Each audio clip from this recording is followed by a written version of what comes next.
So can we start ಅಥವಾ ಶುರು ಮಾಡ್ಬೋದಾ ಅಥವಾ ಸ್ವಲ್ಪ ಕಾಯ್ಬೇಕಾ ಏನೋ ಹೆಂಗೆ ಹೇಳಿದ್ರೆ ಹಂಗೆ. ಪ್ರಭುಜಿ ಇನ್ನೊಂದು 10-15 ಜನ ಡಿವೋಟೀಸ್ ಜಾಯ್ನ್ ಆಗ್ಬೇಕು, ಅಲ್ಲಿವರೆಗೆ ನೀವು ಪ್ರೇಯರ್ಸ್ ಇಂದ ಸ್ಟಾರ್ಟ್ ಮಾಡ್ಬೋದು ಪ್ರಭುಜಿ, ಅಲ್ಲಿವರೆಗೆ ಜಾಯ್ನ್ ಆಗ್ಬೋದು. ಸೊ ಇವಾಗ ಪ್ರೇಯರ್ಸ್ ಅಥವಾ ಕೀರ್ತನ್ ಯಾರಾದ್ರೂ ಒಂದು 2 minutes ಮಾಡ್ತೀರಾ? ಶಿಲ ಪ್ರಭುಪಾದ್ ಪ್ರಣತಿ ಮತ್ತೆ ಪಂಚತತ್ವ ಸಿಂಪಲ್ ಕೀರ್ತನ್ ಮಾಡಿದ್ರೆ, because we are talking about guru ಬಗ್ಗೆ ಮಾತಾಡ್ತಿದೀವಿ. ಸೊ ಗುರು ಶಿಲ ಪ್ರಭುಪಾದ್ ಅವ್ರ ಪ್ರಣತಿ ಹೇಳಿದ್ರೆ ಚೆನ್ನಾಗಿರುತ್ತೆ. So have a little cold, ನನ್ನ ವಾಯ್ಸ್ ಸ್ವಲ್ಪ ಗಟ್ಟಿಯಾಗಿದೆ. ಸೊ ಯಾರಾದ್ರೂ ಕೀರ್ತನ್ ಮಾಡ್ಬೋದು. ನಮೋ ಓಂ ವಿಷ್ಣುಪಾದಾಯ.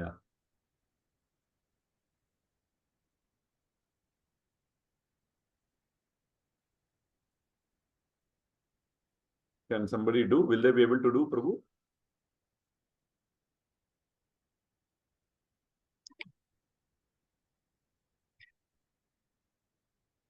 ನಾನು ಮಾಡ್ಲಾ? Okay, Mataji. Thank you so much. That will help. ನಮೋ ವಿಷ್ಣುಪಾದಾಯ ಕೃಷ್ಣಪ್ರೇಷ್ಠಾಯ ಭೂತಲೆ ಶ್ರೀಮತೆ ಭಕ್ತಿವೇದಾಂತ ಸ್ವಾಮಿನ್ ಇತಿ ನಾಮಿನೆ ನಮಸ್ತೆ ಸರಸ್ವತೆ ದೇವಿ ಗೌರವಾಣಿ ಪ್ರಚಾರಿಣಿ ನಿರ್ವಿಶೇಷ ಶೂನ್ಯವಾದಿ ಪಾಶ್ಚಾತ್ಯ ದೇಶತಾರಿಣಿ ಜಯ ಶ್ರೀ ಕೃಷ್ಣ ಚೈತನ್ಯ ಪ್ರಭು ನಿತ್ಯಾನಂದ ಶ್ರೀ ಅದ್ವೈತ ಗದಾಧರ ಶ್ರೀವಾಸಾದಿ ಗೌರಭಕ್ತವೃಂದ Hare Krishna Krishna Krishna Hare Hare Hare Rama Rama Rama Hare Hare Hare Krishna Krishna Krishna Hare Hare Hare Rama Rama Hare Hare Hare Krishna Krishna Krishna Hare Hare Hare Rama Rama Hare Hare. Done. Thank you so much, Mataji. Hare Krishna. Hare Krishna.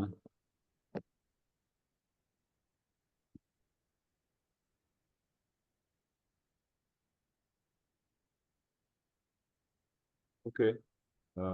ಶುರು ಮಾಡ್ಬೋದಲ್ವಾ Prabhu? Or should we wait? We can start with the... We can start. Okay, fine. Thank you. So ಎಲ್ಲರಿಗೂ ನಮಸ್ಕಾರ. ಐ ಥಿಂಕ್ ಇದು 4ನೇ ಸೆಷನ್ ಅನ್ಸುತ್ತೆ ಅಲ್ವಾ? Yes. IDC ಇದು ಒಟ್ಟು 6 ದಿನ ಅನ್ಸುತ್ತಲ್ಲ? Yes. 6 days ನಲ್ಲಿ ಇವತ್ತು 4ನೇ ದಿನ, ಅದು ಸೋಮವಾರ. ಸೊ ಸಂಡೇ ಇರ್ಲಿಲ್ಲ ಅನ್ಸುತ್ತೆ. ಸೊ ಶನಿವಾರ ತನಕ ಇತ್ತು, ಅದಾದ್ಮೇಲೆ ಇವತ್ತಿಂದ ತಿರ್ಗಾ ಕಂಪ್ಲೀಟ್ ಮಾಡ್ತಾ ಇದೀವಿ. ಸೊ ಇದರಲ್ಲಿ ಇವತ್ತೊಂದು ದಿವಸ ನಾನು ಈ 2 ಪಾಠ ಅಂದ್ರೆ ಲೆಸನ್ 8 ಮತ್ತೆ ಲೆಸನ್ 9ನ ಅದರದ್ದು ಒಂದು ಅಂಡರ್ಸ್ಟ್ಯಾಂಡಿಂಗ್ನ ನಿಮ್ಗೆಲ್ಲರಿಗೂ ಡಿಸ್ಕಸ್ ಮಾಡೋದಕ್ಕೆ ಬಂದಿದ್ದೀನಿ. ಸೊ ಅದಾದ್ಮೇಲೆ ಅದರ ನಂತರ ಪ್ರಸಾದೇಶ್ವರ ಪ್ರಭು ಅವರೇನೇ ಮುಂದುವರಿಸ್ತಾರೆ ನಾಳೆ ನಾಳಿದ್ದು ಎಲ್ಲ. ಸೊ ಈ ತರ ನಮ್ಮ ಪ್ಲಾನ್ ಇದೆ. ಸೊ ಇವಾಗ ಇದುವರೆ ತನಕ ನೀವು ಲೆಸನ್ 7 ತನಕ ಮಾಡಿದೀರಾ ಅಂತ ನನಗೆ ಹೇಳಿದ್ರು. ಸೊ ಅದರಲ್ಲಿ ದೀಕ್ಷೆನಲ್ಲಿ ಯಾವ ತರ ನಾವು ವಾವ್ಸ್ ತಗೋತೀವಿ ಮತ್ತೆ ಅದ್ರ ಬಗ್ಗೆ ಎಲ್ಲಾನು ಚರ್ಚೆ ಆಗಿದೆ ಅಂತ ನಾನು ಭಾವಿಸ್ತಿದ್ದೀನಿ. ಇವತ್ತಿನ ಟಾಪಿಕ್ ಏನು ಅಂದ್ರೆ ಗುರು ಪೂಜೆ, ಆದ ನಂತರ ಗುರು ಸೇವಾ. ಸೊ ಇವೆರಡರ ಬಗ್ಗೆ ನಾವು ಇವತ್ತು ನೋಡೋಣ.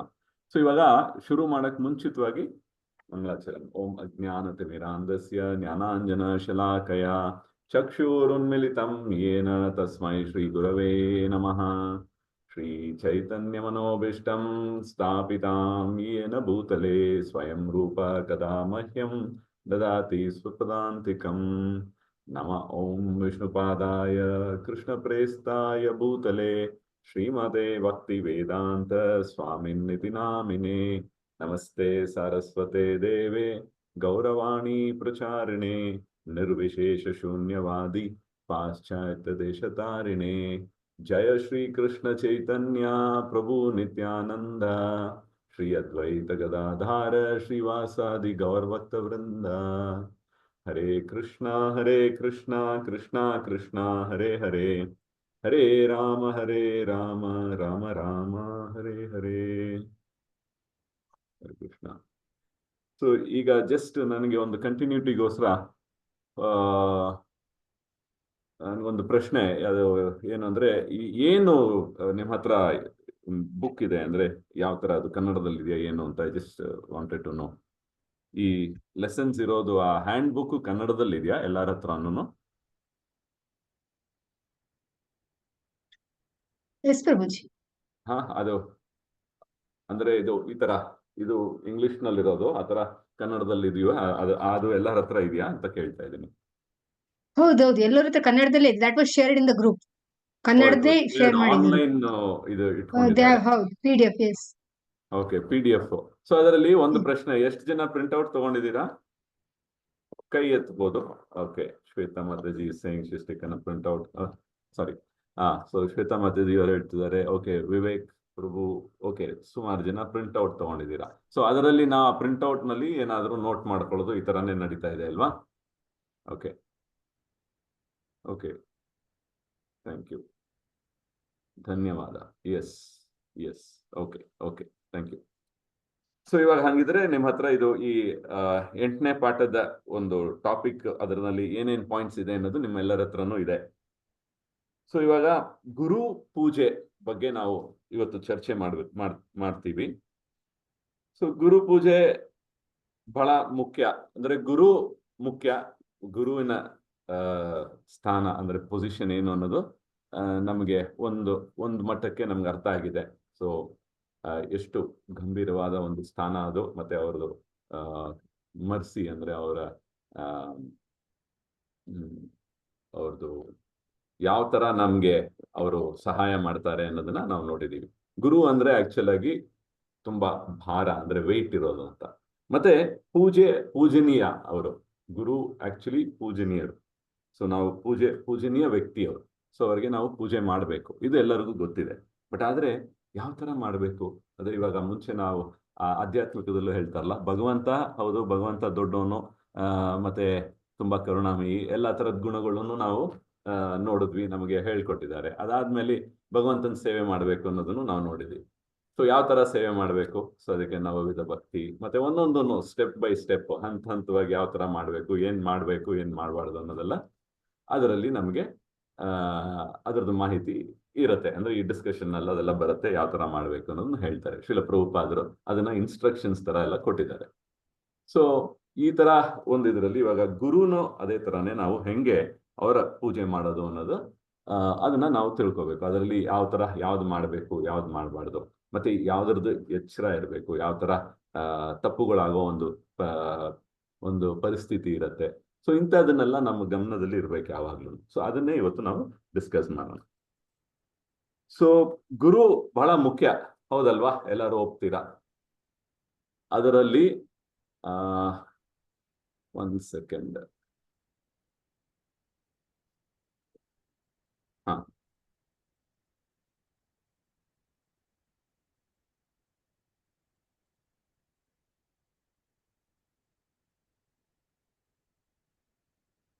Okay.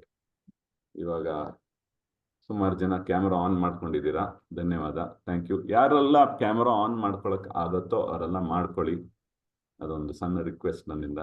So that thank you so much. Hare Krishna. Okay, so ಗುರು ಆಕ್ಚುಲಿ ಆ ಗುರುವಿನ ಸ್ಥಾನ ಬಂದು ಮುಖ್ಯವಾದದ್ದು ಅಂತ ನೋಡಿದ್ವಿ.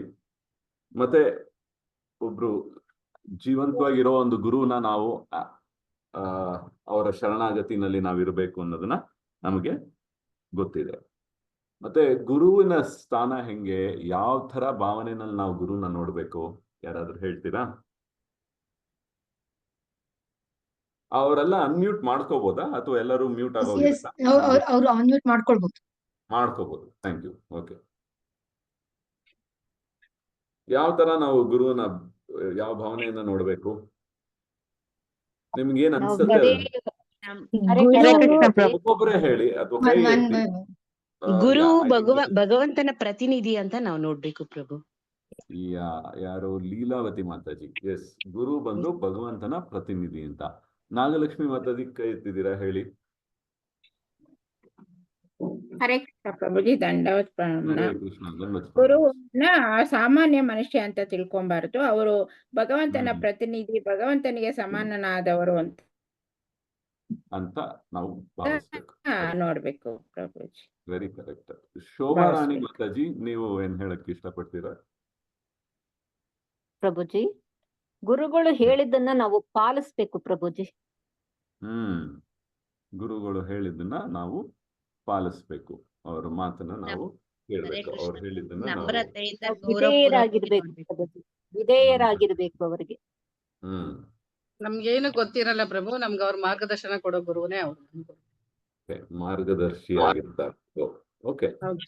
ಸೊ ಗುರು ಅವ್ರ ಸ್ಥಾನ ಏನು, ಯಾವ ತರ ನಾವು ಭಾವಿಸ್ಬೇಕು ಅನ್ನೋದನ್ನ ನೀವೆಲ್ಲರೂ ಸರಿಗೆ ಹೇಳಿದ್ರಿ. ಅದರಲ್ಲಿ ಆಕ್ಚುಲಿ ಆಗಿ ನಮ್ಮ ಈ ಇದರಲ್ಲಿ ಏನ್ ಹೇಳ್ತಾರೆ, ನಮ್ಮ ಗುರುವಾಷ್ಟಕನಲ್ಲಿ ಒಂದು ಶ್ಲೋಕ ಬರುತ್ತೆ, ಸಾಕ್ಷಾತ್ ಧರಿತ್ವೇನ ಸಮಸ್ತ ಶಾಸ್ತ್ರೈ ಉಕ್ತಸ್ತಥಾ ಭಾವ್ಯತ ಏವ ಶಕ್ತಿ ಅಂತ. ಸೊ ಹಂಗಂದ್ರೆ ಅದರ ಅರ್ಥ ಏನು ಹಂಗಂದ್ರೆ, ಗುರು ಬಂದು ಯಾವ ತರ ನಾವು ಅವ್ರಿಗೆ ಆದರಣೀಯವಾಗಿರ್ಬೇಕು ಅಂದ್ರೆ, ಹೆಂಗೆ ನಾವು ಭಗವಂತನ ನೋಡ್ತೀವೋ ಅದೇ ತರಾನೇನೆ.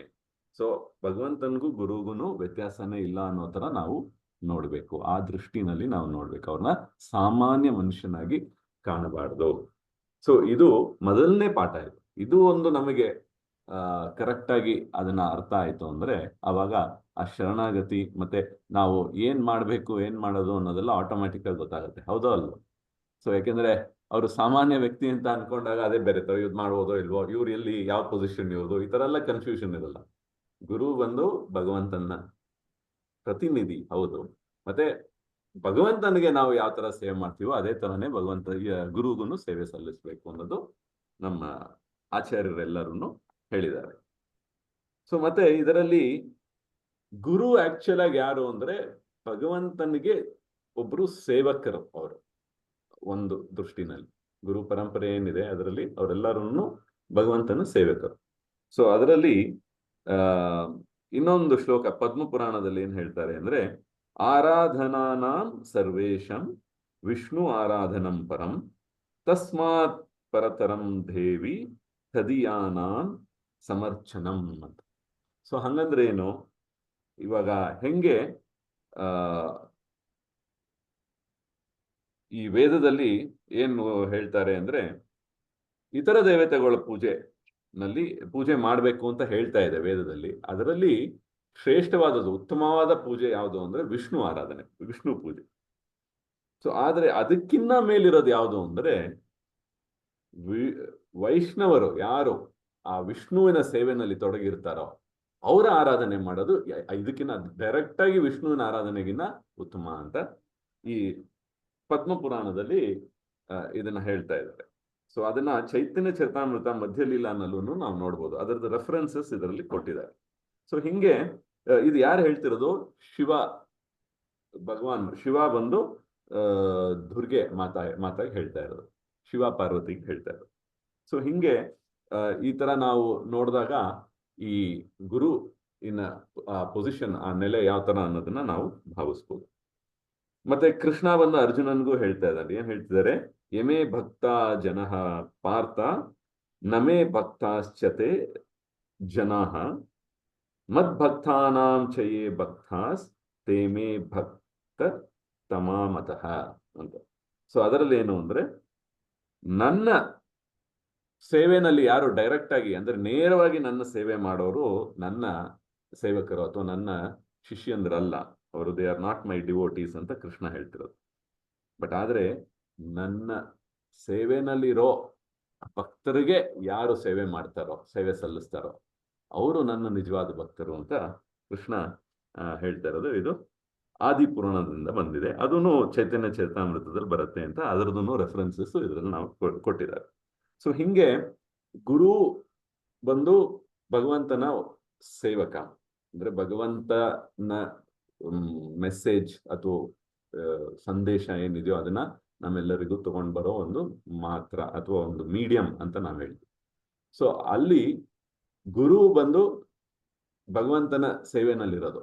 ಸೊ ಭಗವಂತನ ಸೇವೆನಲ್ಲಿ, ಯಾಕೆಂದ್ರೆ ಭಗವಂತನ ಇಚ್ಛೆ ಏನೋ ಎಲ್ಲ ಜೀವರಾಶಿನೂ ಅವರ ತಪ್ಪನ್ನ ಅರ್ಥಕೊಂಡು, ಯಾಕೆಂದ್ರೆ ಭೌತಿಕ ಜಗತ್ತಿನಲ್ಲಿ ಎಲ್ಲ ನರಳ್ತಾ ಇದ್ದಾರೆ, ಮತ್ತೆ ಈ ಮಾಯೆನಲ್ಲಿ ಒಳಗಾಗಿದ್ದಾರೆ. ಈ ತರ ಆಸೆಗಳು ಬೇಕಾದಷ್ಟು ಇಟ್ಕೊಂಡು ಎಲ್ಲ ನನ್ನ ಸರಿ ಮಾಡ್ಕೋತೀನಿ ಅಂತ ಅವರು ಸ್ವಯಂ ಶಕ್ತಿಯಿಂದ ಇದನ್ನೆಲ್ಲ ಸರಿ ಮಾಡ್ಕೋತೀನಿ ಅನ್ನೋ ತರ ಒಂದು ಮಾಯೆನಲ್ಲಿ ಎಲ್ಲರೂ ಇದ್ದಾರೆ.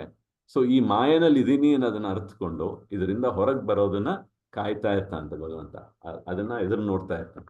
ಸೊ ಅದಕ್ಕೆ ಯಾರಾದರೂ ಸಹಾಯ ಮಾಡಿದ್ರು ಅಂದ್ರೆ ಅವಾಗ ಭಗವಂತನಿಗೆ ಅವ್ರ ಮೇಲೂ ತುಂಬಾ ಖುಷಿ ಆಗುತ್ತೆ. ಸೊ ಅದರಿಂದ ಗುರುವಿನ ಪೊಸಿಷನ್ ಬಂದು ಬಹಳ ಪ್ರಿಯವಾದದ್ದು ಭಗವಂತನಿಗೆ. ಸೊ ಅಂತ ಗುರುವಿಗೆ ನಾವು ಸೇವೆ ಮಾಡಿದಾಗ ಅವಾಗ ಭಗವಂತ ಇನ್ನೂ ಖುಷಿ ಆಗ್ತಾನೆ ಅನ್ನೋದನ್ನ ನಾವು ಯಾವಾಗಲೂ ತಿಳ್ಕೋಬೇಕು. ಸೊ ಈ ಗುರು ಪೂಜೆ ಅಂದ್ರೆ ಏನು? ಇವಾಗ ಇನ್ನೊಂದು ನೀವೆಲ್ಲ ನೋಡಿರ್ಬೋದು, ಬೆಳಗ್ಗೆ ನಾವು ಮಂಗಳಾರತಿ ಮಾಡುವಾಗ 2 ತರ ಗುರು ಪೂಜೆನೂ ಆಗತ್ತೆ. ಅದ್ರ ಜೊತೆಗೆ ಒಂದು ನಿಮಿಷ, ಈ ನಾವು ಇದನ್ನು ಮಾಡ್ತೀವಿ, ಅಂದ್ರೆ ಆರತಿನೂ ಆಗತ್ತೆ ಬೆಳಗಿನ ಜಾವ ಆರತಿ ಆಗುವಾಗ ನಾವೇನು ಹೇಳೋದು, ಯಾವ ಹಾಡು ಹೇಳೋದು? ಗುರುವಾಷ್ಟಕ. ಸಂಸಾರ ದಾವ ಹೇಳ್ತೀವಿ ಪ್ರಭುಜಿ, ಸಂಸಾರ ದಾವ. ಕರೆಕ್ಟ್, ಅದ್ರ ಹೆಸರು ಗುರುವಾಷ್ಟಕ. ಸೊ ಗುರುವಾಷ್ಟಕ ನಿಮ್ಗೆಲ್ಲರಿಗೂ ಗೊತ್ತಿದೆ.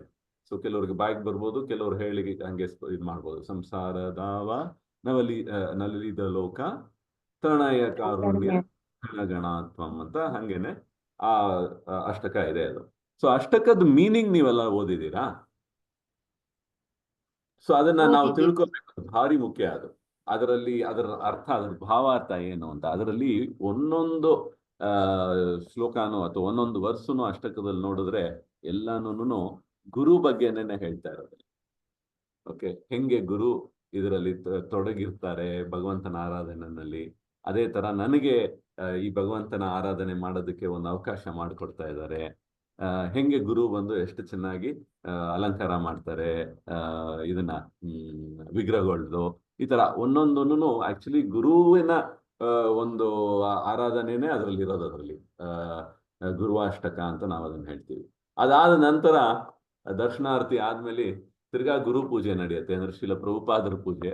ಅದನ್ನು ನಾವು ಗುರು ವಂದನ ಅಂತ ಹೇಳ್ತೀವಿ. ಅದರಲ್ಲಿ ಶ್ರೀ ಗುರು ಚರಣ ಪದ್ಮ ಕೇವಲ ಬಕತಿ ಸದ್ಮ ಅಂತ.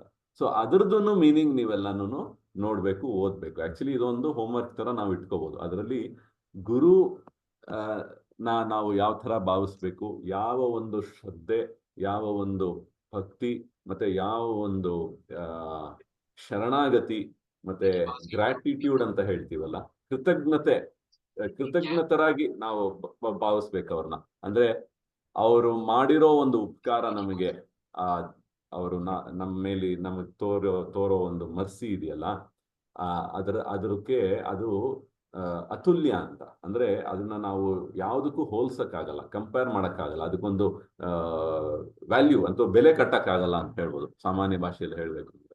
ಯಾಕೆಂದ್ರೆ ಅದು ಅಮೂಲ್ಯ, ಅತುಲ್ಯಂ ಅಂತ.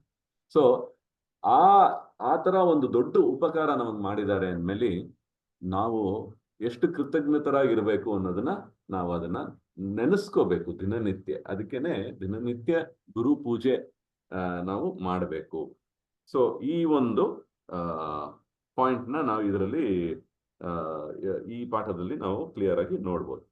ಮತ್ತೆ ಕೆಲವ್ರಿಗೆ ಅನ್ನಿಸ್ಬೋದು, ಗುರು ಪೂಜೆ ಅಂದ್ರೆ ಒಬ್ರು ವ್ಯಕ್ತಿಯ ಪೂಜೆ ಆಯ್ತಲ್ಲ ಇದು, ಅಂದ್ರೆ ಗೊತ್ತಿಲ್ದಿರೋರು ಹೊರಗಡೆಯವರು, ಅವ್ರಿಗೆ ಆ ತರ ಒಂದು ಅಭಿಪ್ರಾಯ ಬರ್ಬೋದು.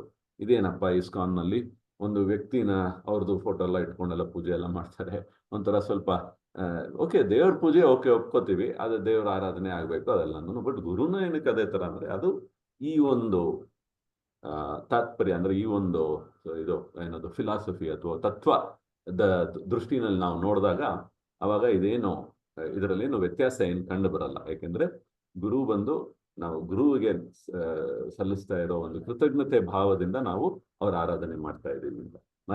ಆಮೇಲೆ ಇನ್ನೊಂದೇನು ಅಂದ್ರೆ ಅದೇ ಫಿಲಾಸಫಿನಲ್ಲಿ ಏನ್ ನೋಡಿದ್ವಿ, ಗುರುವಿನ ಆರಾಧನೆ ಮಾಡಿದಾಗ ಭಗವಂತನಿಗೆ ಇನ್ನೂ ಖುಷಿ ಆಗುತ್ತೆ ಅಂತ. ಸೊ ಗುರು ಸೇವೆ ಮಾಡುವಾಗ ಭಗವಂತನ ಇನ್ನೂ ಹೆಚ್ಚು ಖುಷಿ ಪಡ್ತಾರೆ ಅಂತ. ಸೊ ಭಗವಂತನೇ ಖುದ್ದು ಹೇಳಿದ್ದಾನೆ, ನನಗೆ ಡೈರೆಕ್ಟ್ ಆಗಿ ಆರಾಧನೆ ಮಾಡೋದಕ್ಕಿಂತ ನನ್ನ ಭಕ್ತನ ಆರಾಧನೆ ಆಯ್ತು ಅಂದ್ರೆ ನನಗಿನ್ನೂ ಖುಷಿ, ಅದೇ ಉತ್ತಮವಾದದ್ದು ಅಂತ ಹೇಳಿರೋದು. ಸೊ ಹಿಂಗೆ ಇದನ್ನ ನೋಡ್ಬೋದು. ಮತ್ತೆ ಇನ್ನೊಂದೇನು ಅಂದ್ರೆ ಕೆಲವು ಸಮಯ ನಾವು ನೋಡ್ಬೋದು ಗುರುನೇನೆ ಯಾವ ತರ ಗುರು ಪೂಜೆ ಮಾಡ್ಬೇಕು ಅಂತ ಹೇಳ್ಕೊಡೋ ತರ ಒಂದು ಸರ್ಕಮ್ಸ್ಟೆನ್ಸ್ ಸಿಚುವೇಶನ್ ಅಥವಾ ಸನ್ನಿವೇಶ ನಾವು ಇಸ್ಕಾನ್ ಅಲ್ಲಿ ನೋಡ್ಬೋದು. ಪ್ರಭುಪಾದರ ಕಾಲದಲ್ಲೂ ಹಂಗೆ ಆಗಿತ್ತು. ಪ್ರಭುಪಾದರು ಪಾಶ್ಚಾತ್ಯ ದೇಶದಲ್ಲಿ ಇಸ್ಕಾನಿನ ಸ್ಥಾಪನೆ ಆಯಿತು, ಜನಗಳು ಬರ್ತಾ ಇದ್ದಾರೆ, ಭಕ್ತರಾಗ್ತಾ ಇದ್ದಾರೆ, ಅವ್ರಿಗೆ ಕೃಷ್ಣನ ಬಗ್ಗೆ ಎಲ್ಲ ತಿಳ್ಕೊತಾ ಇದ್ದಾರೆ. ಸೊ ಅವಾಗ ಗುರು ಪೂಜೆ ಬಗ್ಗೆನೂ ಹೇಳ್ಕೊಡ್ಬೇಕಲ್ಲ. ಸೊ ಅವಾಗ ಅವರು ಅವರ ವ್ಯಾಸ ಪೂಜೆ ಅಥವಾ ಗುರು ಪೂಜೆ ಯಾವ ತರ ಮಾಡ್ಬೇಕು ಅನ್ನೋದನ್ನ ಅವರೇ ಹೇಳೋ ತರ ಆಯ್ತು. ಸೊ ಅವಾಗ ಕೆಲವ್ರು ಅನ್ಕೋಬಹುದು ಇದೇನಿದು ಒಂದು ಏನು ಒಂದು ಆಡಂಬರಕ್ಕೋಸ್ಕರ ಇದೆಲ್ಲ ಮಾಡಿಸ್ಕೋತಾ ಇರೋ ಹಂಗಿದೆ ಹೇಳಿ ಹೇಳಿ ಅನ್ನೋ ತರ ತಪ್ಪಾಗಿ ಅರ್ಥ ಮಾಡ್ಕೋಬಹುದು. ಬಟ್ ಅದ್ರದ್ದು ಒಂದು ಎಚ್ಚರ ಇರ್ಬೇಕು ನಮ್ಗೆ, ಅದು ಆ ತರ ಅಲ್ಲ ಅಂತ. ಯಾಕೆಂದ್ರೆ ಇದರಿಂದ ಗುರುವಿಗೇನು ಲಾಭವನ್ನು ನೋಡ್ತಾ ಇಲ್ಲ. ಗುರು ಅವರ ಮನಸ್ಥಿತಿ ಹೆಂಗೆ ಅಂದ್ರೆ ಅವರು ಇದರಿಂದ ನನಗೆ ಏನೋ ಎಲ್ಲರೂ ಹೊಗಳ್ತಾ ಇದ್ದಾರೆ ಅಥವಾ ಪ್ರಶಂಸೆ ಅಥವಾ ನನ್ಗೊಂದು ಒಂದು ಸ್ಥಾನ ಕೊಡ್ತಾ ಇದ್ದಾರೆ. ಸೊ ಆ ಒಂದು ಈಗೋ ಅಥವಾ ಇದ್ರದ್ದು ಭಾವನೆನಲ್ಲಿ ಅವ್ರು ನೋಡ್ತಾ ಇಲ್ಲ. ಆ ತರ ಒಂದು ಭೌತಿಕ ನೆಲೆನಲ್ಲಿ ಅದನ್ನ ನೋಡ್ತಾ ಇಲ್ಲ ಅವರು. ಸೊ ಇದು ಒಂದು ಆಡಂಬರದ ಒಂದು ಏನ್ ಹೇಳ್ತಾರೆ, ಆ ಆಡಂಬರದ ದೃಷ್ಟಿನಲ್ಲಿ ಅದನ್ನ ನಾವು ಅವರು ನೋಡ್ತಾ ಇಲ್ಲ, ನಾವು ಅದನ್ನ ಆತರ ಭಾವಿಸ್ಬಾರ್ದು ಅನ್ನೋದನ್ನ ಇದರಲ್ಲಿ ಹೇಳ್ತಾ ಇದ್ದಾರೆ. ಯಾಕೆಂದ್ರೆ ಇದರಲ್ಲಿ ಹೇಳ್ಕೊಡ್ತಾ ಇದ್ದಾರೆ, ಮತ್ತೆ ಇದರಲ್ಲಿ ನಮಗೆ ಈ ಕನೆಕ್ಷನ್ ಮಾಡ್ತಾ ಇದ್ದಾರೆ. ಯಾರಿಗೆ? ಗುರು ಪರಂಪರೆಗೆ. ಸೊ ಆ ಪರಂಪರೆಯಲ್ಲಿ ಕನೆಕ್ಷನ್ ಕೃಷ್ಣನಿಗೆ ಆಗ್ಬೇಕು ಅನ್ನೋ ಒಂದು ಉದ್ದೇಶದಲ್ಲಿ ನೀವು ಈ ತರ ಗುರು ಪರಂಪರೆಗೆ ನೀವು ಈ ಪೂಜೆನ ಈ ತರ ಮಾಡ್ಬೇಕು ಅನ್ನೋದನ್ನ ಹೇಳ್ಕೊಡ್ತಾ ಇದ್ದಾರೆ. ಸೊ ಅದನ್ನೇನೆ ಗುರುಮುಖ ಪದ್ಮ ವಾಕ್ಯ, ಅದನ್ನ ನಾವು ನೋಡ್ಬೋದು. ಅದ್ರದ್ದು ಆ ಮೀನಿಂಗ್ ಎಲ್ಲಾನು ನಾವು ಓದಿದಾಗ ಅವಾಗ ಅದು ನಮ್ಗೆ ಇನ್ನೂ ಚೆನ್ನಾಗಿ ಅರ್ಥ ಆಗುತ್ತೆ. ಓ ಇಷ್ಟೆಲ್ಲ ಇದೆ, ಇದು ಇಷ್ಟೆಲ್ಲ ನಾವು ದಿನ ಹೇಳ್ತಾ ಇದೀವಿ ಅಂತ. ಅದಾದ್ಮೇಲೆ ಆ ಮೀನಿಂಗ್ ತಿಳ್ಕೊಂಡು ಅದನ್ನ ಹೇಳಿ ಅಂತ ಹೇಳ್ತಾರೆ. ಅವಾಗ ಇನ್ನೂ ಚೆನ್ನಾಗಿ ನಮ್ಮ ಭಾವನೆಗಳು ನಮ್ಮೊಳಗೆ ಉಂಟಾಗತ್ತೆ. ಆ ತರ ಪೂಜೆಗಳು ಆಗ್ತಾ ಇರುವಾಗ, ಅದರಲ್ಲಿ ನಾವು ಭಾಗವಹಿಸುವಾಗ ಇಲ್ಲದೆ ಇದ್ರೆ ಸುಮ್ಮನೆ ಅರ್ಥ ಗೊತ್ತಿಲ್ದಿರ ನಾವು ಹೇಳಿದ್ರೆ ಅಥವಾ ಸ್ವಲ್ಪ ತಿಳ್ಕೊಂಡು ಹೇಳಿದ್ರೆ ಒಂದು ಲೆವೆಲ್ಗೆ ಅದರದ್ದು ಭಾವನೆಗಳು ಒಂಥರ ಅಭಿಪ್ರಾಯ ಆಗತ್ತೆ ನಮ್ಮಲ್ಲಿ. ಇನ್ನೂ ಚೆನ್ನಾಗಿ ಅರ್ಥ ಆಗಿ ನಾವು ಹೇಳಿದಾಗ ಅವಾಗ ಓ ಇದು ಈ ತರ ನಾವು ಅರ್ಥ ಮಾಡ್ಕೋಬೇಕು ಅಂತ ಹೇಳಿ, ಆಮೇಲೆ ಎಷ್ಟು ಕರುಣಾಮಯಿ, ಆಮೇಲೆ ಈ ತರ ಅವಾಗ ಆ ಭಾವನೆಗಳು ಇನ್ನೂ ಚೆನ್ನಾಗಿ ನಮ್ಮಲ್ಲಿ ಬರುತ್ತೆ. ಆ ಒಂದು ಭಾವನೆಯಲ್ಲಿ ನಾವು ಗುರುವಿನ ಪೂಜೆ ಮಾಡಿದಾಗ ಅವಾಗ ಅವರ ಕರುಣೆ ನಮ್ಮ ಮೇಲೆ ಬರೋದಕ್ಕೆ ಶುರು ಆಗತ್ತೆ. ಅಂದ್ರೆ ಮರ್ಸಿ ಬಂದು ನಮಗೆ ವಾಪಸ್ ಕರುಣೆ ಮೂಲಕ ನಮಗೆ ವಾಪಸ್ ಬರುತ್ತಲ್ಲ, ಅದು ಅವಾಗ ಅದು ಪರಿಪೂರ್ಣತೆ ಇರುತ್ತೆ ಅದರಲ್ಲಿ. ಅಂದ್ರೆ ಪರಸ್ಪರ ಅಲ್ವಾ, ನಾವು ಇಲ್ಲಿಂದ ಸೇವೆ ಮಾಡಿದಾಗ ಅವರಲ್ಲಿ ಆ ಕಡೆಯಿಂದ ನಮಗೆ ಅವರ ಮರ್ಸಿನ ನಮಗೆ ಕೊಡ್ತಾರೆ. ಸೊ ಆ ಮರ್ಸಿ ಕೊಡುವಾಗ ನಮಗೆ ಅದರಿಂದ ಅದು ಪರಿಪೂರ್ಣತೆ ಇನ್ನೂ ಹೆಚ್ಚಾಗತ್ತೆ. ಸೊ ಅವಾಗ ನಮಗೆ ಆಧ್ಯಾತ್ಮಿಕದ ವಿಷಯಗಳು ಇನ್ನೂ ಚೆನ್ನಾಗಿ ಅರ್ಥ ಆಗತ್ತೆ. ಅದಾದ್ಮೇಲೆ ಭಕ್ತಿ ಮಾಡೋದಕ್ಕೆ ಇನ್ನೂ ದೃಢವಾದ ಒಂದು ಮನಸ್ಸಿರುತ್ತೆ. ಅಂದ್ರೆ ಫೇತ್ ಅಥವಾ ನಂಬಿಕೆ ಜಾಸ್ತಿ ಆಗತ್ತೆ, ಮತ್ತೆ ಇನ್ನೂ ಆಳವಾಗಿ ಅರ್ಥ ಆಗತ್ತೆ. ಸೊ ಹಂಗಾಗಿ ಬೇರೆ ಏನಾದ್ರೂ ಭೌತಿಕ ಜಗತ್ತಿನ ಕೆಲವು ಆಸೆಗಳು ಅಥವಾ ಡಿಸೈರ್ಸ್ ಅಥವಾ ಕಲ್ಮಶಗಳು ಏನಾದ್ರು ಇತ್ತು ಅಂದ್ರು ಅದು ಎಲ್ಲ ತಕ್ಷಣನೇ ನಾಶ ಆಗುತ್ತೆ. ಹಂಗಿದ್ರೆ ಒಂದು ನಾವು ಇರೋ ನೆಲೆಯಿಂದ ಇನ್ನೂ ಮೇಲ್ ಹೋಗ್ತೀವಿ ಅಂತ. ಸೊ ಯಾವಾಗ್ಲೂ ಗುರು ಪೂಜೆ ಆಯ್ತು ಅಂದ್ರೆ ಅವಾಗ ಡೆಫಿನೆಟ್ ಆಗಿ ಅದರಿಂದ ನಮಗೆ ಒಂದು ಬೆನಿಫಿಟ್ ಏನೇ ಇದೆ ಹೊರತು ಇನ್ನೇನು ಅದರಿಂದ ಲಾಸ್ ಇರಲ್ಲ. ಮತ್ತೆ ಅದನ್ನ ನಾವು ಸರಿಯಾಗಿ ಅರ್ಥ ಮಾಡ್ಕೊಂಡು ಮಾಡ್ಬೇಕು ಅಂತ. ಸೊ ಇವಾಗ ಆಕ್ಚುಲ್ ಆಗಿ ಇಷ್ಟೆಲ್ಲ ಡೀಟೇಲ್ಸ್ ಸ್ವಲ್ಪ ನಾವು ನೋಡಿದ್ವಿ. ಸೊ ಗುರು ಪೂಜೆ ನಾವು ದಿನನಿತ್ಯ ಮಾಡೋದ್ರಿಂದ ಏನು ಲಾಭ ನಮ್ಗೆ ಅನ್ನೋದನ್ನ ನೀವೆಲ್ಲರೂ ತಿರ್ಗಾ ಹೇಳಿದ್ರೆ ಅಥವಾ ಇಲ್ಲಿ ಟೈಪ್ ಮಾಡಿದ್ರೆ ಇಟ್ ವಿಲ್ ಬಿ ಗುಡ್. ನನ್ನ ಪ್ರಶ್ನೆ ಅರ್ಥ ಆಗ್ತಿದೆಯಲ್ಲ? ಸೊ ಇಲ್ಲೇ ಕೊಟ್ಟಿದ್ದಾರೆ ಅದು. ಏನೇನು ಲಾಭ ಗುರು ಪೂಜೆಯಿಂದ? ಯಾವ್ದಾದ್ರು ಒಂದು ಪಾಯಿಂಟ್ ಹೇಳಿ. ಒಬ್ಬೊಬ್ಬರು ಒಂದೊಂದು ಪಾಯಿಂಟ್ ಹೇಳಿದ್ರು ಎಲ್ಲ ಸೇರಿ ಭಗವಂತನ ಕೃಪೆ ನಮ್ಮ ಮೇಲೆ ಬೀಳುತ್ತೆ ಪ್ರಭುಜಿ. ಭಗವಂತನ ಒಬ್ರು ಶೋಭಾರಾಣಿ ಮಾತಾಜಿ ಹೇಳಿ. ಭಗವಂತನ ಕೃಪೆ ನಮ್ಮ ಮೇಲೆ ಇರುತ್ತೆ ಪ್ರಭುಜಿ. ಗುರುಗಳಿಗೆ ನಾವು ಎಷ್ಟು ಗೌರವ ಕೊಡ್ತೀವಿ ಆಗ ಭಗವಂತ ನಮ್ ಕಡೆ ನೋಡ್ತಾನೆ. ಭಗವಂತನ ನಾವು ಪಡಿತೀವಿ ಅಂತ ನಾನು ಹೇಳ್ತಾ ಇದ್ದೀನಿ ಪ್ರಭು. ಕಲಾವತಿ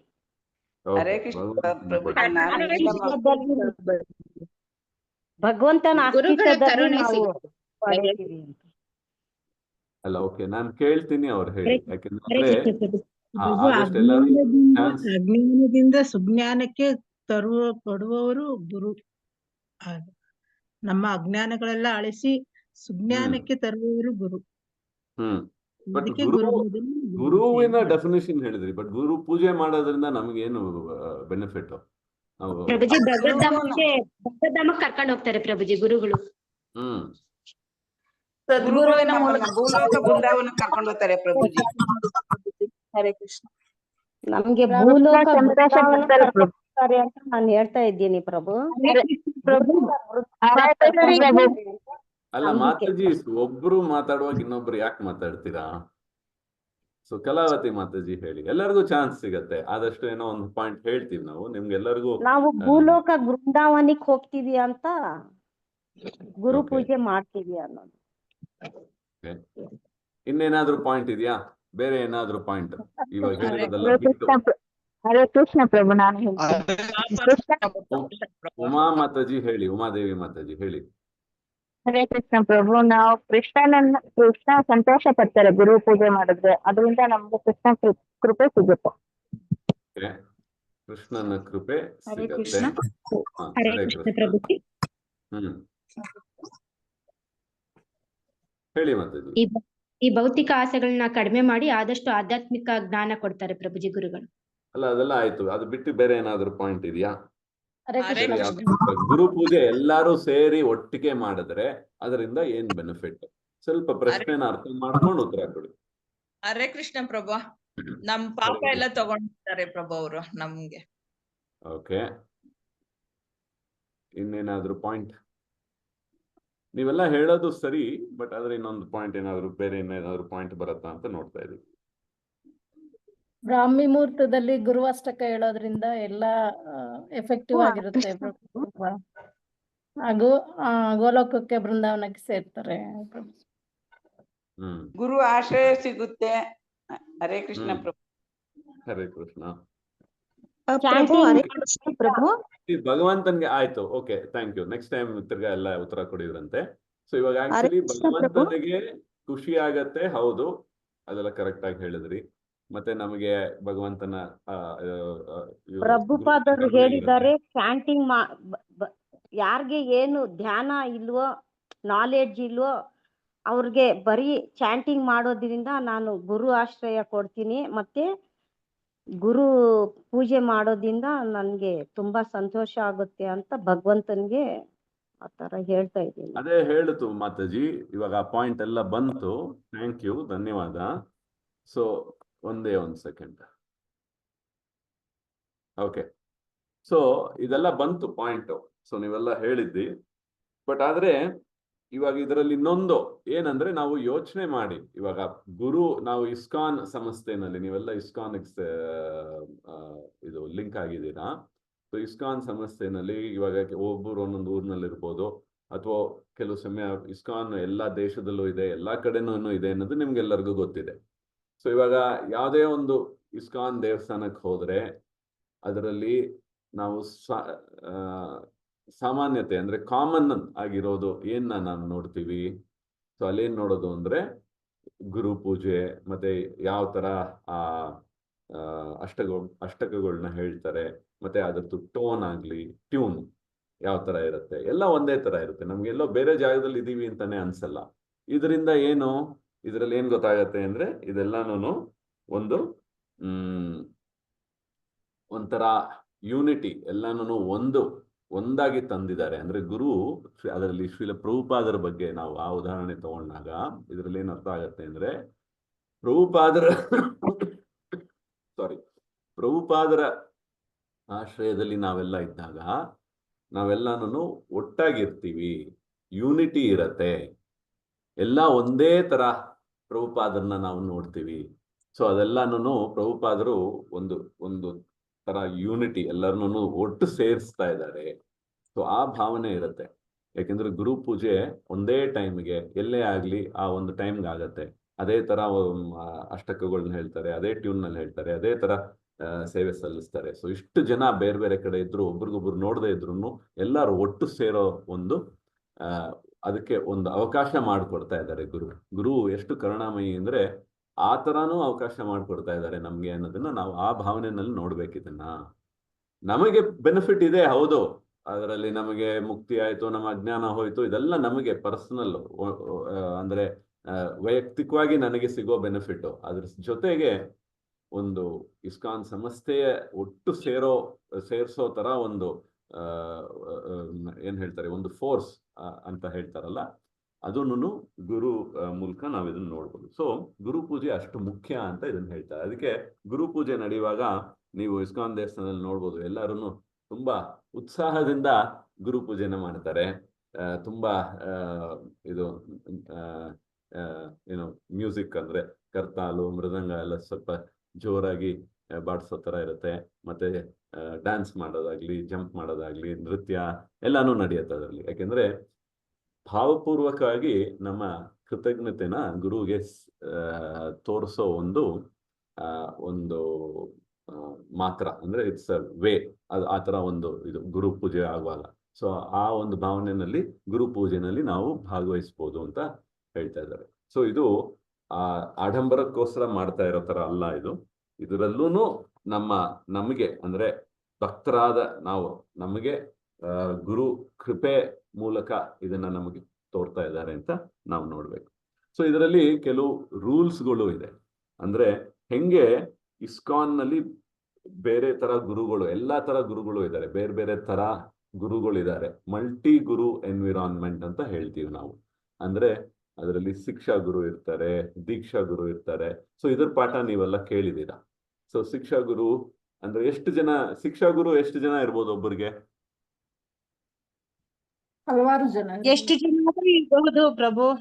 ಓಕೆ, ಆಯ್ತು. ದೀಕ್ಷಾ ಗುರು ಒಂದು ಲೈನ್ ಆನ್ಸರ್. ನಾನೇನಾದ್ರು ಪ್ರಶ್ನೆ ಆನ್ಸರ್ ಕೊಡಿ. ಎಲ್ಲಾರು ಹೇಳಿದ್ರೆ ಸ್ವಲ್ಪ ಕನ್ಫ್ಯೂಷನ್ ಆಗುತ್ತೆ, ಆಮೇಲೆ ಎಲ್ಲಾರನ್ನು ಮ್ಯೂಟ್ ಮಾಡೋಂಗ್ ಆಗೋಗುತ್ತೆ. ಸೊ ಒಂದ್ ಲೈನ್ ಅಲ್ಲಿ ಹೇಳಿದ್ರಿ ಪ್ರಭು. ಅದೇ ಮಾತಾಜಿ, ಒಬ್ರು ಆಲ್ರೆಡಿ ಹೇಳಿದ್ರು ಎಷ್ಟು ಜನ ಬೇಕಾದ್ರೂ ಇರ್ಬೋದು ಅಂತ. ಅದು ಕರೆಕ್ಟ್ ಆನ್ಸರು. ಸೊ ಬಿಟ್ಬಿಡಿ, ಅವ್ರು ಹೇಳಾಯ್ತಲ್ಲ, ಒಂದು ವರ್ಡ್ ಆನ್ಸರ್ ಅಷ್ಟೇ. ಯಾರಾದ್ರೂ ಒಬ್ರು ಫಸ್ಟ್ ಹೇಳಿದ್ರು ಓಕೆ. ಸೊ ಡಿಸ್ಕಷನ್ ಅಂದ್ರೆ ಆತರ, ನಾನು ಹೇಳ್ಬೇಕು ಅಂತಲ್ಲ, ಇನ್ನೊಬ್ರು ಹೇಳೋದನ್ನ ಕೇಳಿಸ್ಕೊಂಡು ಅದಾದ್ಮೇಲೆ ಹಂಗೇನೆ ನೆಕ್ಸ್ಟ್ ಮುಂದೆ ಬರೆಯೋದಕ್ಕೆ ಅವಾಗ ಅವಕಾಶ ಮಾಡ್ಕೊಟ್ಟಂಗಾಗತ್ತೆ. ಕರೆಕ್ಟಾ ಅದು? ನಾನೇನಾದ್ರೂ ಯಾರಿಗಾದ್ರೂ ಅಸಮಾಧಾನ ಆಗೋ ತರ ಹೇಳಿದ್ನ ಇವಾಗ? ತುಂಬಾ ಚೆನ್ನಾಗಿ ಹೇಳಿದ್ರಿ Prabhu. Thank you very much. ಸಾಕು ಅಲ್ಲಿಗೆ. ಸೊ ಇವಾಗ ಗುರು ನಾವೇನ್ ನೋಡ್ತಿದ್ವಿ, ಶಿಕ್ಷಾ ಗುರು ಎಷ್ಟು ಜನ ಬೇಕಾದ್ರೂ ಇರ್ಬೋದು ನೋಡಿದೀವಿ. ದೀಕ್ಷಾ ಗುರು ಎಷ್ಟು ಜನ ಇರ್ತಾರೆ ಒಬ್ಬರಿಗೆ? ಒಬ್ಬರೇ. Very correct. ಸೊ ಹಿಂಗೆ ಈ ತರ ಒಂದು ಎಲ್ಲಾರು ಗುರುನಲ್ಲಿ ಒಬ್ರು ದೀಕ್ಷಾ ಗುರು ಇರ್ತಾರೆ. ಬಟ್ ಎಷ್ಟು ಜನ ಬೇಕಾದ್ರೂ ಶಿಕ್ಷಾ ಗುರುಗಳು ಇರ್ಬೋದು. ಸೊ ಶಿಕ್ಷಾ ಗುರು, ದೀಕ್ಷಾ ಗುರು ಇಬ್ರು ಒಂದೇ ತರ ನೋಡ್ಬೇಕಾ, ಅಥವಾ ಅದರಲ್ಲಿ ತಾರತಮ್ಯ ಇದೆಯಾ? ಪಕ್ಷಪಾತ ಆಗದ ಅಂದ್ರೆ ತಾರತಮ್ಯ ಇದೆಯಾ ಅದರಲ್ಲಿ?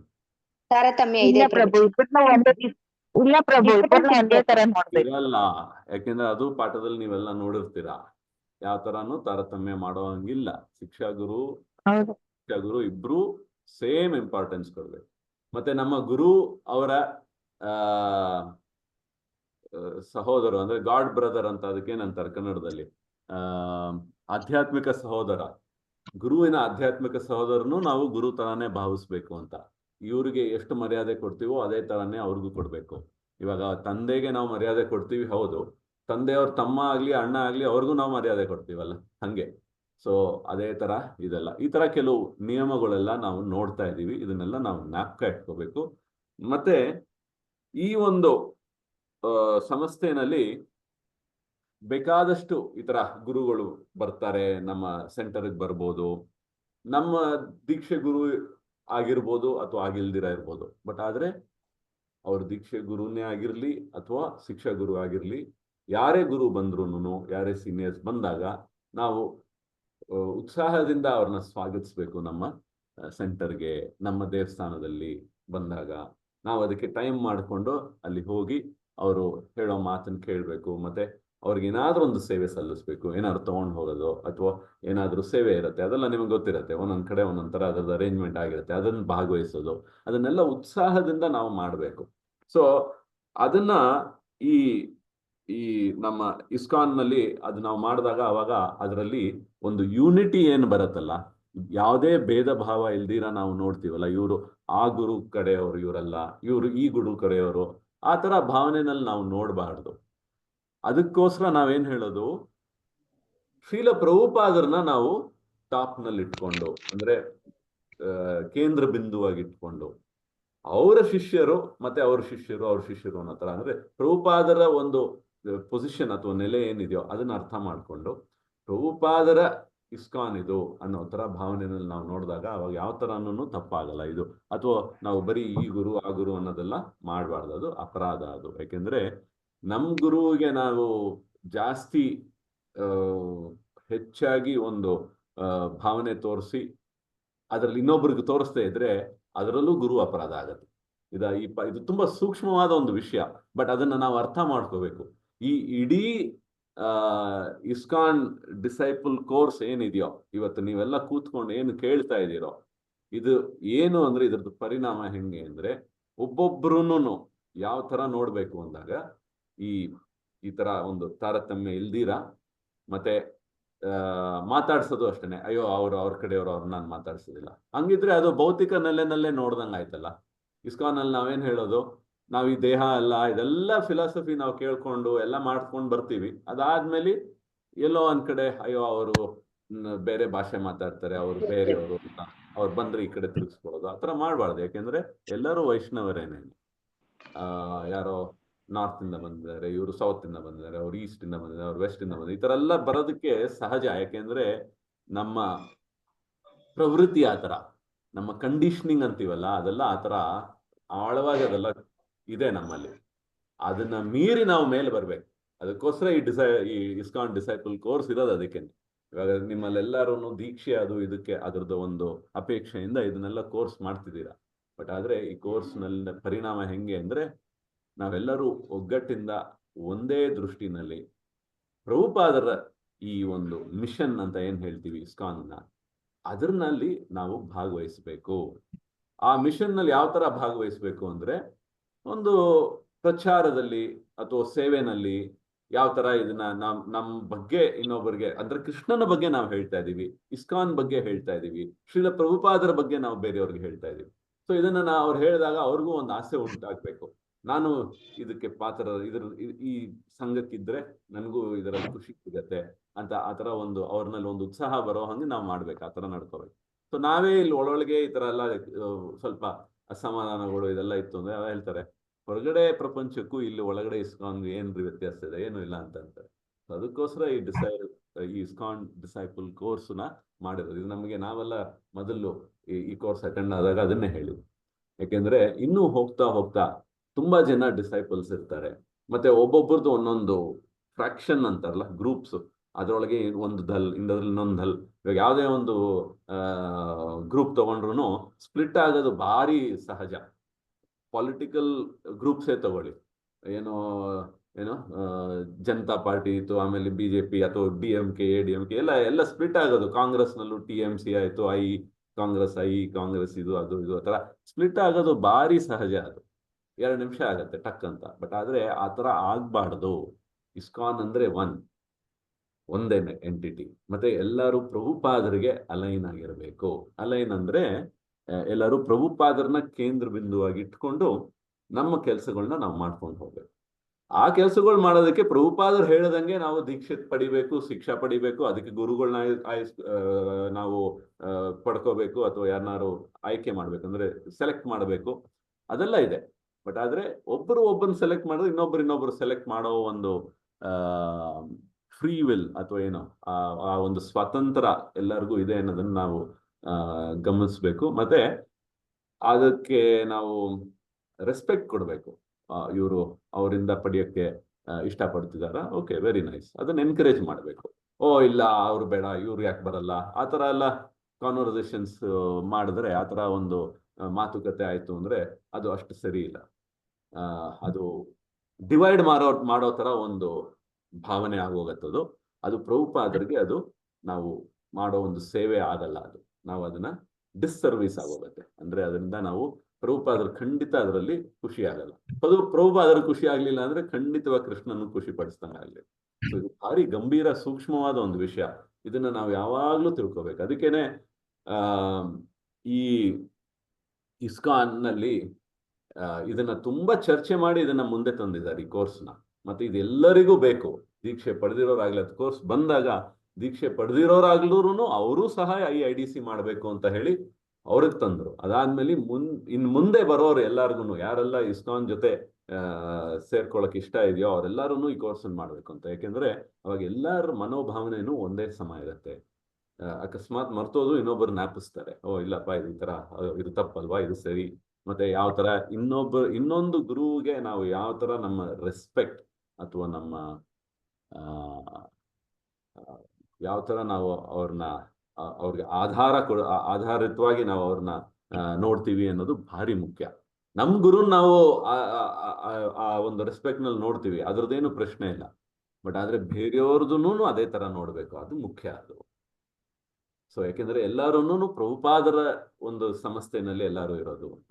ಸೊ ಅದಕ್ಕೆ ಪ್ರಭುಪಾದರ ಅಲೈನ್ಮೆಂಟ್ ಅಥವಾ ಅವ್ರನ್ನ ಕೇಂದ್ರ ಬಿಂದುವಾಗಿ ಇಟ್ಕೊಂಡು ನಾವು ಇಸ್ಕಾನ್ ನೋಡ್ಬೇಕು. ಮತ್ತೆ ನಮ್ಮ ಸೇವೆ, ಮತ್ತೆ ನಾವು ಬೇರೆ ಇತರ ಡಿವೋಟೀಸ್ ಜೊತೆ ನಾವು ಬೆರೆಯೋದು, ಯಾವ ತರ ನಾವು ವರ್ತಿಸ್ತೀವಿ ಅವ್ರ ಜೊತೆ, ಅದೆಲ್ಲಾನು ಇದಕ್ಕೆ ಈ ತರ ಇರಬೇಕು. ಹೌದೋ ಅಲ್ವಾ? ಅದು ಬಿಟ್ಟು ನಾವು ನಮಗೆ ಇಷ್ಟ ಬಂದಂಗೆ ಇದು ನನ್ಗಿಷ್ಟ, ಈ ಗುರು ನನ್ಗಿದು ಅದು ಆ ಥರ ಎಲ್ಲ ನಾವು ಮಾತಾಡಿ ನಾವು ಅದೇ ತರ ಮಾತು ಬೆಳೆಸ್ತಾ ಹೋದ್ರೆ ಅವಾಗ ತಕ್ಷಣ ಏನಾಗತ್ತೆ, ನಮಗ್ ಗೊತ್ತಿಲ್ದಿರಾನೇನೆ ಇಸ್ಕಾನ್ನಲ್ಲೇ ಗ್ರೂಪ್ಗಳಾಗೋಗುತ್ತೆ. ಓ ಅದ್ರಲ್ಲಿ ಇವ್ರಿದು ಅಂತ. ಅದು ಬೇಡ. ಅದು ಪ್ರಭುಪಾದರು ಯಾವತ್ತೂ ಅದನ್ನ ಅದು ಇಷ್ಟಪಡ್ಲಿಲ್ಲ. ಅದು ಇನ್ಫ್ಯಾಕ್ಟ್ ಅಂತಾರಾಷ್ಟ್ರೀಯ ಮಟ್ಟದಲ್ಲಿ ಇವಾಗ ಬರೀ ನಮ್ಮ ಇದನ್ನ ತಗೊಂಡ್ರೆ, ಇಸ್ಕಾನ್ಗಳು ದೇವಸ್ಥಾನಗಳು ತಗೊಂಡ್ರೆ ಬರೀ ನಾವೆಲ್ಲ ಇಂಡಿಯಾನವರೇ ಇರೋದು. ಬಟ್ ಪ್ರಭುಪಾದರು ಇಸ್ಕಾನ್ ನಲ್ಲಿ ಆ ಸಮಯದಲ್ಲಿ ಅಂತಾರಾಷ್ಟ್ರೀಯದವರೆಲ್ಲ ಇದ್ರು, ಎಲ್ಲಾ ಕಡೆ ಬೇರೆ ಬೇರೆ ದೇಶದಿಂದ ಎಲ್ಲ ಇರೋರು. ಅವ್ರನ್ನೆಲ್ಲ ಒಟ್ಟು ಸೇರಿಸಿ ಇಟ್ಕೊಂಡಿದ್ರು ಪ್ರಭುಪಾದರು. ಹೆಂಗೆ? ಯಾಕೆಂದ್ರೆ ಅವಾಗ ಅವರು ಅವ್ರನ್ನೆಲ್ಲರನ್ನು ಕೃಷ್ಣನ ಒಂದು ಇದರಲ್ಲಿ ಎಲ್ಲರನ್ನು ಒಂದು ಸೇರಿಸಿದ್ರು. ಸೊ ಹಂಗೆ ಇಸ್ಕಾನ್ ಅಂತ ಅವರು ಸ್ಟಾರ್ಟ್ ಮಾಡಿದ್ರಿಂದ ಅವರು ಕೇಂದ್ರ ಬಿಂದುವಾಗಿ ಇಟ್ಕೊಂಡು ನಾವೆಲ್ಲನೂ ಒಂದಾಗಿ ಸೇರಿ ಕೃಷ್ಣ ಪ್ರಜ್ಞೆನ ಎಲ್ಲ ಜನಕ್ಕೂ ಕೊಡ್ಬೇಕು. ಯಾಕೆಂದ್ರೆ ಇದರಲ್ಲಿ ಪ್ರಚಾರ ಭಾರಿ ಮುಖ್ಯ. ನನಗೆ ನಂದು ಮುಕ್ತಿ ಅದು ಭಗವಂತ ನೋಡ್ಕೋದಾನೆ. ಒಂದ್ಸಲಿ ನಾವು ಎನ್ರೋಲ್ ಆಗೋದ್ಮೇಲೆ ದೀಕ್ಷೆ ಅದು ಇದು ಎಲ್ಲ ಪಡೆದು ಎಲ್ಲ ಅಲೈನ್ ಆಗೋದ್ವಿ ಅಂದ್ರೆ ಅವಾಗ ಅದು ನಮ್ಮ ಉನ್ನತಿ ಗ್ಯಾರಂಟಿಡ್ ಒಂಥರ. ಯಾಕೆಂದ್ರೆ ಪ್ರಭುಪಾದ ಹೇಳಿದ್ದಾರೆ, ಚಾಂಟ್ ಮಾಡಿ ಮತ್ತೆ 4 ರೆಗ್ಯುಲೇಟಿವ್ ಪ್ರಿನ್ಸಿಪಲ್ಸ್ ಅಂತ ನಾವೇನ್ ಹೇಳ್ತೀವೋ ಅದನ್ನೆಲ್ಲ ನೀವು ಫಾಲೋ ಮಾಡ್ಕೊಂಡು ಹೋಗಿ, ಅವಾಗ ನೀವು ಡೆಫಿನೆಟ್ ಆಗಿ ಮುಕ್ತಿ ಅಂತ ಹೇಳಿದಾರೆ. ಸೊ ಅದ್ರದ್ದೇನು ತೊಂದರೆ ಇಲ್ಲ. ಬಟ್ ಆದ್ರೆ ಈ ಕಾಲಗಳು ನಾವು ಕಳಿಬೇಕಲ್ಲ ಇಲ್ಲಿ ಈ ಭೌತಿಕ ಜಗತ್ನಲ್ಲಿ, ಅವಾಗ ನಾವ್ ಏನ್ ಮಾಡ್ತೀವಿ ಅನ್ನೋದು ಮುಖ್ಯ. ಅದರಲ್ಲಿ ಪ್ರಚಾರ ಮಾಡಿ. ಪ್ರಚಾರನೂ ಒಂದು ಮೇನ್ ಕಾಂಪೊನೆಂಟ್. ಪುಸ್ತಕದ ವಿತರಣೆ ಇರ್ಬೋದು, ಅಥವಾ ಹರಿನಾಮ್ ಸಂಕೀರ್ತನೆ, ಭಗವಂತನ ಸೇವೆ, ಭಗವಂತನಿಗೆ ಬಟ್ಟೆ ಹೊಲಿಯೋದು, ಅಥವಾ ಭಗವಂತನಿಗೆ ಕುಕ್ ಮಾಡೋದು, ಅಥವಾ ಇವರು ಗುರುಗಳು ಬಂದಾಗ ಅದೇ ತರಾನೇನೆ ಅವ್ರಿಗೆ ಕುಕ್ ಮಾಡೋದು. ಈ ತರ ಎಷ್ಟೋ ಲಿಸ್ಟ್ ಇದೆ, ಒಂದು ದೊಡ್ಡ ಲಿಸ್ಟ್ ಆಗತ್ತೆ ಬರ್ಕೊಂಡು ಹೋಗ್ತಾ ಇದ್ರೆ. ಅದನ್ನೆಲ್ಲ ನಾವು ಉತ್ಸಾಹದಿಂದ ಮಾಡ್ಕೊಂಡು ಹೋಗ್ಬೇಕು. ಎಲ್ಲರ ಜೊತೆ ಮಾಡ್ಬೇಕು, ನಾನೊಬ್ನೇ ಮಾಡೋದಲ್ಲ. ಇನ್ನೊಬ್ಬರಿಗೂ ಚಾನ್ಸ್ ಕೊಡ್ಬೇಕು. ಯಾರೋ ಒಬ್ರು ಬಂದ್ರು, ನೀವು ಬಂದ್ರ ಬನ್ನಿ, ನೀವು ಇದ್ ಮಾಡಿ, ಇದ್ ಮಾಡ್ತಾ ಇದ್ದೆ ನಾನು, ಇದ್ರಲ್ಲಿ ನೀವು ಇಷ್ಟು ಮಾಡಿ, ನಾನು ಇಷ್ಟು ಮಾಡ್ತೀನಿ. ಆ ಒಂದು ಮನೋಭಾವನೆ ಮುಖ್ಯ. ಅದರಲ್ಲಿ ಇವ್ರು ನಮ್ಮವರಲ್ಲಪ್ಪ, ಇವ್ರು ಆಮೇಲೆ ಬರ್ಲಿ, ಅಥವಾ ಅವ್ರು ಬಂದ್ರೆ ನಾವು ಈ ಕಡೆ ತಿರ್ಕೊಳ್ಳೋದು, ಆ ಥರ ಎಲ್ಲ ಮಾಡಬಾರ್ದು. ಅವಾಗ ಏನಾಗತ್ತೆ, ಆ ಭಾವ ಏನಿದೆ ಇಸ್ಕಾನ್ನದು ಅದು ಒಂಥರ ಪ್ಯೂರ್ ಆಗಿರೋದಿಲ್ಲ. ಅದರಿಂದ ಪ್ರಭುಪಾದರಿಗೆ ಇಷ್ಟ ಆಗೋದಿಲ್ಲ. ಸೊ ಅದಕ್ಕೋಸ್ಕರನೇ ಇಷ್ಟೆಲ್ಲ ನಾವು ಡಿಸ್ಕಸ್ ಮಾಡ್ತಾ ಇರೋದು. ಯಾವ ತರ ಒಂದು ಸಮಾನತೆ ಇರ್ಬೇಕು ಎಲ್ಲಿ ಹೋದ್ರು, ಮತ್ತೆ ಯಾವ ತರ ಎಲ್ಲಾನು ಒಂದು ಸ್ಟ್ಯಾಂಡರ್ಡ್ ಅಂತ ಹೇಳ್ತಾರಲ್ಲ ಅದು ಬರಬೇಕು ಅಂತ. ಸೊ ಮತ್ತೆ ಅದರಲ್ಲಿ ಭಾವ ಒಬ್ರಿಗೊಬ್ರು ನೋಡ್ಕೊಂಡು ಒಬ್ಬರ ಪರಿಣಾಮ ಇನ್ನೊಬ್ಬರ ಮೇಲೆ ಪಾಸಿಟಿವ್ ಆಗಿರ್ಬೇಕು. ಅಂದ್ರೆ ಇವ್ರನ್ನ ಮೇಲೆ ಎತ್ತೋ ತರ ಇರ್ಬೇಕು. ನಾವು ಒಬ್ಬರನ್ನ ನಮ್ಮನ್ನ ನೋಡ್ಕೊಂಡು ಇನ್ನೊಬ್ರು ನಾನು ಈ ತರ ಮಾಡ್ಬೇಕಲ್ಲ ಅಂತ ಅವರು ಒಂಚೂರು ನಾವು ಅವ್ರು ನೋಡ್ಕೊಂಡು ನಾವು ಇನ್ನೊಂಚೂರು ಅಂತ ಹಂಗೆ ಮೇಲೆ ಹೋಗ್ಬೇಕೆ ಹೊರತು ತೆಳಗೆ ಹೋಗೋ ತರ ಒಂದು ಸಿಚುವೇಶನ್ ಬರಬಾರ್ದು. ಸೊ ಇದು ಸೂಕ್ಷ್ಮವಾದ ವಿಷಯ, ಬಟ್ ನಿಮ್ಗೆಲ್ಲ ಅರ್ಥ ಆಗ್ತಿದೆ ಅಂತ ಅನ್ನಿಸ್ತಾ ಇದೆ. ಸೊ ಇದನ್ನ ಯಾವತ್ತೂ ಮರಿದಿರ ಜ್ಞಾಪಕ ಇಟ್ಕೊಳ್ಳಿ. ಸೊ ಗುರು ಪೂಜೆ ಒಟ್ಟಿಗೆ ಮಾಡೋದು ಭಾರಿ ಮುಖ್ಯ. ಅದು ದೇವಸ್ಥಾನದಲ್ಲಿ ಮಾಡೋದು ವೆರಿ ಇಂಪಾರ್ಟೆಂಟ್. ದಿನನಿತ್ಯ ನಮ್ಮ ಮನೆಗಳಲ್ಲಿ ಮಾಡ್ತೀವಿ, ಬಟ್ ಆದ್ರೆ ಇವಾಗ ಭಾನುವಾರ ನಾವು ಸೇರಿದ್ವಿ ಅಂದ್ರೆ ಅಲ್ಲೆಲ್ಲ ಸೇರಿ ಮಾಡ್ಬೇಕು. ಅದರಲ್ಲಿ ಒಬ್ರಿಗೊಬ್ರು ಹೆಲ್ಪ್ ಮಾಡಿ ಮಾಡ್ಬೇಕು. ಮತ್ತೆ ಅದರಲ್ಲಿ ಆರತಿ ನಾವು ಮಾಡುವಾಗ ಯಾವ ತರ ನಾವು ಆರತಿ ಮಾಡಬೇಕು ಅನ್ನೋದನ್ನು ರೂಲ್ ಕೊಟ್ಟಿದ್ದಾರೆ. ಇವಾಗ ಕೆಲವ್ರಿಗೆ ಆರತಿ ಮಾಡೋದಕ್ಕೆ ಅವಕಾಶ ಸಿಗತ್ತೆ ದೇವ್ರ ಹತ್ರ ನಿಂತ್ಕೊಂಡು. ಅವಾಗ ನಾವು ಆರತಿ ಮಾಡುವಾಗ ಏನು ನಮ್ಮ ಫಿಲಾಸಫಿ ಏನು, ಗುರುವಿನ ಒಂದು ಗುರುವಿನ ಇಟ್ಕೊಂಡು ಅವರ ಒಂದು ಆಜ್ಞೆಯಿಂದ ಅವ್ರ ಪರ್ಮಿಷನ್ ತಗೊಂಡು ನಾವು ಭಗವಂತನಿಗೆ ಪೂಜೆ ಸಲ್ಲಿಸ್ತಾ ಇದೀವಿ ಅನ್ನೋ ತರ ಒಂದು ಭಾವನೆಯಲ್ಲಿ ಮಾಡ್ಬೇಕು. ಅಂದ್ರೆ ಸರೆಂಡರ್ ಇರ್ಬೇಕು, ಅದು ಗುರುವ ಸರೆಂಡರ್, ಶರಣಾಗತಿ ಗುರುವಿಗಿದೆ ಮತ್ತೆ ಮಾಡ್ತಿರೋದು ಭಗವಂತನಿಗೆ. ಸೊ ಅದಕ್ಕೆ ಅಲ್ಲಿ ಒಂದು ನಮ್ಮ ಗುರುವಿನ ಒಂದು ಫೋಟೋನ, ಚಿಕ್ಕದಾಗಿರೋ ಫೋಟೋನ ಇಟ್ಕೋಬಹುದು ಅಂತ ಈ ತರ ರೂಲ್ಸ್ ಇದೆ. ಬಟ್ ಆದ್ರೆ ಫೋಟೋ ಇಟ್ಕೊಳ್ಳೋದು ಅಂದ್ರೆ ಹಂಗಂದ್ರೆ ಇರೋ ಗುರುಗಳ್ದ ಎಲ್ಲಾ ಫೋಟೋನು ಅಲ್ಲಿ ಆಲ್ಟರ್ನಲ್ಲಿ ಇಡಕ್ಕಾಗತ್ತಾ? ಆಗಲ್ಲ. ಎಷ್ಟು ಜನದು ಅಂತ ಇಡಕ್ಕಾಗತ್ತೆ? ಅದಕ್ಕೇನ್ ಹೇಳ್ತಾರೆ, ನೀವು ಬರ್ತೀರಾ, ನಿಮ್ ಸೇವೆ ಇದೆಯಾ, ನೀವು ಮಾಡುವಾಗ ನಿಮ್ಮ ಗುರುವಿನ ಫೋಟೋ ಚಿಕ್ಕದು, ಅದು ದೊಡ್ಡ ಫೋಟೋ ತಂದು ಇಡೋದಲ್ಲ. ಪ್ರಭುಪಾದರದ್ದು ಫೋಟೋ ಇರತ್ತೆ, ಅದಕ್ಕಿಂತ ಚಿಕ್ಕದಾಗೆ ಇರ್ಬೇಕಲ್ವಾ ಗುರು ಫೋಟೋ. ಯಾಕೆಂದ್ರೆ ಪ್ರಭುಪಾದರದ್ದು ಶಿಷ್ಯಂದ್ರು ತಾನೆ ನಮ್ ಗುರುಗಳು. ಸೊ ಅವರು ಡಿಸೈಪಲ್ಸ್, ಅವ್ರ ತೆಳಗಿರೋದಲ್ವಾ. ಸೊ ಆತರ ಈ ಒಂದು ರೆಸ್ಪೆಕ್ಟ್ ಅಥವಾ ಮರ್ಯಾದೆ ಏನಿದೆಯೋ ಅದನ್ನ ಯಾವತ್ತೂ ನಾವು ವಿರುದ್ಧವಾಗಿ ಹೋಗ್ಬಾರ್ದು. ಸೊ ಅದು ಒಂದು ಫೋಟೋ ಇಟ್ಕೊಂಡು ಅವ್ರ ಪರ್ಮಿಷನ್ ತಗೊಂಡು ಅದಾದ್ಮೇಲೆ ಪೂಜೆ ಮಾಡೋದು. ಪೂಜೆ ಆದ ನಂತರ ಏನೋ ಆ ಫೋಟೋನ ತಗೊಂಡು ಪಕ್ಕಕ್ಕೆ ಇಡ್ಬೋದು ಅಥವಾ ತಗೊಂಡು ಹೊಟ್ಟೋಗ್ಬೋದು ಆ ತರ.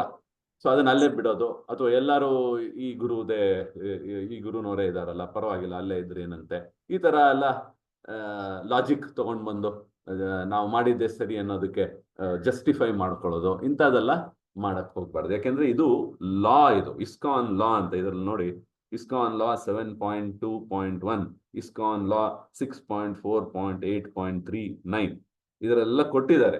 ಈ ತರ ಒಂದು ಪಿಕ್ಚರ್ ಇಟ್ಕೋಬಹುದು. ಬಟ್ ಆದ್ರೆ ಅದನ್ನ ಆರತಿ ಆದ ನಂತರ ನೀವು ಆ ಜಾಗ ಬೇರೆಯವ್ರಿಗೆ ಬಿಟ್ಟು ಕೊಡುವಾಗ ಆ ಗುರುವಿನ ಫೋಟೋನು ನೀವು ತಗೊಂಡ್ ಹೊರಟೋಗಿ. ಹಂಗೆ ಕೆಲವು ರೂಲ್ಸ್ ನಾವು ಯಾವಾಗಲೂ ಫಾಲೋ ಮಾಡ್ಬೇಕು. ಅದನ್ನ ಯಾವಾಗಲೂ ನಾವು ಜ್ಞಾಪಕ ಇಟ್ಕೋಬೇಕು. ಇದರಿಂದ ಇನ್ನೊಬ್ಬರಿಗೆ ಯಾವ ತರಾನು ತೊಂದರೆ ಆಗ್ದಿರಾ ಎಲ್ಲಾ ಗುರುಗಳು ಈಕ್ವಲ್ ಅನ್ನೋ ಒಂದು ಭಾವನೆ, ಎಲ್ಲಾರು ಇದು ಪ್ರಭುಪಾದರ ಒಂದು ಸಮಸ್ಯೆ ಅನ್ನೋದು, ಆ ಒಂದು ಪರಿಜ್ಞಾನ ನಮ್ಗೆಲ್ಲರಿಗೂ ಬರ್ಬೇಕು ಅನ್ನೋದಕ್ಕೋಸ್ಕರ ಇದನ್ನ ಹೇಳ್ತಾರೆ. ಮತ್ತೆ ಗುರು ಪೂಜೆ, ಇವಾಗ ಒಬ್ಬೊಬ್ಬರು ದೀಕ್ಷೆ ಗುರುಗಳು ಹಲವಾರು ಜನ ಇರ್ತಾರೆ. ಅವರು ಗುರು ಪೂಜೆನ ಮಾಡ್ಬೋದು, ದೇವಸ್ಥಾನದಲ್ಲೂ ಮಾಡ್ಬೋದು, ಮನೆಗಳಲ್ಲೂ ಮಾಡ್ತೀವಿ, ಅದೇ ತರ ದೇವಸ್ಥಾನದಲ್ಲೂ ಮಾಡ್ಬೋದು. ಬಟ್ ಆದ್ರೆ ದೇವಸ್ಥಾನದಲ್ಲಿ ಮಾಡುವಾಗ ದೇವಸ್ಥಾನ ಮೇನ್ ಡಿಟಿಸ್ ಇರೋ ರೂಮ್ನಲ್ಲ, ಟೆಂಪಲ್ ಹಾಲ್ನಲ್ಲ, ಇನ್ನೊಂದು ರೂಮ್ನಲ್ಲಿ ಗುರು ಪೂಜೆ ಮಾಡ್ಬೋದು. ಮತ್ತೆ ವ್ಯಾಸ ಪೂಜೆ ಆಚರಣೆನೂ ಆಗತ್ತೆ. ಸೊ ಈ ತರ ಕೆಲವು ಫಂಕ್ಷನ್ಸ್ ನಾವು ಮಾಡ್ತೀವಿ, ಅದೆಲ್ಲನೂ ಮಾಡೋದು ಒಂದು ವಿಧಾನ ಇದೆ, ಒಂದು ರೀತಿ ಇದೆ, ಅದನ್ನ ನಾವು ತಿಳ್ಕೊಂಡಿರ್ಬೇಕು. ಸೊ ಆವಾಗ ಯಾವ ತರ ಅಟೆಂಡ್ ಮಾಡಬೇಕು, ಯಾವ ತರ ಅದರಲ್ಲಿ ಫಸ್ಟ್ ಯಾರು ಇದು ಮಾಡ್ತಾರೆ, ಈ ತರ ಎಲ್ಲ ಕೆಲವು ರೂಲ್ಸ್ನ ನಾವು ತಿಳ್ಕೊಂಡಿದ್ದಾಗ ಅವಾಗ ಈ ವೈಷ್ಣವ ಎಟಿಕೇಟ್ ಅಂತಾರೆ. ಎಟಿಕೇಟ್ ಕನ್ನಡದಲ್ಲಿ ಏನ್ ಹೇಳ್ತಾರೆ ನನ್ಗೆ ಗೊತ್ತಿಲ್ಲ. ಈ ನಡವಳಿಕೆ ಯಾವ ತರ ಇರಬೇಕು ಅನ್ನೋದು, ಅಂದ್ರೆ ವೈಷ್ಣವರು ನೋಡಿದ ತಕ್ಷಣ ಹೇಳ್ತಾರಲ್ಲ ಆ ತರ, ಇವರು ಇಸ್ಕಾನ್ ಡಿವೋಟಿಯಪ್ಪ, ಇವ್ರು ಕೆಲವುದೆಲ್ಲ ಈ ತರ ಎಲ್ಲ ಮಾಡೋದಿಲ್ಲ, ಇವ್ರು ಹಿಂಗೇನೆ ಅಂತ ಗೊತ್ತಾಗತ್ತಲ್ಲ, ಅದನ್ನ ನಾವು ಎಟಿಕೇಟ್ ಅಂತೀವಿ. ಕನ್ನಡದಲ್ಲಿ ಏನ್ ಹೇಳ್ತಾರೆ ಅದಕ್ಕೆ? ಯಾರು ಹೇಳ್ತೀರಾ? ಗೊತ್ತಿರೋರು ಹೇಳ್ಬೋದು. ಸದಾಚಾರ, ವೈಷ್ಣವ ಸದಾಚಾರ, ವೈಷ್ಣವ ಸದಾಚಾರ. Thank you so much Mataji. So ಸದಾಚಾರ ಭಾರಿ ಮುಖ್ಯ. ಆ ವೈಷ್ಣವ ಸದಾಚಾರ ಏನು ಅನ್ನೋದನ್ನ ನಾವು ಯಾವಾಗ್ಲೂ ಮೇಂಟೈನ್ ಮಾಡ್ಕೊಂಡು ಹೋಗ್ಬೇಕು. ಅದನ್ನ ನಾವು ನಮ್ಮಿಂದ ಇದು ಕಮ್ಮಿ ಆಯ್ತು ಅಂತ ಯಾವತ್ತೂ ಬರಬಾರ್ದು. ಬೇರೆಯವ್ರಿಗೆ ಗೊತ್ತಾಗ್ದಿರ ಇರ್ಬೋದು, ಬಟ್ ಆದ್ರೆ ಪರಂಪರೆನಲ್ಲಿ ನಾವು ಗುರು ಮತ್ತೆ ಈ ಗುರು ಪರಂಪರೆಗೆ ನಾವು ಸೇರಿರ್ತೀವಲ್ಲ, ಅಲ್ಲಿ ಡೆಫಿನೆಟ್ ಆಗಿ ಗೊತ್ತಾಗತ್ತೆ, ಗುರು ಗೊತ್ತಾಗತ್ತೆ, ಪರಂಪರೆಗೆ ಗೊತ್ತಾಗತ್ತೆ, ಕೃಷ್ಣನಿಗೆ ಗೊತ್ತಾಗತ್ತೆ. So it is not correct ಅಲ್ವಾ? ಸೊ ಆ ಭಾವ ಭಾರಿ ಮುಖ್ಯ. ಯಾಕೆಂದ್ರೆ ಯಾವ ಮನೋಭಾವನೆಯಲ್ಲಿ ನಾವು ಮಾಡ್ತಿದೀವಿ ಅನ್ನೋದು. ಕೃಷ್ಣನೇ ಹೇಳ್ತಾನೆ, ನೀನ್ ಏನ್ ಕೊಟ್ರುನು ಭಕ್ತಿಯಿಂದ ಕೊಡು ಅಂತ. ಪತ್ರಂ ಪುಷ್ಪಂ ಫಲಂ ತೋಯಮೇ ಕೊಡು, ಪರವಾಗಿಲ್ಲ, ಬಟ್ ಆದ್ರೆ ಭಕ್ತಿಯಿಂದ ಕೊಟ್ರೆ ಸ್ವೀಕರಿಸ್ತೀನಿ ಅಂತ. ಆದ್ರೆ ಭಾವಾಗ್ರಹಿ ಜನಾರ್ದನ, ಭಾವನೆ ಮುಖ್ಯ ಇದರಲ್ಲಿ. ಸೊ ನಮಗೂ ಈ ಮನೋಭಾವನೆ ಯಾವ ತರ ಇರುತ್ತೆ, ನಾವು ಏನೇ ಒಂದು ಕೆಲಸ ಮಾಡುವಾಗ ಅಥವಾ ಕೆಲಸ ಮಾಡಿದಿರ ಸುಮ್ಮನೆ ಒಟ್ಟು ಜೊತೆಲಿ ಇರುವಾಗ್ಲೂ ಅದೇನೋ ಇವ್ರು ನೋಡಿದ್ರೆ ಈ ತರ ಏನೋ ಆ ತರ ಎಲ್ಲ ಕೆಲವು ನೆಗೆಟಿವ್ ಥಾಟ್ಸ್ ಬರುತ್ತಲ್ಲ, ಅದು ಬರ್ದಿರ ಇರೋ ತರ ನಾವು ನೋಡ್ಕೋಬೇಕು.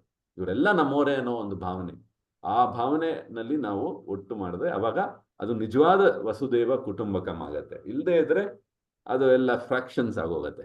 ಈ ಫ್ರಾಕ್ಷನ್ಸ್ ಆಗದಿರ ಬಿಡ್ಬೇಕು ಅಂದ್ರೆ ಇಷ್ಟೆಲ್ಲ ಮಾಡ್ಬೇಕು. ಇದು ಕಷ್ಟವಾದ ಒಂದು ಮಾರ್ಗ, ಅಷ್ಟು ಸುಲಭ ಅಲ್ಲ. ತಕ್ಷಣ ಸುಲಭವಾದ ಮಾರ್ಗ ಅಂದ್ರೆ ಆಯ್ತು ಅವ್ರು ಮಾಡ್ಕೋತಾರೆ ಬಿಡು, ನಾವು ಇಲ್ಲಿ ಮಾಡ್ಕೊಳ್ಳೋಣ ಅಂತ. ಬಟ್ ಹಂಗಲ್ಲ, ಒಟ್ಟು ಸೇರಿ ಎಲ್ಲಾರನ್ನೂ ಒಟ್ಟು ಕರ್ಕೊಂಡು ಹೋಗ್ಬೇಕು. ಎಲ್ಲರೂ ಒಟ್ಟಿಗೆನೆ, one for all for one ಅಂತಾರೆ. ಒಬ್ಬರಿಗೆ ಸಾರಿ, ಒಬ್ಬರಿಗೆ ಎಲ್ಲರಿಗೂ ಒಬ್ಬ ಅಂತ, ಅದು ಒಂದು ಸೇಯಿಂಗ್ ಇಂಗ್ಲಿಷ್ನಲ್ಲಿ. ಸೊ ಆ ಥರ ಎಲ್ಲ ಒಟ್ಟಿಗೆ ಇರೋದನ್ನ ನಾವು ಅಭ್ಯಾಸ ಮಾಡ್ಕೋಬೇಕು. ಅದು ಕಷ್ಟ ಆಗ್ಬೋದು, ಯಾಕೆಂದ್ರೆ ನಾವೆಲ್ಲ ಬೇರೆ ತರ ಒಂದು ಪ್ರವೃತ್ತಿ ನಮ್ದೆಲ್ಲ, ಬಟ್ ಅದನ್ನ ನಾವು ಮಾಡ್ಕೋಬೇಕು. ಸೊ ವ್ಯಾಸ ಪೂಜೆ ಬಗ್ಗೆ ನೋಡಿದ್ವಿ. ಸೊ ವ್ಯಾಸ ಪೂಜೆನಲ್ಲಿ ಆಕ್ಚುಲಿ ವರ್ಷಕ್ಕೊಮ್ಮೆ ನಮ್ಮ ದೀಕ್ಷೆ ಗುರುವ ವ್ಯಾಸ ಪೂಜೆ ಮಾಡೋ ಒಂದು ಅವಕಾಶ ಇರುತ್ತೆ. ಅದರಲ್ಲಿ ಟೆಂಪಲ್ ಹಾಲ್ನಲ್ಲೂ ಬೇಕಾದ್ರೆ ಮಾಡ್ಬೋದು. ಅದೊಂದು ಫಂಕ್ಷನ್ ವರ್ಷದಲ್ಲಿ ಒಮ್ಮೆ ಮಾಡುವಾಗ ಅದು ಟೆಂಪಲ್ ಹಾಲ್ನಲ್ಲಿ ಬೇಕಾದ್ರೂ ಮಾಡ್ಬೋದು. ಇದೆಲ್ಲ ರೂಲ್, ಇದು ಲಾ, ಇದು ಯಾಕೆ ಅಂತ ಕೇಳೋದಲ್ಲ, ಅದು ಈ ಲಾ ತರ ಮಾಡಿದ್ದಾರೆ ಇಸ್ಕಾನ್ನಲ್ಲಿ, ಯಾಕೆಂದ್ರೆ ಅವಾಗ ಅದು ಒಂದು ಯೂನಿಫಾರ್ಮಿಟಿ ಇರುತ್ತೆ ಅನ್ನೋದಕ್ಕೋಸ್ಕರ. ಸೊ ಹಂಗೆ ಇದನ್ನ ಮಾಡಿ ವ್ಯಾಸ ಪೂಜೆನಲ್ಲೂ ಅಷ್ಟೇನೆ ಈ ದೈವ ಸಹೋದರ ಹತ್ರ ನೀವು ನಮ್ಮ ಗುರು ಬಗ್ಗೆ ಏನಾದ್ರು ಹೇಳಿ ಅನ್ನೋದನ್ನು ಸದಾಚಾರ ಅಲ್ಲ ಅಂತ ಹೇಳ್ತಾರೆ. ಯಾಕೆಂದ್ರೆ ಅವ್ರನ್ನ ನಾವು ಕೇಳಬಾರ್ದು, ಈ ತರ ನೀವು ಗ್ಲೋರಿಫೈ ಮಾಡಿ ಅನ್ನೋ ತರ ಅಲ್ಲ. ಗ್ಲೋರಿಫೈ ಮಾಡೋದು ಶಿಷ್ಯರ ಕರ್ತವ್ಯ. ಅದು ಅರ್ಥ ಆಯ್ತಾ? ಗ್ಲೋರಿಫೈ ಅಂದ್ರೆ ಏನು, ಕನ್ನಡದಲ್ಲಿ ಏನ್ ಹೇಳ್ತಾರೆ ಗ್ಲೋರಿಫೈಗೆ? ಹೊಗಳೋದು, ಹಾ. ಅದು ನಾವು ಗುರುವಿಗೆ ನಮ್ಮ ಗುರು ನಾವು ಗ್ಲೋರಿಫೈ ಮಾಡ್ಬೇಕು. ಅದು ಯಾರ ಕೆಲಸ? ಅದು ಶಿಷ್ಯಂದ್ರ ಕೆಲಸ. ಅದನ್ನ ಹೋಗಿ ನಾವು ಅವರು ಗಾಡ್ ಬ್ರದರ್ ನೀವು ಬಂದಿದಿರಲ್ಲ ನೀವು ಹೇಳಿ ಅಂತೆಲ್ಲ ಆ ಥರ ಎಲ್ಲ ಹೇಳೋದು ಸದಾಚಾರ ಅಲ್ಲ. ಸೊ ಈ ತರ ಕೆಲವು ಸೂಕ್ಷ್ಮವಾದ ಪಾಯಿಂಟ್ಸ್ನೆಲ್ಲ ನಾವು ತಿಳ್ಕೋಬೇಕು. ಅವಾಗ ನಾವು ಯಾವ ತರ ಹೆಂಗೆ ವರ್ತಿಸ್ತೀವಿ, ಏನಾಗ್ತಿದೆ ಅನ್ನೋದ್ರಲ್ಲಿ ನಮಗೆ ಅವಾಗ ಅದು ಒಂದು ಸರಿಯಾದ ಒಂದು ಎನ್ವಿರಾನ್ಮೆಂಟ್ ಇದೆಯಾ ಅಥವಾ ವಾತಾವರಣ ಇದೆಯಾ ಇಲ್ವಾ ಅನ್ನೋದು ನಮಗೆ ಗೊತ್ತಾಗುತ್ತೆ. ಸೊ ಇದರಲ್ಲಿ ಶ್ರೀಲ ಪ್ರಭುಪಾದರ ವ್ಯಾಸ ಪೂಜೆ ನಾವು ಮಾಡ್ತೀವಿ, ಎಲ್ಲ ದೇವಸ್ಥಾನದಲ್ಲೂ ಮಾಡ್ತಾರೆ. ಅದಾದ್ಮೇಲೆ ಗುರುಗಳ ವ್ಯಾಸ ಪೂಜೆನೂ ಮಾಡ್ಬೋದು ಅಂತ ಇವತ್ತು ನೋಡಿದ್ವಿ. ಅದು ಮಾಡ್ತೀವಿ, ಅದನ್ನು ಮುಂದೆನೂ ನಡೆಯುತ್ತೆ ಅದೇ ತರ. ಬಟ್ ಆದ್ರೆ ಪ್ರಭುಪಾದರ ವ್ಯಾಸ ಪೂಜೆ ಒಂದು ಹಂತಕ್ಕೆ ನಾವು ಮಾಡ್ತೀವಿ. ಇತರ ಬೇರೆ ಗುರುಗಳ ವ್ಯಾಸ ಪೂಜೆ ಮಾಡುವಾಗ ಅದೇ ಹಂತದಲ್ಲಿ ಮಾಡ್ಬೇಕಾ, ಅದಕ್ಕಿಂತ ಜಾಸ್ತಿ ಮಾಡ್ಬೋದಾ, ಅದಕ್ಕಿಂತ ಕಮ್ಮಿ ಮಾಡ್ಬೇಕಾ? ಅದಕ್ಕಿಂತ ಕಮ್ಮಿ ಮಾಡ್ಬೇಕು ಪ್ರಭುಜಿ. ಇನ್ನ ಕಮ್ಮಿ ಮಾಡ್ಬೇಕು. ಯಾಕೆಂದ್ರೆ ಜಾಸ್ತಿ ಮಾಡಿದ್ರೆ ಪ್ರಭುಪಾದರಿಗೆ ಅವಮಾನ ಮಾಡ್ದಂಗಾಯ್ತು, ಅಥವಾ ಅವರ ಪೊಸಿಷನ್ ನಾವು ತೆಳಗಿಳಿಸ್ದಂಗಾಯ್ತು. ಇದು ಸೂಕ್ಷ್ಮವಾದ ವಿಷಯ ಅಗೇನ್ ಅಲ್ವಾ? ಸೊ ಹಂಗೆ ಈ ತರ ಕೆಲವು ಪಾಯಿಂಟ್ಸ್ ಎಲ್ಲಾನು ನಾವು ನೋಡ್ಕೋಬೇಕು. ಕೆಲವು ಸಮಯ ಅನ್ಸುತ್ತೆ ಇದೇನಿದು ಬರೀ ಇಷ್ಟು ಮಾಡಿದ್ರು ಹಂಗೆ ಅಂತ, ಅಥವಾ ಒಂದು ಗುರುಗೆ ತುಂಬಾ ಆಡಂಬರದಿಂದ ಮಾಡ್ಬಿಡೋದು, ಇನ್ನೊಬ್ರಿಗೆ ಏನು ಮಾಡ್ದಿರ ಇರೋದು. ಅವ್ರಿಬ್ರು ದೈವ ಸಹೋದರ ಆಗಿರ್ಬೋದು. ಸೊ ಅವಾಗ ಏನಾಗತ್ತೆ, ಒಬ್ಬರನ್ನ ಜಾಸ್ತಿ ಮಾಡಿ ಇನ್ನೊಬ್ಬರನ್ನ ಕಮ್ಮಿ ಮಾಡಿದಾಗ ಆ ಇನ್ನೊಬ್ಬರಿಗೆ ಅವಮಾನ ಮಾಡ್ದಂಗಾಯ್ತು. ಸೊ ಅವಾಗ ಅಗೇನ್ ಅಲ್ಲಿ ಅಪರಾಧ ಆಯ್ತು. ಸೊ ಇದೆಲ್ಲ ತುಂಬಾ ಎಚ್ಚರ ಇರಬೇಕು ಅಂತ, ಅಥವಾ ಅಟ್ಲೀಸ್ಟ್ ನಮ್ಗೆ ಇದೆಲ್ಲ ಗೊತ್ತಿರಬೇಕು ಈ ತರ ಎಲ್ಲ ಇದೆ ಅಂತ. ಸೊ ಅವಾಗ ನಾವು ಡೈರೆಕ್ಟ್ ಆಗಿ ಮಾಡ್ತೀವೋ ಇಲ್ವೋ, ಬಟ್ ಇವೆಲ್ಲ ಇದೆ, ಇಷ್ಟೆಲ್ಲ ನೋಡಿ ಮಾಡ್ತಾರೆ, ನಮ್ಮ ದೇವಸ್ಥಾನದಲ್ಲೂ ಈ ತರ ಎಲ್ಲ ಮಾಡ್ತಿದ್ದಾರೆ ಅನ್ನೋದನ್ನ ನಾವು ಯಾವಾಗ್ಲೂ ಅದನ್ನ ನಾವು ಯಾವಾಗಲೂ ಜ್ಞಾಪಕ ಇಟ್ಕೋಬೇಕು. ಓಕೆ.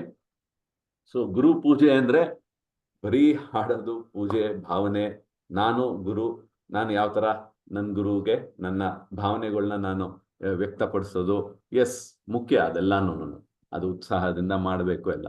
ಅದೇ ಸಮಯದಲ್ಲಿ ಬೇರೆ ಗುರುಗಳ್ನು ಅದೇ ತರಾನೇ ನೋಡ್ಬೇಕು. ಸೊ ಇದು ಸ್ವಲ್ಪ ಕಷ್ಟವಾದ ವಿಷಯ. ಇದು ಹೆಂಗೆ ಅಂದ್ರೆ, ಪೇರೆಂಟ್ಸ್ಗೆ ಅವ್ರ ಮಕ್ಕಳನ್ನ ನೋಡ್ಕೋತಾರೆ, ಹೌದು, ಬೇರೆಯವ್ರ ಮಕ್ಕಳನ್ನು ನಿಮ್ಮ ಮಕ್ಕಳ ತರ ನೋಡಿ ಅಂದ್ರೆ ಸ್ವಲ್ಪ ಕಷ್ಟ ಆಗತ್ತಲ್ವಾ?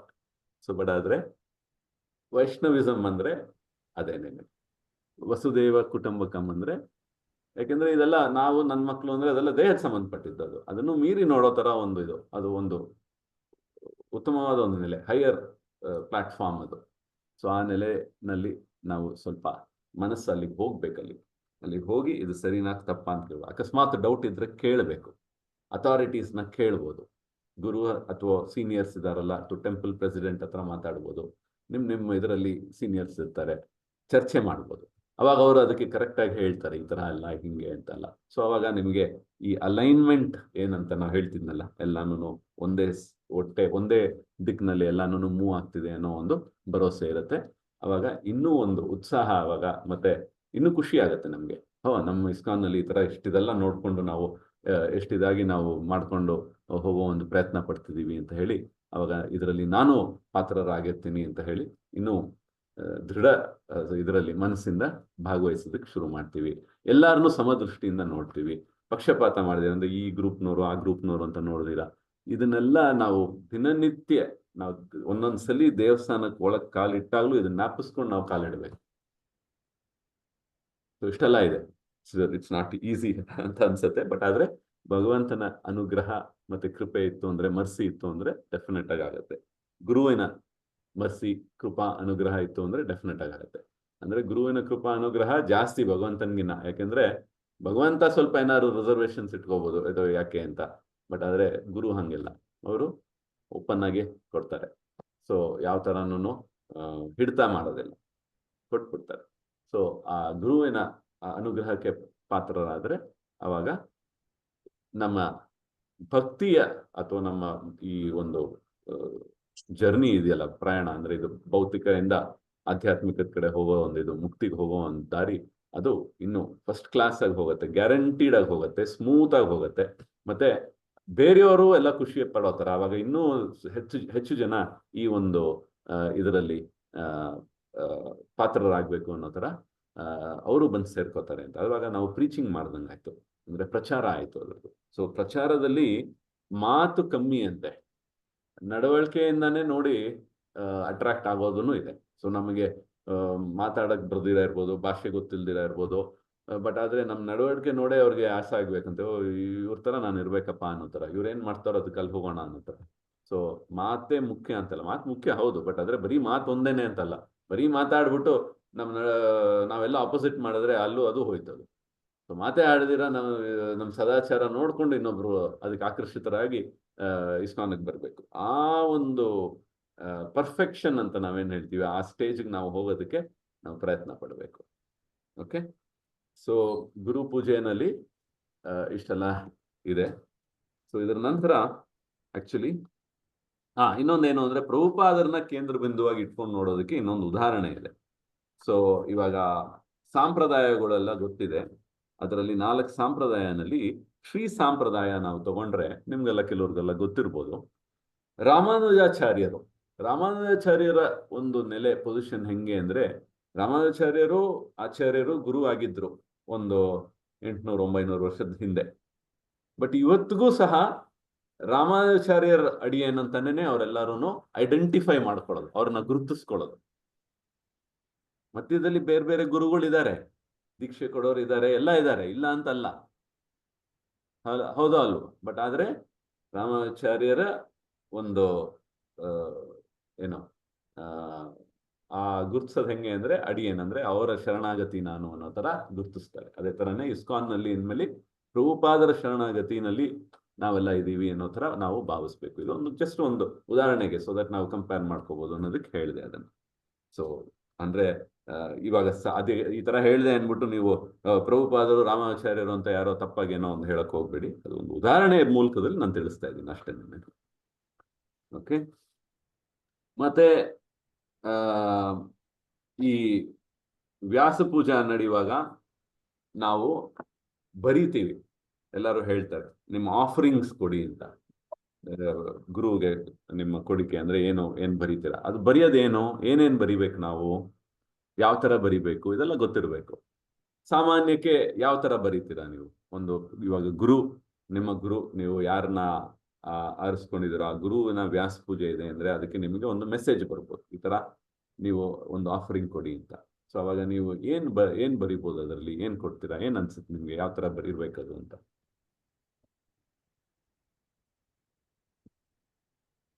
ಇದು ಮುಖ್ಯ ಇದು, ಯಾಕೆಂದ್ರೆ ಆಫರಿಂಗ್ ಅಂತ ನಾವೇನ್ ಹೇಳ್ತೀವೋ ಅದನ್ನ ನಾವೆಲ್ಲ ಕೊಡ್ಲೇಬೇಕು. ಅಂದ್ರೆ ಇದು ಬರೀದು ಆಫರಿಂಗ್ ಮಾಡ್ತೀವಲ್ಲ, ನನ್ನ ಮನಸ್ಸಿನ ಬಿಚ್ಚಿ ನಾವು ಅದನ್ನೇನು ಅನ್ನೋದನ್ನ ಹೇಳ್ತೀವಲ್ಲ, ರಿಪೋರ್ಟ್ ಕೊಡೋದಾಗ್ಲಿ ಅಥವಾ ಯಾವ ತರ ನಮ್ಮ ಕೃತಜ್ಞತೆ ನನ್ನ ಗುರುಗೆ ಸಲ್ಲಿಸ್ಬೇಕು ಅಂತ, ಅದು ಮುಖ್ಯ. ಅದಕ್ಕೆ ನೀವು ಏನಂತ ಯಾವ ತರ ಅದನ್ನ ಬರೀತೀರಾ ಅಂತ ಕೇಳ್ತಾ ಇದ್ದೀನಿ. ಏನಾದ್ರು ಥಾಟ್ಸ್ ಅಥವಾ ಐಡಿಯಾಸ್ ಇದೆಯಾ ಹೆಂಗೆ ಬರಿಬೇಕು ಅಂತ? ಭಗವಂತನ ಅಥವಾ ಗುರು ಅವರ ಕೃಪೆ ನನ್ನ ಮೇಲೆ ಇರಬೇಕು ಯಾವಾಗ್ಲೂ ಸದಾ ದಿನನಿತ್ಯ ಅಂತ ಕೇಳ್ಕೊತೀವಿ, ಹೌದು. ಸೊ ಅದೊಂದು ಪ್ರೇಯರು ಹೌದು, ಅಂದ್ರೆ ಒಂದು ಪ್ರಾರ್ಥನೆನೂ ಹೌದು ಅದು. ಮತ್ತೆ ಒಂದು ರಿಪೋರ್ಟಿಂಗು ಆಗತ್ತೆ. ಈ ತರ ಎಲ್ಲ ನಾನು ಮಾಡೋದಕ್ಕೆ ಪ್ರಯತ್ನ ಪಟ್ಟೆ, ಇಷ್ಟು ನಿಮ್ಮ ಇನ್ಸ್ಟ್ರಕ್ಷನ್ ನಲ್ಲಿ ಇದನ್ನೆಲ್ಲ ಫಾಲೋ ಮಾಡೋದಕ್ಕೆ ಪ್ರಯತ್ನ ಪಟ್ಟೆ, ಈ ತರ ಆಗ್ತಿದೆ.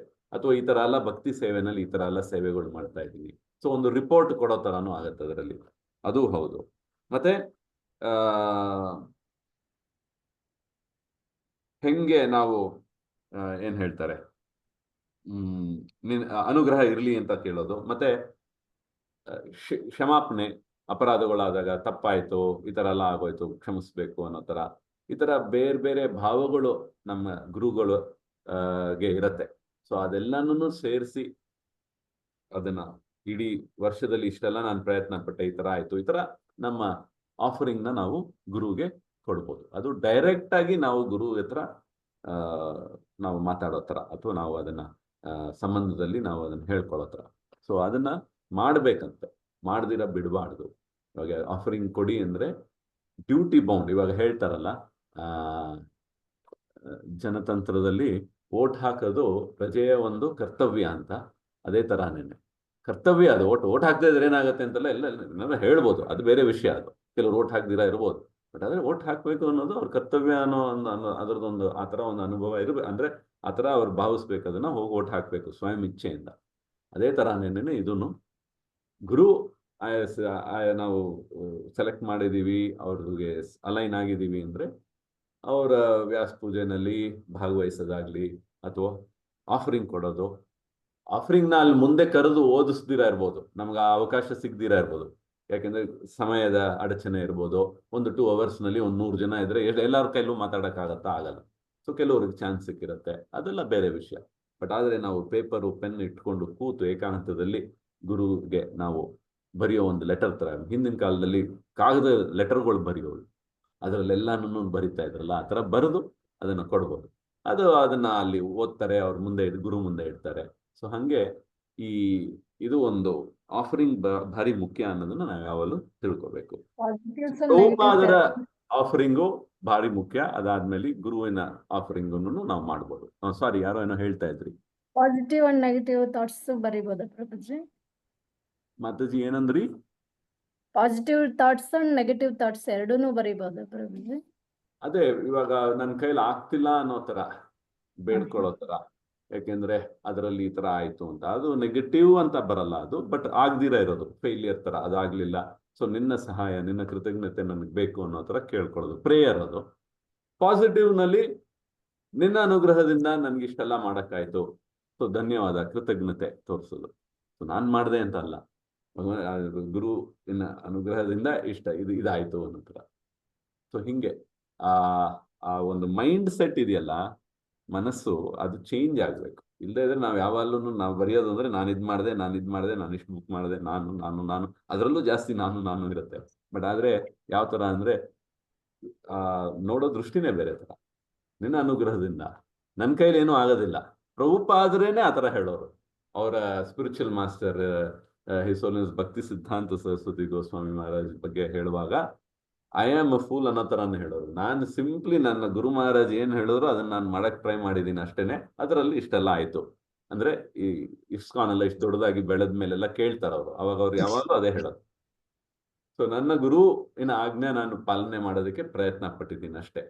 ಅದರಲ್ಲಿ ಈ ತರ ಎಲ್ಲ ಒಂದು ಸಕ್ಸಸ್ ಅಂತ ನೀವೇನ್ ಹೇಳ್ತಿರೋ ಅದಾಗಿದೆ ಅಂದ್ರೆ ಅದೆಲ್ಲ ನನ್ನ ಗುರುಗೆ ಸೇರೋದು, ನಂದೇನು ಇಲ್ಲ ಇದರಲ್ಲಿ ಅನ್ನೋ ತರಾನೇ ಅವ್ರು ಹೇಳೋದು. ಸೊ ಅದನ್ನ ನಾವು ಯಾವಾಗ್ಲೂ ಆ ಕೃತಜ್ಞತೆ, ಗ್ರಾಟಿಟ್ಯೂಡ್ನ ಮೇಲೆ, ಅಂದ್ರೆ ಗುರು ಅಲ್ಲಿಂದ ಹಂಗೆ ಮೇಲೆ ಹೋಗ್ಬೇಕು. ಮರ್ಸಿ ಮೇಲಿಂದ ತೆಳಗ್ ಬರುತ್ತಂತೆ. ಭಗವಂತ ಗುರು ಶಿಷ್ಯ ಪರಂಪರೆಯಿಂದ. ಮರ್ಸಿ ಅಂದ್ರೆ ಅನುಗ್ರಹ ಭಗವಂತಂದು, ಮೇಲಿಂದ ತೆಳಗ್ ಬರುತ್ತೆ. ತೆಳಗಿಂದ ಮೇಲ್ ಹೋಗೋದೇನು? ಇದು ಕೃತಜ್ಞತೆ ಮೇಲೆ ಹೋಗುತ್ತೆ. ಎಸ್, ಕೃತಜ್ಞತೆ, ಗ್ರಾಟಿಟ್ಯೂಡ್, ಅದು ಮೇಲೆ ಹೋಗ್ಬೇಕು. ಈ ಲಿಂಕ್ ನಮ್ಗೆ ಈ ರೂಟ್ ಗೊತ್ತಾಗುತ್ತೆ. ಇದೆಲ್ಲ ನಮ್ಮ ಮನಸ್ಸಿನಲ್ಲಿ ಇರ್ಬೇಕು. ಸೊ ಅವಾಗ ಕೃತಜ್ಞತೆಯಿಂದ ನಾವು ಅದನ್ನ ನಮ್ ಗುರು ಹೇಳ್ತೀವಿ. ಯಾರೋ ಒಬ್ರು ಎಷ್ಟು ಚೆನ್ನಾಗಿ, ಒಂದು ಉದಾಹರಣೆಗೇನೆ ಯಾರೋ ಒಬ್ರು ಎಷ್ಟು ಚೆನ್ನಾಗಿ ಹಾಡಿದ್ರಿ ಎಲ್ಲ ಅಫ್ಕೋರ್ಸ್ ಭಗವಂತನ ಅನುಗ್ರಹ ಅಂತೀವಿ, ಅಥವಾ ನಮ್ಮ ಗುರುವಿನ ಅನುಗ್ರಹ ಅನ್ನೋದನ್ನ ನಾವು ಹೇಳೋದಕ್ಕೆ ಕಲ್ತ್ಕೋಬೇಕು.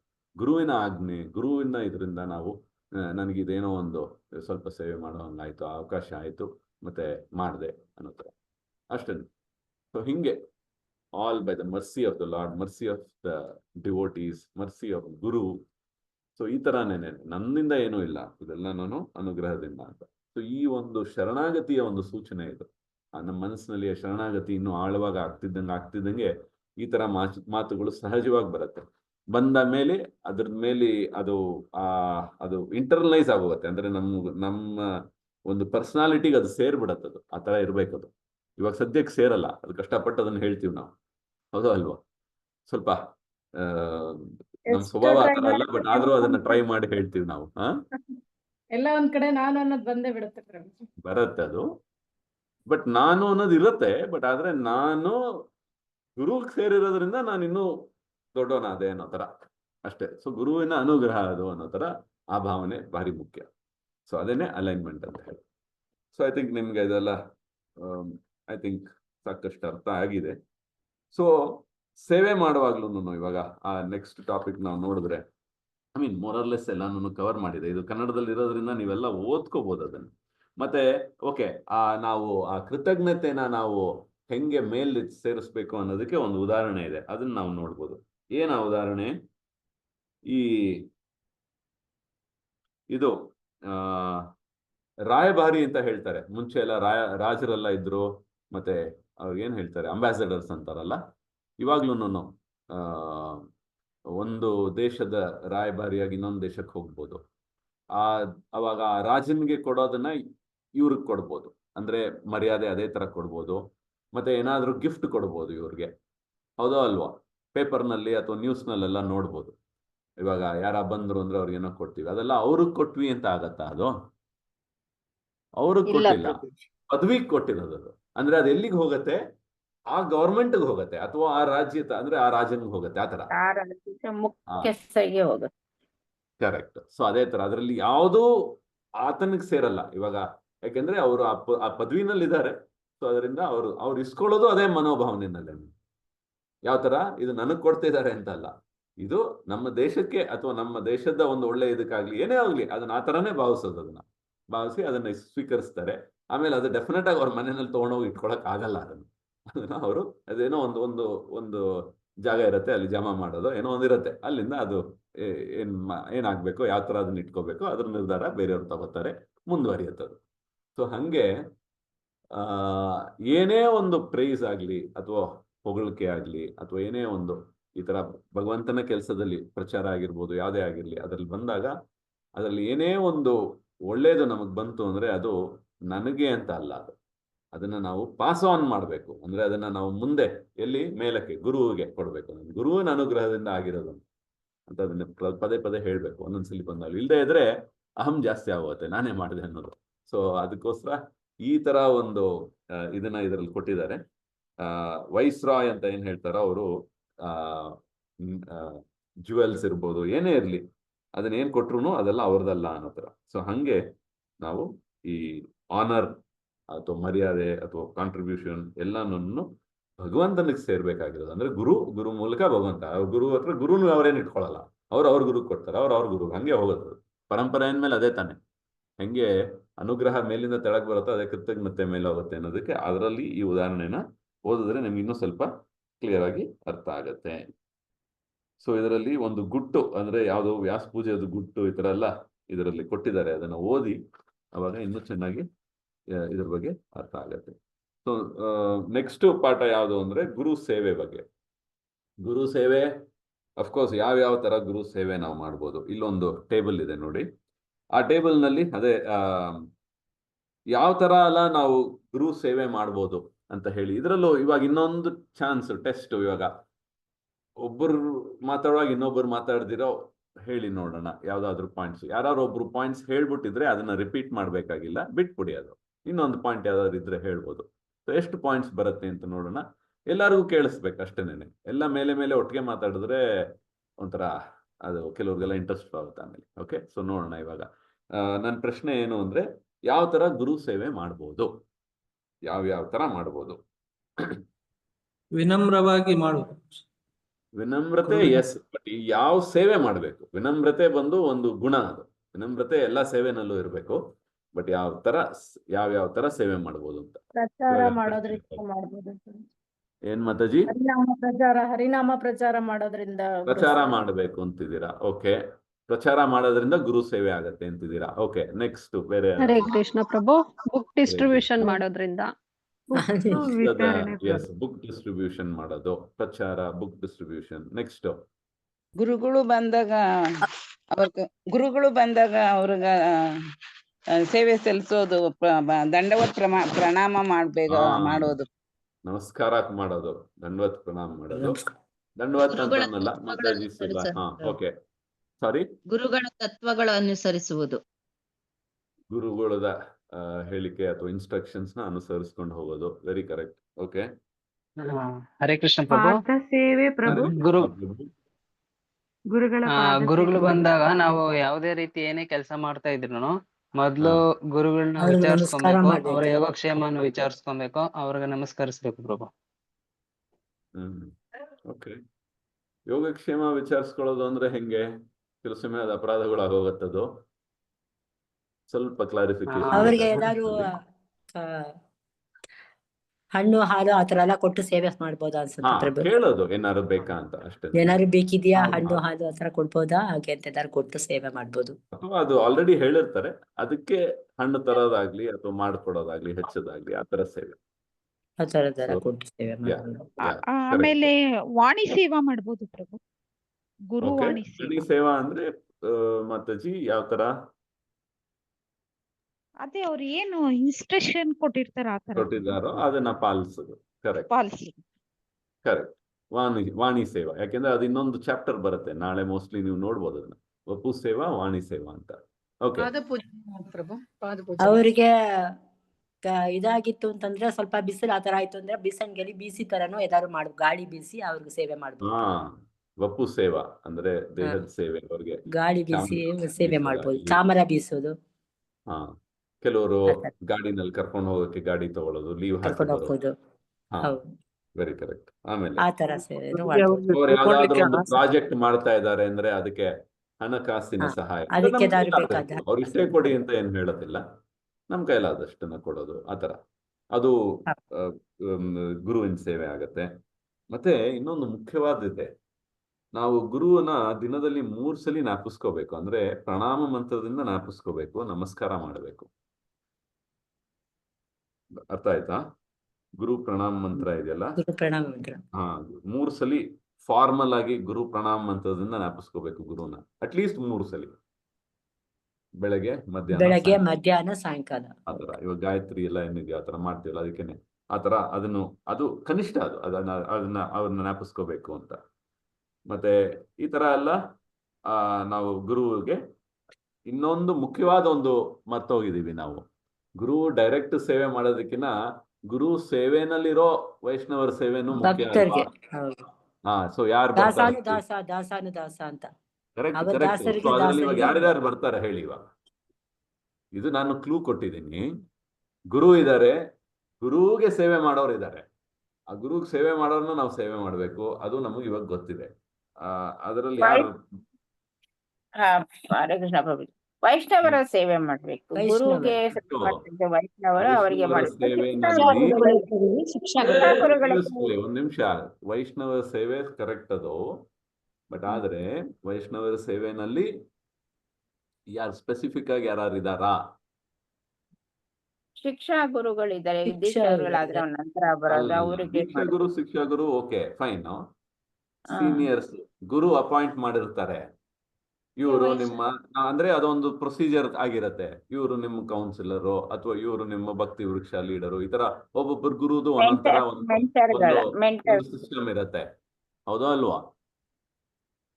ಅದರಲ್ಲಿ ನಾವು ಅಲೈನ್ ಆಗಿ ಪರಿಚಯ ಮಾಡೋದು ಪ್ರಭು.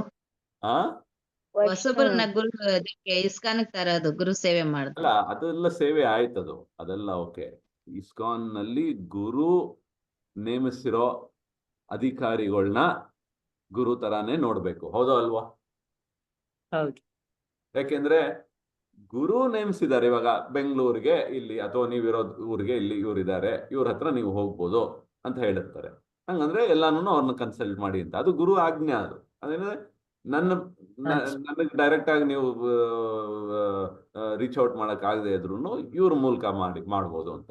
ಸೊ ಅವಾಗ ಲೋಕಲ್ ಅಥಾರಿಟೀಸ್ ಅಂತ ನಾವು ಹೇಳ್ತೀವಿ, ಹೌದಾ ಅಲ್ವಾ? ಅವ್ರಿಗೆ ಅಥಾರಿಟಿ ಇರೋದು ಅಂದ್ರೆ ಅವ್ರಿಗೆ ಆಜ್ಞೆ, ಅಂದ್ರೆ ಅವ್ರಿಗೆ ಒಂದು ಇದನ್ನ ಕೊಟ್ಟಿದ್ದಾರೆ. ಸೊ ಅವ್ರ ಹತ್ರ ನಾವು ಅವ್ರನ್ನೂ ಇದೇ ತರಾನೇ, ಗುರು ತರಾನೇ. ಅವ್ರು ಏನಾದ್ರು ಹೇಳಿದ್ರೆ ನಾವು ಅದೇ ತರ ಕೇಳಿಸ್ಕೋಬೇಕು. ಇಲ್ಲ ನಾನು ಒಪ್ಕೊಳ್ಳಲ್ಲ ಅನ್ನೋದು, ಆಗಲ್ಲ ಅದು. ಸೊ ಈ ಅಲೈನ್ಮೆಂಟ್ ಭಾರಿ ಮುಖ್ಯ ಇದು. ಅಂದ್ರೆ ಇವಾಗ ಅರ್ಥ ಆಗ್ತಿದೆ ಅದು ಯಾವ ತರ ಇದನ್ನ ಯೋಚನೆ ಮಾಡ್ಬೇಕು ಅಂತ. ಯಾಕೆಂದ್ರೆ ಮುಂದೆ ಹೋಗ್ತಾ ಇದೇನೆ ಕಾನ್ಫ್ಲಿಕ್ಟ್ ಆಗೋದು. ಅದೇನು ಇವ್ರು ಹೇಳೋದ್ ಕೇಳ್ಬೇಕು ಅಂತ, ನಾವು ಗುರು ಸೇವೆ ಅಲ್ವಾ ಮುಖ್ಯ ಅಥವಾ ಅದಲ್ವಾ ಮುಖ್ಯ ಅಂತ ನಾವೇ ಅನ್ಕೊಳ್ಳೋದು. ಕೆಲವು ಸಮಯ ಕೆಲವುದಕ್ಕೆಲ್ಲ ಅವಕಾಶ ಇರೋದಿಲ್ಲ.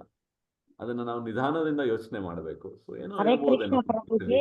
ಅವ್ರು ಪ್ರವಚನ ಎಲ್ಲ ಕೊಡ್ತಾರೆ ವಾರಕ್ಕೊಂದ್ಸರ್ತಿ ಬಂದು ಇಸ್ಕಾನ್ ನಲ್ಲಿ ಪ್ರವಚನ ಕೊಡ್ತಾರೆ. ಅಲ್ಲ ಲೋಕಲ್ ಅಥಾರಿಟೀಸ್ ನಲ್ಲಿ ಮಾತಾಡ್ತಾ ಇಲ್ಲ.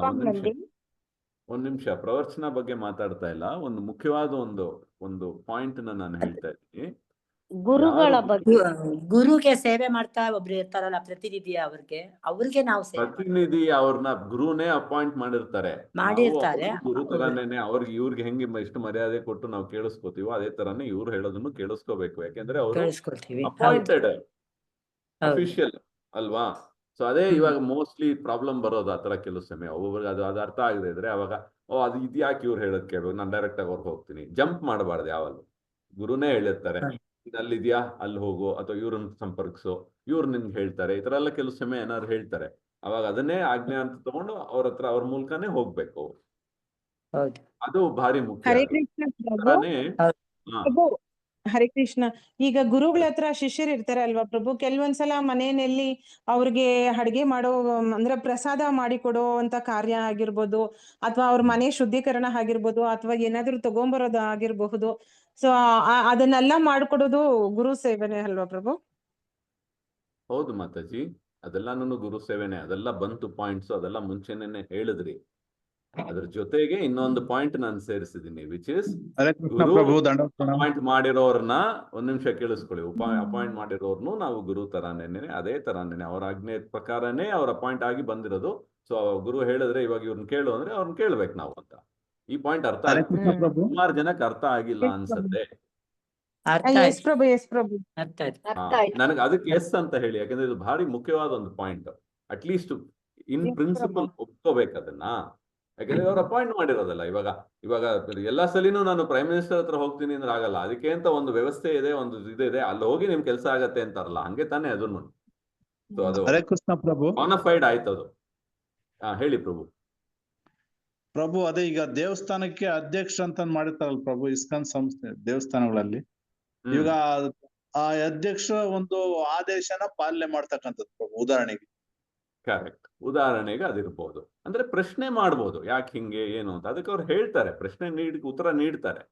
ಬಟ್ ಆದ್ರೆ ಅಲ್ಟಿಮೇಟ್ಲಿ ಇದು ಈ ತರ ಇದೆ, ಇದು ಅಲೈನ್ಮೆಂಟ್ ಅಂದಾಗ ಅವಾಗ ಅದಕ್ಕೆ ಅನುಸರಿಸುವ ಅದಕ್ಕೆ ಕರೆಕ್ಟ್ ಆಗಿ ನಾವು ನಮ್ಮ ಇದನ್ನ ಮಾಡ್ಕೊಂಡು ಹೋಗ್ಬೇಕು. ಅವಾಗ ಗುರುಗೂ ಇಷ್ಟ ಆಗತ್ತೆ. ಯಾವಾಗ್ಲೂ ಗುರುಗಳು ಅದೇ ಹೇಳೋದು, ನೀವೆಲ್ಲ ಒಟ್ಟು ಸೇರಿ ಮಾಡಿ ಅಂತ ಹೇಳ್ತಾರೆ. ಸೊ ಆತರ ಗುರುಗೆ ಇನ್ನೂ ಖುಷಿ ಆಗತ್ತೆ, ಎಲ್ಲ ಒಗ್ಗಟ್ಟಿಂದ ಎಲ್ಲ ಸೇರ್ಕೊಂಡು ಮಾಡ್ತಿದ್ದಾರೆ ಅಂದ್ರೆ. ಡೆಫಿನೆಟ್ ಆಗಿ ಅವಾಗ ಅವ್ರಿಗೆ ಖುಷಿ ಆಗುತ್ತೆ. ಯಾಕಂದ್ರೆ ಅವರು ಅದನ್ನೇ ಎದುರು ನೋಡ್ತಾ ಇರೋದು. ಇದೆಲ್ಲ ನಮ್ಗೆ ಅರ್ಥ ಆಗತ್ತಲ್ವಾ, ಅದೇನು ಕಷ್ಟವಾದ ಒಂದು ಸಿಚುವೇಶನ್ ಅಲ್ಲ ಇದು. ಬಟ್ ಏನಕ್ಕೆ ಈ ಪಾಯಿಂಟ್ ನಾನು ಹೇಳ್ತಿದ್ದೀನಿ ಅಂದ್ರೆ, ಇನ್ನು ನೆಕ್ಸ್ಟ್ ಸ್ಟೆಪ್ ಇವಾಗ ಹೋಗೋಣ. ಇನ್ನೊಂದು ಪ್ರಶ್ನೆ ಇದೆ. ಇಸ್ಕಾನ್ನ ಒಂದು ಮಿಷನ್ ಏನಿದೆಯೋ, ಇಸ್ಕಾನ್ ಟೆಂಪಲ್ ಅಥವಾ ಇಸ್ಕಾನ್ ಮಿಷನ್ ನಾವು ಯಾವ ತರ ಸೇವೆ ಮಾಡುವ. ಒಂದು ಗುರು ವೈಯಕ್ತಿಕವಾಗಿ ಗುರುನ ಹೆಂಗ್ ಸೇವೆ ಮಾಡ್ಬೋದಕ್ಕೆ ಅನ್ನೋದು ನೀವೆಲ್ಲ ಹೇಳಿದ್ರಿ, ಕರೆಕ್ಟ್ ಆಗಿ ಹೇಳಿದ್ರಿ ಎಲ್ಲಾನು. ಇನ್ನೂ ವಿಷಯಗಳು ಇರ್ಬೋದು, ಬಟ್ ಅದೇ ಗೊತ್ತಾಯ್ತು ಇವಾಗ ಯಾವ ತರ ಅನ್ನೋದು. ನೆಕ್ಸ್ಟ್ ಕ್ವೆಶ್ಚನ್ ಏನು ಅಂದ್ರೆ, ಇಸ್ಕಾನ್ ಸಂಸ್ಥೆ ಇದೆಯಲ್ಲ, ಇಸ್ಕಾನ್ ಸಂಸ್ಥೆಗೆ ನಾವು ಯಾವ ತರ ಸೇವೆ ಸಲ್ಲಿಸ್ಬೋದು, ಇದು ನೆಕ್ಸ್ಟ್ ಪ್ರಶ್ನೆ. ಇದಕ್ಕೆ ಇವಾಗ ಏನ್ ಹೇಳ್ತೀರಾ?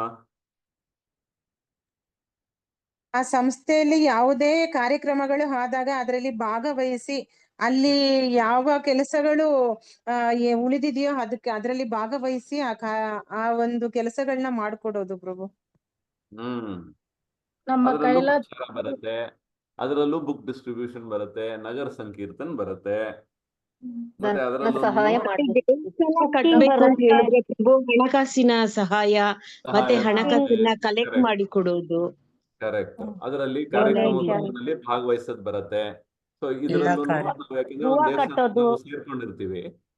ಕರೆಕ್ಟ್, ನೀವೆಲ್ಲ ಹೇಳಿದ್ದು ಇವಾಗ. Okay fine. ಫ್ಲವರ್ ಇರ್ಬೋದು. ಎಸ್ ಮಾತಾಜಿ, ಕರೆಕ್ಟ್. ಸೊ ಇದೆಲ್ಲ ನಾವು ಮಾಡ್ತೀವಿ. ಸೊ ನಾವು ನಲ್ಲಿ ಮುತ್ತುರಾಜ್ ಅವರೇ ಏನೋ ಹೇಳಕ್ ಬರ್ತಿದ್ರಿ, ಹೇಳಿ. ಗೋ ಸೇವೆ ಮಾಡಿದ್ನು ಪ್ರಭುಜಿ. ಗೋ ಸೇವೆ ಮಾಡ್ಬೋದು. ಸೊ ಇದೆಲ್ಲ ಗೊತ್ತಿದೆ, ಒಂದೊಂದು ಎಲ್ಲ ಒಂದು ಲಾಂಗ್ ಲಿಸ್ಟ್ ಇರುತ್ತೆ, ಅದೆಲ್ಲನೂ ಇದೆ. ಸೊ ಇವಾಗ ಈ ಸೇವೆನೂ ಇದೆ, ಗುರು ಸೇವೆನೂ ಇದೆ. ಸೊ ಇವೆರಡೂನು ಕ್ಲಾಶ್ ಆದ್ರೆ ಏನು, ಇದು ಮುಖ್ಯ ಅದು ಮುಖ್ಯ ನಿಮ್ಗೆಲ್ಲರಿಗೂ ಗೊತ್ತು ಏನೋ. ಬಟ್ ಆದ್ರೆ ಇವಾಗ ನಮ್ಗೆ ಇನ್ನೂ ಚೆನ್ನಾಗಿ ಅರ್ಥ ಆಗ್ಲಿ ಅನ್ನೋದಕ್ಕೋಸ್ಕರ ಈ ಪ್ರಶ್ನೆ ಹಾಕ್ತಾ ಇದ್ದೀನಿ. ಇವಾಗ ಇವೆರಡರಲ್ಲೂ ಕ್ಲಾಶ್ ಆಯ್ತು ಅಂದ್ರೆ ಇವಾಗ ಕೆಲವು ಸಮಯ ಡೇಟ್ ಕ್ಲಾಶ್ ಆಗತ್ತೆ ಅಂತಾರಲ್ಲ. ಈ ಕಡೆ ಯಾರು ಹೆಂಡತಿ ಮನೆ ಕಡೆ ಯಾವುದೋ ಒಂದು ಸಂಬಂಧದಲ್ಲಿ ಒಂದು ಮ್ಯಾರೇಜ್ ಇದೆ, ಈ ಕಡೆ ನಮ್ಮ ಮನೆ ಕಡೆನೂ ಯಾವುದೋ ಒಂದಿದೆ, ಎರಡು ಕ್ಲಾಶ್ ಆಗೋಯ್ತು. ಇವಾಗ ಏನ್ ಮಾಡೋದು ಅನ್ನೋದು ಒಂದು ಸಮಸ್ಯೆ ಆಗಿರುತ್ತಲ್ಲ. ಆ ಥರ ಇಲ್ಲಿ ಏನೋ ಒಂದು ಸೇವೆ ಒಪ್ಕೊಂಡಿರ್ತೀವಿ, ಇಸ್ಕಾನದು ಅದು ಒಪ್ಕೊಂಡಿರ್ತೀವಿ, ಇದು ಮಾಡಬೇಕು. ಅದಾದ್ಮೇಲೆ ಗುರುದು ಏನೋ ಒಂದು ಸೇವೆ ಬರುತ್ತೆ. ಇವಾಗ ಇವೆರಡರಲ್ಲಿ ಯಾವ್ದು ಆರಿಸ್ಕೋಬೇಕು, ಇದು ಬಿಟ್ಟು ಅದು ಮಾಡ್ಬೋದಾ, ಯಾವ್ದು ಬಿಟ್ಟು ಯಾವ್ದು ಮಾಡ್ಬೋದು, ಅಥವಾ ಎರಡೂ ಹೆಂಗ್ ಮಾಡೋದು ಏನು, ಇದ್ರ ಬಗ್ಗೆ ಏನ್ ಅಭಿಪ್ರಾಯ, ಯಾವ ತರ ಇದನ್ನ ನಾವು ಯೋಚನೆ ಮಾಡ್ಬೇಕು? ಪ್ರಶ್ನೆ ಅರ್ಥ ಆಯ್ತಾ? ಸ್ವಲ್ಪ ಯೋಚನೆ ಮಾಡ್ಬೇಕು, ಅದನ್ನ ತಕ್ಷಣ ಉತ್ತರ ಕೊಡ್ಬೇಕು. ಯಾಕೆಂದ್ರೆ ಗುರುಗಳನ್ನ ಕೇಳ್ಬಿಟ್ಟು ಪ್ರಭುಜಿ, ಗುರುಗಳ ಮಾರ್ಗದರ್ಶನದಂತೆ ಹೋಗ್ಬೋದು ಪ್ರಭುಜಿ. ಕರೆಕ್ಟ್. ಬಟ್ ಗುರುಗಳು ಹೇಳ್ತಾರೆ, ಅವರು ಯಾವಾಗ್ಲೂ ಸಿಗ್ತಾರ, ಅವ್ರ ಇನ್ಸ್ಟ್ರಕ್ಷನ್ ಆಗುತ್ತೆ. ಎಷ್ಟಲ್ಲಿ ನಮ್ಗೆ ಒಂದೊಂದ್ಸಲಿಗೂ ನಾವು ಗುರು ಹತ್ರ ಹೋಗಕ್ಕಾಗತ್ತೆ ಉತ್ತರಕ್ಕೆ? ಪ್ರಭುಜಿ ಅರ್ಜೆಂಟ್ ಯಾವ್ದಿದೆಯೋ ಅದನ್ನ ಮಾಡಿ ನೆಕ್ಸ್ಟ್ ಇದಕ್ಕೆ ಹೋಗ್ಬೇಕು. ಎರಡು ಕ್ಲಾಶ್ ಆಯ್ತು. ಅರ್ಜೆಂಟ್ ಎರಡೂ ಒಂಥರ ಅರ್ಜೆಂಟೇ ಇರ್ಬೋದು. ಅಲ್ಲ, ನೀವು ಹೇಳೋದೆಲ್ಲ ಕರೆಕ್ಟ್, ಇಲ್ಲ ಅಂತ ಹೇಳ್ತಿಲ್ಲ. ಬಟ್ ಆದ್ರೆ ನಾವು ಸ್ವಲ್ಪ ಜನ ಈ ಕಡೆ ಮಾಡ್ಬೇಕು ಸೇವೆ, ಸ್ವಲ್ಪ ಜನ ಆ ಕಡೆ ಮಾಡ್ಬೇಕು ಸೇವೆ. ಗುರು ಆಜ್ಞೆನ ಫಸ್ಟ್ ಪರಿಪಾಲಿಸ್ಬಿಟ್ಟು ಆಮೇಲಿಂದ ಇಸ್ಕಾನ್ದನ್ನ ಮಾಡೋದಕ್ಕೆ ಸ್ವಲ್ಪ ಟೈಮ್ ಅವಕಾಶ ಕೇಳಿ ಮಾಡ್ಬೇಕು ಅಂತ ಅನ್ಕೊಳ್ತೀನಿ ಪ್ರಭುಜಿ. ಹರೇ ಕೃಷ್ಣ ಪ್ರಭು. ಗುರುಗಳೇ ಇಸ್ಕಾನ್ ಸ್ಥಾಪನೆ ಮಾಡಿರೋದು, ಇಸ್ಕಾನ್ಗೆ ಹೋಗಿ ಸೇವೆ ಮಾಡ್ಬೇಕು ಪ್ರಭು. ಸೊ ಇವಾಗ ಈ ತರ ಗೊಂದಲ ಇರುತ್ತೆ. ಅಂದ್ರೆ ಇದ್ ಮಾಡ್ಬೇಕಾ ಅದ್ ಮಾಡ್ಬೇಕು. ಇವಾಗ ಇಲ್ಲೇನೆ ನಾವು ನೋಡಿದ್ವಿ, ಕೆಲವರು ಇಸ್ಕಾನ್ ಅದು ಅಂದ್ರಿ, ಇನ್ ಕೆಲವರು ಗುರು ಅಂದ್ರಿ, ಕೆಲವರು ಇದು ಮುಖ್ಯ ಅದು ಮುಖ್ಯ, ಅದ್ ಮಾಡಿ ಇದ್ ಮಾಡ್ತೀನಿ, ಈ ತರ ಎಲ್ಲ. ಸೊ ಕೆಲವು ಸಮಯ ನಾವು ಈ ತರ ಒಂದು ಪರಿಸ್ಥಿತಿ ಬರ್ಬೋದು.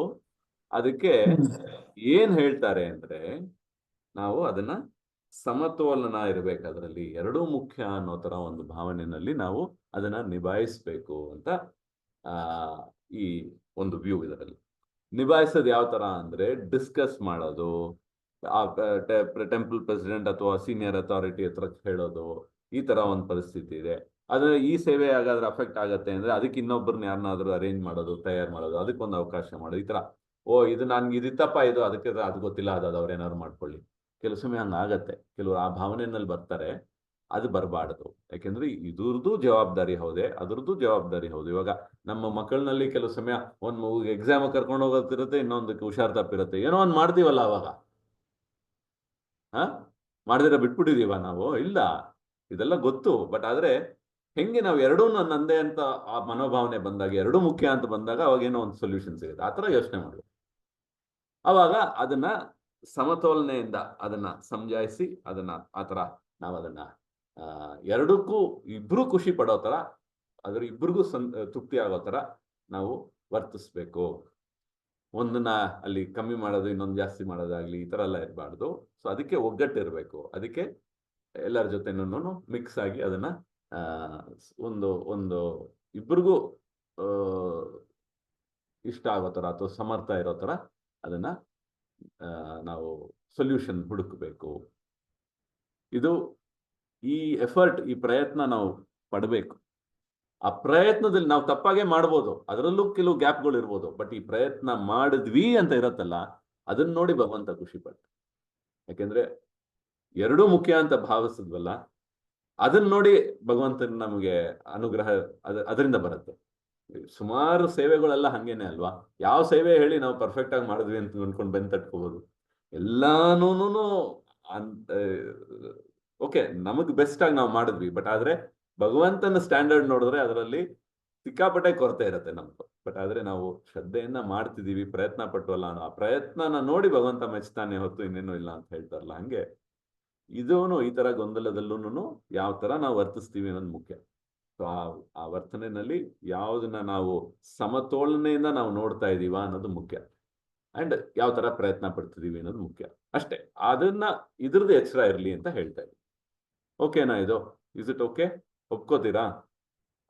ಕೈ ಎತ್ಬೋದು ಅಥವಾ ಹ್ಞೂ ಅನ್ಬೋದು. ಒಪ್ಕೊಳ್ತೀವಿ ಪ್ರಭುಜಿ. ಅಂಡ್ ಇದೆಲ್ಲ ಮುಖ್ಯ ಅಲ್ವಾ? ಇವಾಗ ನಾವ್ ಏನ್ ಡಿಸ್ಕಸ್ ಮಾಡಿದ್ವಿ, ಗುರು ಪೂಜೆ ಮಾಡೋದು ಎಲ್ಲರಿಗೂ ಗೊತ್ತು, ಬಟ್ ಆದ್ರೆ ಮನೋಭಾವನೆ ಹೆಂಗಿರ್ಬೇಕು ಅನ್ನೋದಕ್ಕೋಸ್ಕರ ಇಷ್ಟಲ್ಲ ಡಿಸ್ಕಷನ್. ಮತ್ತೆ ಗುರು ಸೇವೆನೂ ಅಷ್ಟೇನೆ. ನಾನ್ ಮಾಡಿದ್ರೆ ಸಾಕು ಅಂತ ಕೆಲವರು ಹೋಗಿ ನಂದು ಸೇವೆ ನಾನು ಮಾಡ್ಬಿಟ್ಟು ಬಂದ್ಬಿಡ್ತೀನಿ ಆಗೋಯ್ತು ಅನ್ನೋದು. ಹಂಗಲ್ಲ. ಮಾಡುವಾಗ ದಾರಿನಲ್ಲಿ ಇನ್ನೊಬ್ಬರಿಗೆ ಸಹಾಯ ಮಾಡೋದು ಭಾರಿ ಮುಖ್ಯ. ಅದು ಅವ್ರಿಗೇನೋ ಒಂಚೂರು ಆಯ್ತು, ಇದೊಂಚೂರು ನನ್ಗೆ ಆಗ್ಲಿಲ್ಲ, ಹೌದಾ ಸರಿ ಬಾ ನಾನು ಇರ್ತೀನಿ ಅಂತ. ಹಿಂಗೆ ಈ ಯಾವ ಮನೋಭಾವನೆಯಲ್ಲಿ ನಾವು ಬೇರೆಯವ್ರನ್ನೂ ಒಟ್ಟು ಸೇರಿ ಎಲ್ಲರೂ ಹೋಗಿ ಮಾಡೋಣ, ನೀನು ಮಾಡು ಅಂತ. ಅದೇ ತಾನೇ ರಾಧಾರಾಣಿ ಮೂಡು ಅದೇನೇನು. ರಾಧಾರಾಣಿ ಯಾವಾಗ್ಲೂ ಏನ್ ನೋಡ್ತಿರ್ತಾರೆ ಅಂದ್ರೆ, ಈ ಸೇವೆನಲ್ಲಿ ಈಕೆ ನನ್ಗಿನ್ನ ಎಲ್ಲಿ ಚೆನ್ನಾಗಿ ಮಾಡ್ತಾರೆ ಅಂತ ಅವ್ರಿಗೆ ಎನ್ಕರೇಜ್ ಮಾಡ್ತಾರೆ. ನೀನು ಕೃಷ್ಣನ ಕೊಡು, ನೀನ್ ಕೊಟ್ರೆ ಕೃಷ್ಣ ಇಷ್ಟ ಆಗತ್ತೆ ಅಂತ. ಸೊ ರಾಧಾರಾಣಿಗೆ ಕೃಷ್ಣನ ಖುಷಿ ಪಡಿಸ್ಬೇಕು ಅನ್ನೋದಕ್ಕಿನ್ನ, ಅಂದ್ರೆ ಕೃಷ್ಣನ ಖುಷಿ ಪಡಿಸ್ಬೇಕು ಅಂದ್ರೆ ಕೃಷ್ಣನ ನಾನ್ ಖುಷಿ ಪಡಿಸ್ಬೇಕು ಅನ್ನೋ ಭಾವನೆ ಅಲ್ಲ, ಕೃಷ್ಣ ಖುಷಿ ಪಡಬೇಕು. ಕೆಲವು ಸೇವೆ ನನ್ಗಿನ್ನ ಚೆನ್ನಾಗಿ ಆಕೆ ಮಾಡ್ತಾರೆ, ಇನ್ನೊಂದ್ ಸಖಿ ಅಂದ್ರೆ ಅವ್ರ ಕೈಲಿ ಮಾಡಿಸ್ತಾರೆ, ಹಂಗೆ ಎನ್ಕರೇಜ್ ಮಾಡ್ತಾರೆ ಅಂತ ಹೇಳ್ತಾರೆ. ಇದು ಆ ಲೀಲೆಗಳಲ್ಲಿ ಅಲ್ಲೆಲ್ಲನೂ ಹಂಗೆ ನಮ್ಮ ಮೂಡು ಅದೇ ತರಾನೇನೆ. ಸೇವೆಯನ್ನು ಮಾಡ್ತಾ ಇರ್ತೀವಿ, ನಾವು ಮಾಡ್ತೀವಿ, ಬೇರೆಯವರು ಮಾಡೋದಕ್ಕೆ ಅವ್ರಿಗೂ ಒಂದು ಸಹಾಯ ಮಾಡ್ದಂಗೆ ಆಗ್ಬೇಕು. ಸೊ ಆ ಒಂದು ಕೋಆಪರೇಷನ್ ಇದೆಯಲ್ಲ ಭಾರಿ ಮುಖ್ಯ. ಅಂಡ್ ಕೋಆಪರೇಷನ್ ನಲ್ಲೂ ಜಂಪ್ ಮಾಡೋ ಹಂಗಿಲ್ಲ, ನಾನು ಡೈರೆಕ್ಟ್ ಆಗಿ ಮಾಡ್ತೀನಿ, ಇದೆಲ್ಲ ಸೀನಿಯರ್ ಮೂಲಕನೇ ಮಾಡ್ಬೇಕು. ಸೀನಿಯರ್ ಮೂಲಕ ಮಾಡೋದಕ್ಕೆ ಹೆಂಗೆ ಅಂದ್ರೆ, ಅದು ಒಂದು ಲೀಲೆ ಒಂದಿತ್ತು. ಅದರಲ್ಲಿ ಉಂಗುರ ನೀರಿನಲ್ಲಿ ಜಾರಿ ಬಿದ್ದೋಗತ್ತೆ, ಅಂದ್ರೆ ಒಂದು ಕೊಳದಲ್ಲಿ ಬಿದ್ದೋಗತ್ತೆ. ಇವರೆಲ್ಲ ಇರ್ತಾರೆ, ಕೃಷ್ಣ ಮತ್ತೆ ಸಖೀರು, ರಾಧಾರಾಣಿ ಎಲ್ಲ ಇರ್ತಾರೆ. ಅದರಲ್ಲಿ ರಾಧಾರಾಣಿ ಉಂಗುರನ ಏನೋ ಅಲ್ಲಿ ನೀರಿನಲ್ಲಿ ಬಿದ್ದೋಗತ್ತೆ, ಯಾರು ಸಿಗತ್ತೆ ಹುಡುಕಿ ಅಂತ. ಅವಾಗ ಎಲ್ಲರೂ ಹುಡುಕ್ತಾರೆ. ಹುಡುಕಿದ ಮೇಲೆ ಯಾರಿಗೋ ಒಬ್ಬರಿಗೆ ಸಿಗತ್ತೆ ಅದು. ಅಂದ್ರೆ ಲೀಲೆ ನಾನು ಜಸ್ಟ್ ಒಂದು ಸಿಂಪಲ್ ಆಗಿ ಹೇಳ್ತಾ ಇದ್ದೀನಿ. ಡೈರೆಕ್ಟ್ ಆಗಿ ತಗೊಂಡು ಹೋಗಿ ರಾಧಾರಾಣಿ ಕೊಡಲ್ಲ. ಯಾರಿಗೆ ಸಿಕ್ತೋ ಅವ್ರ ಸೀನಿಯರ್ ಕೊಡ್ತಾರೆ. ಅಂದ್ರೆ ಅವ್ರು ಯಾರಿಗೆ ಅವರು ದಾಸ ಅಲ್ಲ, ಆ ಪಾಯಿಂಟ್ ಎಕ್ಸ್ಪ್ಲೈನ್ ಮಾಡೋದಕ್ಕೆ ಹೇಳ್ತಾರೆ, ಅವ್ರಿಗೆ ಕೊಡ್ತಾರೆ. ಅವ್ರು ನೆಕ್ಸ್ಟ್ ಇದು ಕೊಡ್ತಾರೆ. ಅಂದ್ರೆ ಹೋಗಿ ಒಂದು 4-5 ಕೈ ಮೇಲೆ ಹೋಗಿ ಆಮೇಲೆ ಕೊನೆಗೆ ರಾಧಾರಾಣಿಗೆ ಹೋಗುತ್ತೆ. ಯಾರು ಜಂಪ್ ಮಾಡ್ಲಿಲ್ಲ, ಇಲ್ಲೇ ಇದ್ದಾರೆ ರಾಧಾರಾಣಿ ಕೊಟ್ಬಿಡ್ತೀನಿ ಅಂತ. ಹಂಗೆ ಅದನ್ನ ಜಂಪ್ ಮಾಡೋದು ಅಂತಾರೆ. ಆ ಜಂಪ್ ಮಾಡೋದು ಯಾವತ್ತೂ ಮಾಡಬಾರ್ದು. ನಾವು ಸೇವೆನಲ್ಲಿ ಹೈರಾರ್ಕಿ ಅಲೈನ್ಮೆಂಟ್ ಇರಬೇಕು. ಯಾರು ಹೇಳ್ತಾರೋ, ಯಾರು ಅಥಾರಿಟಿನೋ ಅವ್ರು ಹೇಳಿದ್ರು ಅಂದ್ರೆ ಅಷ್ಟು ಮಾಡ್ಕೊಂಡು ಹೋಗ್ಬೇಕು. ಅದು ತಪ್ಪೇ ಇದ್ರೂನು ನಾವು ಹೇಳಿದ ಮಾತು ಕೇಳಿದೀವಿ ಅನ್ನೋದಕ್ಕೋಸ್ಕರ ಭಗವಂತನ ಅನುಗ್ರಹ ನಮ್ಮಲ್ಲಿರುತ್ತೆ. ನಾವು ಅಲೈನ್ ಆಗಿದ್ದೀವಿ ಅನ್ನೋದಕ್ಕೋಸ್ಕರನೂ ಆಗುತ್ತೆ. ಸೊ ಅದರಿಂದ ಇದರಲ್ಲಿ ತಪ್ಪು ಸರಿ ಅನ್ನೋದೆಲ್ಲ ಜಾಸ್ತಿ ನೋಡೋದಕ್ಕೂ ಆಗೋದಿಲ್ಲ. ಈ ಒಂದು ಮೆಚ್ಯೂರಿಟಿ ಅಥವಾ ಏನ್ ಹೇಳ್ತಾರೆ ಅದಕ್ಕೆ, ಸಾಮರ್ಥ್ಯ ಅಂದ್ರೆ ನಮ್ಮ ದೃಷ್ಟಿನ ನಾವು ಆ ಥರ ನೋಡೋದನ್ನ ನಾವು ಬಳಸ್ಕೋಬೇಕು. ಇದು ಮುಖ್ಯ. ತಕ್ಷಣ ಬರೋದಿಲ್ಲ, ಬಟ್ ಇದನ್ನ ಯಾವಾಗಲೂ ಜ್ಞಾಪಕ ಇಟ್ಕೋಬೇಕು. IDC ಯಾವಾಗಲೂ ನಾವು ಜ್ಞಾಪಕ ಇಟ್ಕೋಬೇಕು. ಈ IDC ಎಲ್ಲ ಇದು ಒಂದು ಪ್ಲಾಟ್ಫಾರ್ಮ್ ಇಂಥದ್ದೆಲ್ಲ ತಿಳ್ಕೊಳ್ಳೋದಕ್ಕೆ. ಇದು ಇನ್ನು ಮುಂದೇನು ಯಾರು ಹೇಳೋದಿಲ್ಲ, ಇನ್ನು ಕಷ್ಟನೂ ಆಗತ್ತೆ, ಬಟ್ ಆದರೆ ಇದನ್ನ ಯಾವತ್ತೂ ಮರಿಬಾರ್ದು ಅಷ್ಟೇ. ಸೊ ಅದು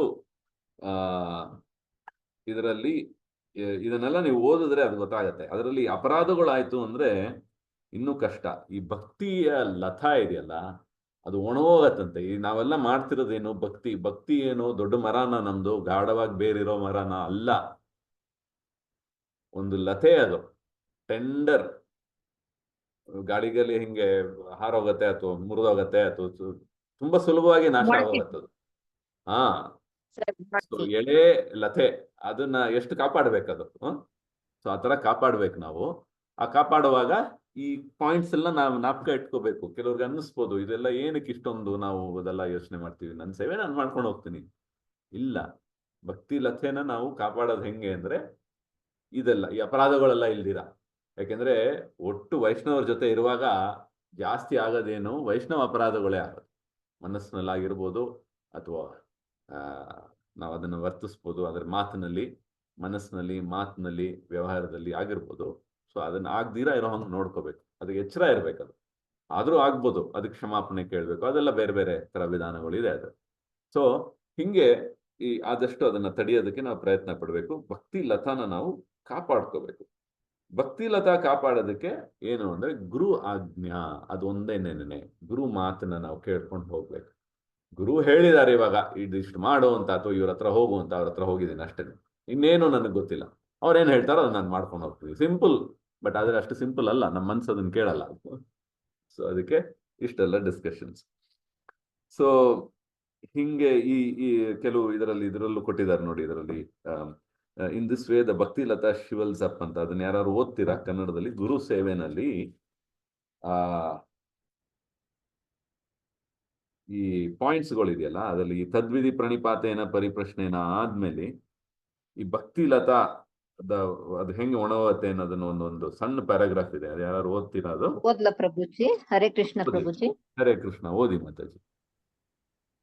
ನೀವು ಒಬ್ಬ ಗುರುವಿನ ಬಳಿಗೆ ಹೋಗಿ ಸತ್ಯವನ್ನು ಅರಿಯಲು ಪ್ರಯತ್ನಿಸಿ. ಶ್ರದ್ಧೆ ಹಾಗೂ ವಿನಯತೆಯಿಂದ ಅವರನ್ನು ವಿಚಾರಿಸಿ ಹಾಗೂ ಅವರ ಸೇವೆ ಮಾಡಿರಿ. ತತ್ವಜ್ಞಾನಿ ಅಥವಾ ಸ್ವರೂಪ ಸಿದ್ಧನು ನಿಮಗೆ ಜ್ಞಾನ ಕೊಡುವನು, ಏಕೆಂದರೆ ಅವನು ಪರಮ ಸತ್ಯದ ದರ್ಶನ ಪಡೆದವನಾಗಿದ್ದಾನೆ.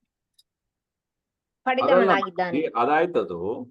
ಅದಾದ್ಮೇಲೆ ಒಂದ್ 2 ಪ್ಯಾರಾಗ್ರಾಫ್ ಬಿಟ್ಟು 3ನೇದರಲ್ಲಿ ಇದೆ ಇಲ್ಲಿ ಭಕ್ತಿ ಭಕ್ತಿಲತೆಯ ಅದನ್ನ ಓದಿ. ನಿಯಮಗಳನ್ನು ಪಾಲಿಸದೆ ಮನ ತೋಚಿದಂತೆ ಕಾರ್ಯ ಮಾಡುವುದಕ್ಕೆ ಹುಚ್ಚು ಆನೆಯ ಕಾರ್ಯ ಎನ್ನುತ್ತಾರೆ. ಇದು ಭಕ್ತಿಲತೆಯನ್ನು ಬೇರಿನಿಂದ ಕಿತ್ತು ನಾಶಗೊಳಿಸುತ್ತದೆ. ಈ ರೀತಿ ಭಕ್ತಿಲತೆಯು ಬಾಡುತ್ತದೆ. ಈ ಅಪರಾಧದ ಮೂಲ ಕಾರಣ ಗುರು ಆಜ್ಞೆಯ ಉಲ್ಲಂಘನೆ. ಇದನ್ನು ಗುರು ಅವಾಜ್ಞ ಎನ್ನುತ್ತಾರೆ. ಆದ್ದರಿಂದ ಭಕ್ತನು ಗುರುವಿನ ಅವಹೇಳನದಿಂದಾಗುವ ಅಪರಾಧದಿಂದ ಪಾರಾಗಬೇಕು. ಗುರುವಿನ ಆಜ್ಞೆಯ ಉಲ್ಲಂಘನೆ ಮಾಡಿದ ತಕ್ಷಣವೇ ಭಕ್ತಿಲತೆಯು ಕೀಳಲ್ಪಡುತ್ತದೆ ಹಾಗೂ ಕ್ರಮೇಣ ಅದರ ಎಲೆಗಳು ಬಾಡುತ್ತವೆ. ಹರೇ ಕೃಷ್ಣ ಪ್ರಭುಜಿ. ಹರೇ ಕೃಷ್ಣ. ನಮ್ಮ ಭಕ್ತಿಲತೆ ಬಾಡದಿರ ಇರಬೇಕು ಅಂದ್ರೆ, ಬೆಳಿಬೇಕು ಅಂದ್ರೆ ಗುರು ಆಜ್ಞೆ ಆಗ್ಬೇಕು. ಅದರಲ್ಲಿ ಗುರು ಆಜ್ಞೆನಲ್ಲೂ ನಾವೇನ್ ಮಾಡ್ತೀವಿ, ನಮ್ಗೆ ಯಾವ್ದು ಬೇಕೋ ಅದನ್ನ ತಗೋತೀವಿ, ಎಲ್ಲ ತಗೊಳ್ಳೋದಿಲ್ಲ. ಸೊ ಅದ್ರದ್ದು ಎಚ್ಚರ ಇರ್ಬೇಕು ನಮಗೆ. ಸೊ ಹಿಂಗೆ ಈ ತರ ಎಲ್ಲ ಇದು ಒಂದೊಂದು ಇದರಲ್ಲಿ ಭಾರಿ ಮುಖ್ಯವಾದ ಒಂದೊಂದು ಟಾಪಿಕ್ನೂ ನಾವು ಆಕ್ಚುಲಿ ಒಂದು ಅರ್ಧ ಗಂಟೆ ಅದ್ರ ಬಗ್ಗೆ ಚರ್ಚೆ ಮಾಡ್ಬೋದು, ಅಷ್ಟೆಲ್ಲ ಇದೆ ಇದರಲ್ಲಿ.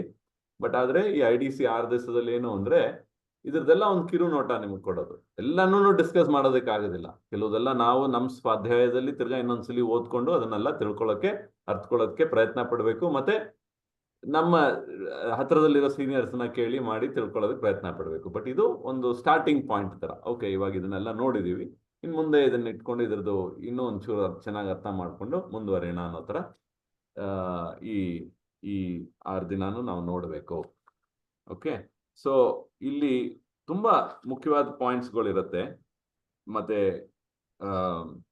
ತುಂಬಾ ಸೂಕ್ಷ್ಮವಾದ ಪಾಯಿಂಟ್ಸು, ಗಂಭೀರವಾದ ಪಾಯಿಂಟ್ಸು. ಅದರಲ್ಲಿ ಇದೆಲ್ಲ ಏನಕ್ಕೆ ಮುಖ್ಯ ಅಂದ್ರೆ ನಮ್ಮ ಭಕ್ತಿಯನ್ನ ನಾವು ಕಾಪಾಡ್ಕೊಂಡು ಹೋಗ್ಬೇಕು. ಯಾಕೆಂದ್ರೆ ವೈಷ್ಣವ ಅಪರಾಧ, ಗುರು ಅಪರಾಧ, ಇದೆಲ್ಲ ಭಾರಿ ಏನ್ ಹೇಳ್ತಾರೆ, ದೊಡ್ಡ ಅಪರಾಧಗಳಿದು. ಇದರಿಂದ ಭಕ್ತಿದ ಇದೇನೆ ನಾಶ ಆಗೋಗತ್ತೆ. ಮತ್ತೆ ಇಟ್ ಇಸ್ ನಾಟ್ ಲೈಕ್ ಈ ಪಾಪ ತರ ಅಲ್ಲ. ಪಾಪ ಪುಣ್ಯ, ಪಾಪ ಕರ್ಮದಲ್ಲಿ ಪ್ರಾಯಶ್ಚಿತ ಎಲ್ಲ ಇರುತ್ತಲ್ಲ, ಆ ತರ ಅಲ್ಲ ಇದು. ಇನ್ನೂ ಗಾಢವಾದದ್ದು. ಸೊ ಅದರಲ್ಲಿ ಪರಿಣಾಮ ಇನ್ನೂ ಸ್ಟ್ರಾಂಗ್ ಆಗಿರುತ್ತೆ. ಸೊ ಅದರಿಂದ ತುಂಬಾ ಎಚ್ಚರವಾಗಿರ್ಬೇಕು. ಅದು ಕೆಲವು ಸಮಯ ನಮ್ಗೆಲ್ಲ ಅನ್ಸುತ್ತೆ, ಭಕ್ತಿಗೆ ನಾವು ಬಂದ ಹೊಸ್ತರಲ್ಲಿ ತುಂಬಾ ಉತ್ಸಾಹ ಇರುತ್ತೆ, ಎಲ್ಲ ಚೆನ್ನಾಗಿ ಮಾಡ್ತೀವಿ. ಯಾಕೆಂದ್ರೆ ಅವಾಗ ವೈಷ್ಣವ ಅಪರಾಧ ಇರಲ್ವಂತೆ. ಯಾರನ್ನ ನೋಡಿದ್ರು ಇವರೆಲ್ಲ ಎಷ್ಟು ದೊಡ್ಡ ಡಿವೋಟಿ ಅಂತ ಅನ್ನೋ ತರ ನೋಡ್ತೀವಿ ನಾವು, ಹೌದೋ ಅಲ್ವಾ? ಹೊಸ್ದಾಗಿ ಬಂದಾಗ ನಮ್ಮ ಮನೋಭಾವನೆ ಹೆಂಗಿತ್ತು, ಯಾರನ್ನ ನೋಡಿದ್ರು ನಾವು ಎಲ್ಲ ಎಷ್ಟು ಚೆನ್ನಾಗಿ, ಎಷ್ಟು ಅದ್ಭುತ ಅಂತಂದ್ರೆ ಎಲ್ಲೆಲ್ಲಿ ನೋಡಿದ್ರು ಒಂಥರ ಖುಷಿ ಮತ್ತೆ ಹೊಗಳೋ ತರ ಒಂದು ಮನೋಭಾವನೆ ಅವಾಗ. ಆಮೇಲೆ ಏನಾಯ್ತು, ಎಲ್ಲ ಒಬ್ರಿಗೊಬ್ರು ಮಾತು ಶುರು ಆಯ್ತು, ಪರಿಚಯ ಆಯ್ತು. ಅವಾಗ ಇವ್ರು ಅವತ್ತು ಹಂಗೆ ಹೇಳಿದ್ರು, ಇವ್ರು ಇವತ್ತು ಈ ತರ ನನ್ಗೆ ಯಾವತ್ತು ಅವರು ಹಿಂಗ್ ಮಾಡಿದ್ರು, ಇದೆಲ್ಲ ಮನಸ್ಸಿಗೆ ಬರುತ್ತೆ. ಅವಾಗ ಏನಾಗುತ್ತೆ, ಅಪರಾಧಗಳು ಜಾಸ್ತಿ ಆಗುತ್ತೆ. ಅವಾಗ ನಮ್ಮ ಪ್ರೋಗ್ರೆಸ್ ಇದೆಯಲ್ಲ ಆಧ್ಯಾತ್ಮಿಕದಲ್ಲಿ, ಫಸ್ಟ್ ಚೆನ್ನಾಗಿ ಹೋಗ್ತಿದ್ದೆ, ಅದಾದ್ಮೇಲೆ ಸ್ವಲ್ಪ ರುಚಿ ಸಿಗ್ತಾ ಇಲ್ಲ ಇವಾಗ ಅಂತ ಅನ್ಸುತ್ತೆ. ಸೊ ಇದು ನಾವು ಹಾಸ್ಯವಾಗೇ ನೋಡ್ಬೋದು, ಬಟ್ ಆದ್ರೆ ಇದು ಗಂಭೀರ ಇದು. ಯಾಕೆಂದ್ರೆ ಇದರ ಏನಕ್ಕೆ ಅಂದ್ರೆ ವೈಷ್ಣವ ಅಪರಾಧಗಳಾಗ್ತಿದೆ. ಗುರುವಿನ ಅವಿಜ್ಞಾ ಅಥವಾ ಗುರುವಿನ ಡಿಸೊಬೇಯಿಂಗ್ ದ ಸ್ಪಿರಿಚುವಲ್ ಮಾಸ್ಟರ್, ಇದೆಲ್ಲ ಆಗ್ತಾ ಇದೆ ಅಂತ. ಅದಕ್ಕೆ ನಾವು ದಿನನಿತ್ಯ 10 offenses ನಲ್ಲಿ ಒನ್ ಆಫ್ ದ ಅಫೆನ್ಸ್ ಏನು, disobey the orders of the spiritual master. So ಅದರೆಲ್ಲ ನಾವು ಎಚ್ಚರಗೊಳ್ಬೇಕು. ಸೊ ಒಬ್ರು ಗುರು ವೈಷ್ಣವ ಇದ್ದಾರೆ, ಮತ್ತೆ ವೈಷ್ಣವಾಸ್ ಇದ್ದಾರೆ ಸಂಸ್ಥೆನಲ್ಲಿ. ಒಟ್ಟು ಸೇರಿ ನಾವು ಕೆಲಸ ಮಾಡಬೇಕು ಅಂದ್ರೆ ಪರ್ಫೆಕ್ಟ್ ಆಗಿ ಒಂದು ಸೆಟ್ಟಿಂಗ್ ಅದು ಗುರು ಅಪರಾಧಕ್ಕೆ. ಹೆಂಗೆ ಈ ಕಾಡಿನಲ್ಲಿ ಬಿದಿರಿನ ಮರಗಳಿರತ್ತಲ್ಲ, ಒಂದು ಅದೆಲ್ಲ ಒಟ್ಟಿಗೆನೆ ಇರೋದು, ಅದು ಬಂಚಾಗೆ ಇರೋದು. ಅದು ಆ ಬಂಚಾಗಿರೋದ್ರಲ್ಲಿ ಒಂದಕ್ಕೊಂದಕ್ಕೆ ಆ ಗಾಳಿನಲ್ಲಿ ತಾಕ್ತಾ ಇರುವಾಗ ಕಿಡಿ ಬರುತ್ತೆ, ಅದರಿಂದ ಫಾರೆಸ್ಟ್ ಫೈರ್ ಆಗತ್ತೆ ಅಂತಾರೆ, ಕಾಡ್ಗಿಚ್ಚೆ ಆಗತ್ತೆ ಅಂತಾರೆ. ಸೊ ಎಲ್ಲ ಒಟ್ಟಿಗೆ ಇರೋದ್ರಿಂದ ಕಾರಣನೇ ಅಂದ್ರೆ, ಬಟ್ ಅದೆಲ್ಲ ಅದು ಇರೋದೇ ಅದಾದ ತರ. ಸೊ ಹಂಗೆ ನಾವು ಎಲ್ಲ ಒಟ್ಟಿಗೆ ಇರಬೇಕು ಅಂತ ಹೇಳ್ತಿದ್ದಾರೆ. ಸೊ ಒಟ್ಟಿಗೆ ಇರಬೇಕು, ಬಟ್ ಆದ್ರೆ ಒಟ್ಟಿಗೆ ಇರುವಾಗ ಫ್ರಿಕ್ಷನ್, ಅಂದ್ರೆ ಫ್ರಿಕ್ಷನ್ ಕನ್ನಡದ ಅದೇ ಗೊತ್ತಾಯ್ತು ಅನ್ಸೋದಿಲ್ಲ ನನಗೆ, ಅದರಿಂದ ಶಾಖ ಜಾಸ್ತಿ ಆಗತ್ತೆ, ಸೊ ಹೀಟ್ ಜಾಸ್ತಿ ಆಗತ್ತೆ. ಸೊ ಇದನ್ನ ನಾವು ಸ್ವಲ್ಪ ಕೂಲಾಗಿ ನಾವು ಅದನ್ನ ಡಿಫ್ಯೂಸ್ ಮಾಡ್ತಾ ಹೋಗ್ಬೇಕು. ಇದೇ ಮೇಯ್ನ್, ಅಷ್ಟೇನೇನೆ. ಅದಕ್ಕೋಸ್ಕರ ನಮಗೆ ಸಾಧು ಸಂಘನೇ ಬೇಡ ಅಂತ ಬಿಡೋಂಗಿಲ್ಲ. ಸೊ ನಮ್ಮಲ್ಲಿ ನಾವು ಆ ಪರಿವರ್ತನೆ ತಂದ್ಕೋಬೇಕು. ಸೊ ಅದಕ್ಕೆ ಇಷ್ಟೆಲ್ಲ ಇರೋದು. So I think more or less ಎಲ್ಲ ಕವರ್ ಮಾಡಿದ್ವಿ. ನಾನು ಜಸ್ಟ್ ನಲ್ಲಿ ಹೇಳಬೇಕು ಅಂದ್ರೆ ಏನೇನು ನೋಡಿದ್ವಿ ಅಂದ್ರೆ, ಇವತ್ತು ಗುರು ಪೂಜೆ ಬಗ್ಗೆ ನೋಡಿದ್ವಿ. ಗುರು ಮತ್ತೆ ಗುರು ಪೂಜನೀಯರು, ಮತ್ತೆ ಯಾವ ತರ ಗುರು ಪೂಜೆ ಇಸ್ಕಾನ್ ನಲ್ಲಿ ನಾವು ಮಾಡ್ತೀವಿ, ಮತ್ತೆ ಗುರುವಿನ ನೆಲೆ ಏನು, ಅದರಲ್ಲಿ ಯಾರು ಗುರು ಅಂದ್ರೆ ಪ್ರಭುಪಾದರನ್ನ ನಾವು ಕೇಂದ್ರ ಬಿಂದುವಾಗಿ ಇಟ್ಕೊಂಡು, ಅವರು ನಮ್ಮ ಪ್ರಥಮ ಅಂದ್ರೆ ಏನದು ಫೌಂಡರ್ ಆಚಾರ್ಯ ಅಂತ ಹೇಳ್ತೀವಲ್ಲ, ಸಂಸ್ಥಾಪಕ ಆಚಾರ್ಯ ಅಂತ ಹೇಳ್ತೀವಲ್ಲ, ಅವರ position is Guru for everybody ಅನ್ನೋ ತರ ಅವ್ರ ನೆಲೆನಲ್ಲಿ ಅದರ ಸಲುವಾಗಿ ನಾವು ಇದನ್ನೆಲ್ಲ ನೋಡಿದ್ವಿ. ಎಲ್ಲಾನು ಅವ್ರಿಗೆ ಅಲೈನ್ ಆಗ್ಬೇಕು ಅಂತ. ಮತ್ತೆ ಅದರಲ್ಲಿ ಒಬ್ರಿಗೊಬ್ರಿಗೆ ಒಂದು ಗುರು ಇನ್ನೊಂದು ಗುರು ಇದನ್ನ ಪಕ್ಷಪಾತ ಮಾಡದಿರ ಅಥವಾ ಯಾವ ತರಾನು ಇದಿಲ್ದಿರ, ಭೇದ ಇಲ್ದಿರ ನಾವು ಅದನ್ನ ನೋಡ್ಬೇಕು. ಇಂಥದ್ದೆಲ್ಲನೂ ಕೆಲವು ಮುಖ್ಯವಾದ ಪಾಯಿಂಟ್ಸ್ ನಾವು ನೋಡಿದ್ವಿ. ಮತ್ತೆ ಗುರು ಪೂಜಾ ಮಾಡೋದು ಮತ್ತೆ ವ್ಯಾಸ ಪೂಜಾ ಮಾಡುವಾಗ ಪ್ರಭುಪಾದರದ್ದು ಮಾಡ್ತೀವಿ, ಮತ್ತೆ ಬೇರೆ ಬೇರೆ ಗುರುಗಳದ್ದು ಮಾಡ್ತೀವಿ, ಯಾವ ತರ ಮಾಡಬೇಕು ಅದನ್ನು ಸ್ವಲ್ಪ ನೋಡಿದ್ವಿ. ಇನ್ನೂ ಡೀಟೇಲ್ ಇದರಲ್ಲಿದೆ, ಅದನ್ನ ಓದಿದ್ರೆ ನಿಮ್ಗೆ ಅರ್ಥ ಆಗುತ್ತೆ. ಬಟ್ ಏನಕ್ಕೆ ಇದು ಮುಖ್ಯ ಅನ್ನೋದನ್ನ ನಾವು ನೋಡಿದ್ವಿ. ಏನಕ್ಕೆ ಮುಖ್ಯ ಅಂದ್ರೆ ಪೊಸಿಷನ್ ಕಾಂಪ್ರಮೈಸ್ ಆಗ್ಬಾರ್ದು, ಇನ್ನೊಬ್ಬರಿಗೆ ಅವಮಾನ ಆಗ್ಬಾರ್ದು. ಈ ಸೂಕ್ಷ್ಮವಾದ ವಿಷಯಗಳನ್ನ ಸ್ವಲ್ಪ ಚರ್ಚೆ ಮಾಡಿದ್ವಿ. ಸೊ ಅದಾದ್ಮೇಲೆ ಗುರುವಿನ ಕೃತಜ್ಞತರಾಗಿರ್ಬೇಕು ಯಾವಾಗ್ಲೂ. ಅವರು ನಮ್ಗೆ ಏನೇ ಒಂದು ಬಂದ್ರು ಗುರು ಮೂಲಕನೇ ಇದೆಲ್ಲ ನನ್ಗೆ ಆಗಿರೋದು. ಏನೇ ಒಂದು ಸಕ್ಸಸ್ ಆಯ್ತು ಅಂತ ಇಟ್ಕೊಳ್ಳಿ, ಏನೋ ಒಂದು ಒಳ್ಳೆ ಪ್ರಚಾರ ಮಾಡಿದ್ರಿ, ತುಂಬಾ ಜನ ಬರಕ್ ಶುರುವಾದ್ರು, ಇದೆಲ್ಲ ನನ್ನ ಸಾಮರ್ಥ್ಯದಿಂದ ಅಂತ ಯಾವತ್ತೂ ಭಾವಿಸ್ಬಾರ್ದು. ಇದೆಲ್ಲ ಗುರುವಿನ ಒಂದು ಅನುಗ್ರಹದಿಂದ ಇದು ಆಗ್ತಾ ಇರೋದು, ನನ್ನ ಕೈಲೇನೂ ಇಲ್ಲ ಅನ್ನೋ ಭಾವನೆಯಲ್ಲೇ ಇರಬೇಕು ಅಂತದೆಲ್ಲ ನೋಡಿದ್ವಿ. ಅದ್ರ ನೆಕ್ಸ್ಟ್ ಗುರು ಸೇವೆನಲ್ಲೂ ಯಾವ ತರ ಸೇವೆ ಮಾಡ್ಬೋದು, ಮತ್ತೆ ಗುರು ಸೇವೆ ಮತ್ತೆ ಇಸ್ಕಾನ್ ಸೇವೆ. ಯಾಕೆಂದ್ರೆ ಪ್ರಭುಪಾದರ ಸ್ಥಾಪನೆ ಮಾಡಿರೋದು ಎರಡು, ಏನು ಅಂದ್ರೆ ಒಂದು ಗುರು ಶಿಷ್ಯ ಪರಂಪರಾದ ಅರೇಂಜ್ಮೆಂಟ್ ಮಾಡಿದ್ದಾರೆ ಇಸ್ಕಾನ್ ನಲ್ಲಿ, ಮತ್ತೆ ಇಸ್ಕಾನ್ ಸ್ಥಾಪನೆಯನ್ನು ಅವರೇ ಮಾಡಿದ್ರು. ಸೊ ಎರಡೂ ಪ್ರಭುಪಾದರಿಗೆ ಲಿಂಕ್ ಆಗಿರೋದು. ಇಸ್ಕಾನು ಪ್ರಭುಪಾದರದೇನೆ, ಗುರು ಪರಂಪರೆದೂ ಪ್ರಭುಪಾದರದೇನೆ. ಸೊ ಅದರಲ್ಲಿ ಇಸ್ಕಾನ್ ಸಂಸ್ಥೆ ಅಂದ್ರೆ ದೇವಸ್ಥಾನದಲ್ಲಿ ಟೆಂಪಲ್ ಪ್ರೆಸಿಡೆಂಟ್ ಆಗಿರ್ಬೋದು, ಯಾರೇ ಆಗಿರ್ಲಿ, ಸೀನಿಯರ್ಸ್ ಇದೆಲ್ಲವನ್ನು ಅಪಾಯಿಂಟ್ ಮಾಡಿರೋದನ್ನು ಅದು ಒಂದು ಅಥಾರಿಟಿ ಅಂತ ಆಯ್ತದು. ಅದೇ ತರ ಇಲ್ಲೂ ಗುರು ಅಥಾರಿಟಿ, ಎರಡು ಲೈನ್ ಆಫ್ ಅಥಾರಿಟಿ ಅಂತ ಕರಿತೀವಿ ನಾವು. ಪ್ರತಿಯೊಬ್ಬರಿಗೂ ಎರಡು ಲೈನ್ ಇದೆ, ಒಂದು ಗುರು, ಇನ್ನೂ ಒಂದು ಇಸ್ಕಾನ್. ಸೊ ಇವೆರಡಕ್ಕೂ ಕ್ಲಾಶ್ ಆಗೋದು ಬರ್ಬೋದು, ಬಟ್ ಅದನ್ನ ಹೆಂಗ್ ಸಮಜಾಯಿಸ್ಕೊಂಡು ಯಾವ ತರ ನಾವು ಅದನ್ನ ನೋಡ್ಬೇಕು, ಹೆಂಗೆ ಅದರದ್ದು ಸಮತೋಲನೆಯಿಂದ ಅದನ್ನ ನೋಡ್ಬೇಕು ಅನ್ನೋದನ್ನೆಲ್ಲ ನಾವು ಅರ್ಥ ಮಾಡ್ಕೊಂಡ್ವಿ ಇವತ್ತು. ಅದೆಷ್ಟು ಮುಖ್ಯ ಅನ್ನೋದು ನೋಡಿದ್ವಿ. ಮಾಡದೇ ಇದ್ರೆ ಏನಾಗತ್ತೆ ಅನ್ನೋದು ನೋಡಿದ್ವಿ, ಹೆಂಗ್ ಅಪರಾಧ ಆಗತ್ತೆ ಅನ್ನೋದು ನೋಡಿದ್ವಿ. ಸೊ ಹಿಂಗೆ ಗುರು ಸೇವೆ ಎಸ್, ಬಟ್ ಒಟ್ಟಿಗೆ ಎಲ್ಲ ಸೇರಿ ಕೂಡಿ ಮಾಡೋದು ಇನ್ನೂ ಖುಷಿ ಆಗತ್ತೆ ಎಲ್ಲರಿಗೂ ಅಂತ ಅದನ್ನು ನೋಡಿದ್ವಿ. ಸೊ ಅದಾದ್ಮೇಲೆ ಭಕ್ತಿಲತಾ ಅಪರಾಧಗಳು ಇದೆಲ್ಲ ಪಿಟ್ ಫಾಲ್ಸ್ ಅಂತಾರೆ. ಅಂದ್ರೆ ಯಾವ್ದ್ರದ್ದು ಎಚ್ಚರ ಇರ್ಬೇಕು ನಮ್ಗೆ ಅಂತ. ಯಾಕಂದ್ರೆ ಎಲ್ಲ ಒಟ್ಟು ಸೇರಿ ನಾವು ಹೋಗ್ತಾರೋ. ಇವಾಗ ಇಲ್ಲಿಂದ ನಾನು ದೇವಸ್ಥಾನಕ್ಕೆ ಹೋಗ್ತಿದೀನಿ ಅಂದ್ರೆ ಅಲ್ಲೊಂದು 50 ಜನ ಇರ್ತಾರೆ ಅಂತ ನಮ್ಗೆ ಗೊತ್ತಿದೆ. 50 ಜನ ಇದರಲ್ಲಿ ಕೆಲವರು ನಮ್ಗೆ ಇಷ್ಟ ಆದವ್ರು ಇರ್ತಾರೆ, ಇಷ್ಟ ಆಗದಿರ ಇರೋರು ಇರ್ತಾರೆ. ಬಟ್ ಆದ್ರೆ ಅದನ್ನೆಲ್ಲ ಕವರ್ ಅಪ್ ಮಾಡಿಕೊಂಡು ತಿರ್ಗುನು ಜಾಸ್ತಿ ಮನ್ಸಿನಲ್ಲಿ ಇಟ್ಕೊಳ್ದಿರ, ಭೌತಿಕ ನೆಲೆನಲ್ಲಿ ನಾವು ವರ್ತಿಸ್ದಿರ, ಆಧ್ಯಾತ್ಮಿಕದ ನೆಲೆಯಲ್ಲಿ ಇವ್ರೂ ಭಕ್ತರೇನೇನೆ ಅನ್ನೋ ತರ ನಾವು ಅವ್ರ ಜೊತೆ ವರ್ತಿಸಿ ಅವ್ರನ್ನ ಎಂತೂಸಿಯಾಸಮ್ ಅಂದ್ರೆ ಉತ್ಸಾಹದಿಂದ ಹರೇ ಕೃಷ್ಣ ಹೇಳೋದಿರ್ಲಿ ಅಂದ್ರೆ ಫಸ್ಟೇ ಗೊತ್ತಾಗುತ್ತೆ. ಒಳಗೆ ಹೋಗ್ತಿದ್ದಂಗೆನೆ ನಾವು ನಕ್ಕೊಂಡು ಹೋಗ್ತಿದೀವ ಅಥವಾ ಹಿಂಗೆ ಏನೋ ಒಂಥರ ಸ್ಯಾಡ್ ಆಗಿ ಹೋಗ್ತಿದೀವ ಅನ್ನೋದು ಭಾರಿ ಮುಖ್ಯ ಅದು. ಸೊ ನಕ್ಕೊಂಡು ವಿ ಶುಡ್ ಬಿ ಹ್ಯಾಪಿ ಅಲ್ವಾ, ನಮ್ಗೆ ಖುಷಿ ಆಗ್ಬೇಕಲ್ವಾ. ವೈಷ್ಣವ್ರನ್ನೆಲ್ಲ ನೋಡ್ತೀನಿ, ಅವ್ರ ಸಂಘ ತಗೋದ್ಲಕ್ ಹೋಗ್ತಾ ಇದ್ದೀನಿ ಅಂದ್ರೆ ಸೊ ನ್ಯಾಚುರಲ್ ಆಗಿ ಒಂದು ಮಖದಲ್ಲಿ ಒಂದು ಖುಷಿ ಇರಬೇಕು. ಭಗವಂತನ ನೋಡಕ್ ಹೋಗ್ತಾ ಇದ್ದೀನಿ, ಎಲ್ಲ ಪ್ಲಸ್ ಪಾಯಿಂಟ್ಸ್ ಇದೆ, ಬಟ್ ಆದ್ರೆ ನಾವು ಹೋಗುವಾಗ ಅಯ್ಯೋ ಅಂತ ಹೋಗ್ತೀವಿ, ಯಾಕೆಂದ್ರೆ ನಮ್ಗೆ ಬರೀ ನೆಗೆಟಿವೇ ಇರುತ್ತೆ. ಅಯ್ಯೋ ಅವರೆಲ್ಲ ಇರ್ತಾರೆ, ಇವ್ರು ಹಿಂಗೆ ಅವ್ರ ಹಂಗೆ ಅನ್ನೋದು, ಇಂಥದ್ದೇ ಮನಸ್ಸಲ್ಲಿ ಓಡ್ತಿದ್ರೆ ಆ ಖುಷಿ ಮಕ್ಕದಲ್ಲಿ ತೋರಿಸಲ್ಲ. ಸೊ ಇದನ್ನೆಲ್ಲ ಜ್ಞಾಪಕ ಇಟ್ಕೊಂಡು ನಾವು we should overcome all this and align ourselves. ಅಂದ್ರೆ ನಾವು ಅದನ್ನ ಪ್ರಭುಪಾದರ ಇಸ್ಕಾನ್ಗೆ ನಾವು ಇನ್ನೂ ಚೆನ್ನಾಗಿ ಏನ್ ಹೇಳ್ತಾರೆ ಸೇರ್ಕೋಬೇಕು. ಅದಕ್ಕೆ ಸೇರ್ಕೊಂಡು ಒಂದು ನೀರು ಹರಿಯುತ್ತಲ್ಲ, ನದಿ ಹರಿಯುವಾಗ ನದಿಗಳು ಸಂಗಮದಲ್ಲಿ 2 ರಿವರ್ ಸೇರ್ಕೊಂಡು ಒಟ್ಟಿಗೆ ಹರಿಯತ್ತಲ್ಲ, ಆ ಥರ ನಾವು ಎಲ್ಲರ ಜೊತೆನೂ ಸೇರಿ ಒಟ್ಟಿಗೆ ಹರ್ಕೊಂಡು ಹೋಗ್ಬೇಕು ಅನ್ನೋದನ್ನ ತಿಳ್ಕೊಬೇಕು ಅಷ್ಟೇ. ಇಲ್ಲಿಗೆ ಇವತ್ತಿನ ಈ ಡಿಸ್ಕಷನ್ ಮುಗಿಸ್ತಾ ಇದ್ದೀನಿ. ಯಾರಿಗಾರು ಏನಾದರೂ ಪ್ರಶ್ನೆ ಇವತ್ತಿಂದು ನಾವೇನು ನೋಡಿದ್ವೋ ಅದರಲ್ಲಿ, ಅಥವಾ ಏನಾದರೂ ಹೇಳೋದಕ್ಕೆ ಇಷ್ಟಪಟ್ಟರೆ ಹೇಳ್ಬೋದು, ಹಂಚ್ಕೊಳ್ಳಿ. ಡೌಟ್ ಇರ್ಬೋದು ಅಥವಾ ಏನೇ ಇರ್ಬೋದು ಇವತ್ತಿನ ಡಿಸ್ಕಷನ್ನಲ್ಲಿ, ಅದನ್ನು ಕೇಳ್ಬೋದು. ಹರೇ ಕೃಷ್ಣ ಪ್ರಭು. ಹರೇ ಕೃಷ್ಣ. ಶ್ರೀಲ ಪ್ರಭುಪಾದ ಅವ್ರಿಗೆ ಪೂಜೆ ಮಾಡ್ಬೇಕಾದ್ರೆ ಅವ್ರಿಗೆ ಹೆಚ್ಚು ಇದು ಕೊಡ್ಬೇಕಂತ ಹೇಳಿದ್ರಲ್ವಾ, ಇವಾಗ ಅವ್ರ ಗುರುಗಳಿಗೆ ಪೂಜೆ ಮಾಡ್ಬೇಕಾದ್ರೆ ಅಕಸ್ಮಾತ್ ನಾವು ಶ್ರೀಲ ಪ್ರಭುಪಾದ ಅವ್ರ ಗುರುಗಳು ಇದ್ದಾರಲ್ಲ ಅವ್ರಿಗೆ ಪೂಜೆ ಮಾಡ್ಬೇಕಾದ್ರೆ ಅದೇ ಅದು ಅಲ್ಲಿ ಒಂದು ಸ್ಟ್ಯಾಂಡರ್ಡ್ ಇದೆ ಆಲ್ರೆಡಿ, ಅದರ ಪ್ರಕಾರ ನಾವು ಮಾಡ್ತೀವಿ, ಅದರ ಪ್ರಕಾರ ಮಾಡ್ಕೊಂಡು ಹೋಗ್ತೀವಿ. ಸೊ ಇದರಲ್ಲಿ ಪ್ರಭುಪಾದರು ಫೌಂಡರ್ ಆಚಾರ್ಯ ಅಂತ ಹೇಳಿ ಒಂದು ಲೆವೆಲ್ ಅಂದ್ರೆ ನಮ್ಗೆ ಸ್ಟಾರ್ಟಿಂಗ್ ಪಾಯಿಂಟ್ ನಮಗೆ ಗುರುನೇನೆ ಅಲ್ವಾ ಅಲ್ಲಿ. ಸೊ ಅವ್ರದೆಲ್ಲಾನು ನಾವು ಆವಿರ್ಭಾವ್ ದಿವಸ್ ಅಥವಾ ತಿರೋಭಾವ್ ದಿವಸ್ ಅಂತ ಮಾಡ್ತೀವಿ. ಅದರಲ್ಲಿ ಪ್ರಣಾಮ್ ಮಂತ್ರ ಮಾಡಿ ಹೂವ ಆಫರ್ ಮಾಡಬೇಕು ಅಂತ ಇದೆ, ಅಷ್ಟು ಮಾಡ್ಕೊಂಡು ಹೋಗೋದು. ಸೊ ಅಲ್ಲಿ ಆಲ್ರೆಡಿ ಏನು ರೂಲ್ಸ್ ಇದೆಯೋ ಅದನ್ನ ಫಾಲೋ ಮಾಡ್ಕೊಂಡು ಹೋಗ್ಬೇಕು ಅಷ್ಟೇ. ಸೊ ಅದು ಬಿಟ್ಟು ನಾವೇನೋ ಮಾಡಕ್ ಹೋಗ್ಬಾರ್ದು. Okay Prabhu, thank you Prabhu. Hare Krishna.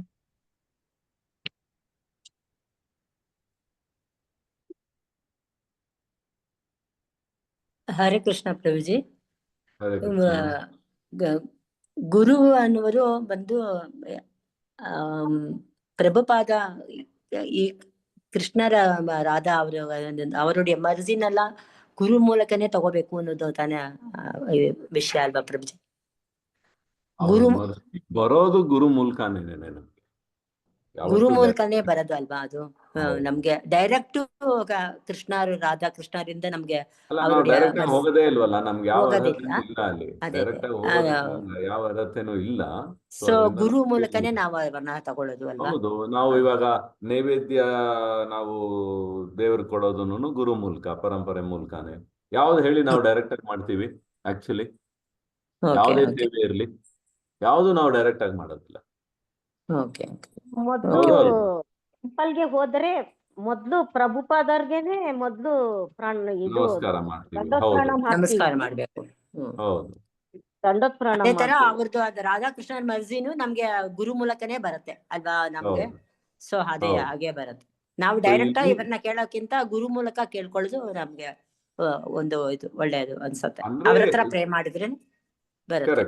Correct. So ಗುರು ಮೂಲಕನೇ ಹೋಗೋದು, ಗುರು ಪ್ರಣಾಮ ಮಾಡಿ ನಾವು ರಾಧಾರಾಣಿ ಹತ್ರ ಹೋಗೋದು. ಅಂದ್ರೆ ನಮ್ಮಲ್ಲಿ ನಿಯಮಗಳು ಹೆಂಗಿದೆ ಅಂದ್ರೆ ನಮ್ಗೆ ಅರಿದಿರೇನೆ ನಾವು ಡೈರೆಕ್ಟ್ ಆಗಿ ದೇವ್ರ ಹತ್ರ ಫಸ್ಟೇ ಹೋಗಿ ನಿಂತ್ಕೊಳ್ಳಲ್ಲ. ಫಸ್ಟ್ ವೈಷ್ಣವರ್ ನಮಸ್ಕಾರ ಮಾಡ್ತೀವಿ ಒಳಗ್ ಬರ್ತಿದ್ದಂಗೆ, ಆಮೇಲೆ ಪ್ರಭುಪಾದರ್ ನಮಸ್ಕಾರ ಮಾಡ್ತೀವಿ, ಆಮೇಲೆ ಅಲ್ಲಿ ಗುರು, ಅವಾಗ ಅಲ್ಲಿ ಗುರು ಪರಂಪರೆ ಷಡ್ಗೋಸ್ವಾಮಿ ಎಲ್ಲಾರು ಇರ್ತಾರೆ. ಸೊ ಎಲ್ಲಾರ್ದು ನಮಸ್ಕಾರ ಮಾಡಿರ್ತೀವಿ, ಎಲ್ಲಾರ್ದು ಪ್ರಣಾಮ ಮಂತ್ರ ಹೇಳಿರ್ತೀವಿ. ನಾವು ಓದಿದ್ವಿ ನೋಡಿ, ದಿನದಲ್ಲಿ 3 ಸಲ ಆದ್ರೂ ಗುರುವಿನ ಪ್ರಣಾಮ ಮಂತ್ರ ನಾವ್ ಹೇಳ್ಕೋಬೇಕು ಅಂತ ಇದೆಯಲ್ಲ. ಪ್ರಣಾಮ ಮಂತ್ರ ಹೇಳ್ಕೋದ್ರ ಜೊತೆ ಪ್ರಭುಪಾದರ ಪ್ರಣಾಮನು ಹೇಳ್ಕೋಬೇಕು, ಅಟ್ಲೀಸ್ಟ್ ಒಂದು ಭಾಗ ಅಂತ, ಮೊದಲನೇ ಭಾಗ ಅಂತ. ಸೊ ಇಷ್ಟೆಲ್ಲ ರೂಲ್ ತರ ಮಾಡ್ಬಿಟ್ಟಿದೆ. ಸೊ ನಾವ್ ಅದನ್ನ ಫಾಲೋ ಮಾಡಿದ್ರೆ ಅಪರಾಧ ಆಮೇಲೆ ಮಾಡ್ಕೊಂಡು ಅಲ್ಲಿ ಮುಂದೆ ಹೋಗಿ ದೇವ್ರ ಹತ್ರ ನಿಂತ್ಕೊಂಡು ಅಕಸ್ಮಾತ್ ಕೇಳಿದ್ರು ಇವ್ರ ಮೂಲಕ ಬಂದಿದ್ಯಾ ಅಂತಾನೆ ನೋಡ್ತಾರೆ ಹೊರತು ಅಪರಾಧ ಆಗಲ್ಲ. ಅಂದ್ರೆ ಡೈರೆಕ್ಟ್ ಆಗಿ ಕೇಳೋದು ಇರ್ಲಿಲ್ಲ, ಬಟ್ ಆದ್ರೆ ನಾವು ಸರಿಗಿರೋದು ನಮ್ಗೆ ಆಲ್ರೆಡಿ ಅಲ್ಲಿ ಅರೇಂಜ್ ಆಗೋಗಿದೆ, ಫಾಲೋ ಮಾಡ್ತಾ ಇದೀವಿ ಅಷ್ಟೇನೆ. ಸೊ ಅದಕ್ಕೆ ಪ್ರಭುಪಾದರು ಏನೇನೆಲ್ಲ ಏರ್ಪಾಡು ಮಾಡಿದಾರೋ ಅದನ್ನ ಫಾಲೋ ಮಾಡ್ಕೊಂಡು ಹೋದ್ರೆ ಸಾಕು. ಕೆಲವುದೆಲ್ಲ ನಮ್ಗೆ ಅರ್ಥ ಆಗದಿದ್ರು ಪರವಾಗಿಲ್ಲ. Okay Prabhuji. Hare Krishna. Thank you Prabhuji. Hare Krishna. Hare Krishna ಪ್ರಭುಜಿ.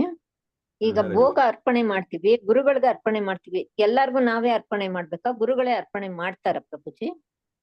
ಗುರುಗಳೇನೆ ಅರ್ಪಣೆ ಮಾಡಿ, ನಾವು ಗುರುಗೆ ಅರ್ಪಣೆ ಮಾಡ್ಬಿಟ್ಟು ಆಗೋಯ್ತು ನಮ್ ಕೆಲಸ ಅಷ್ಟೇ.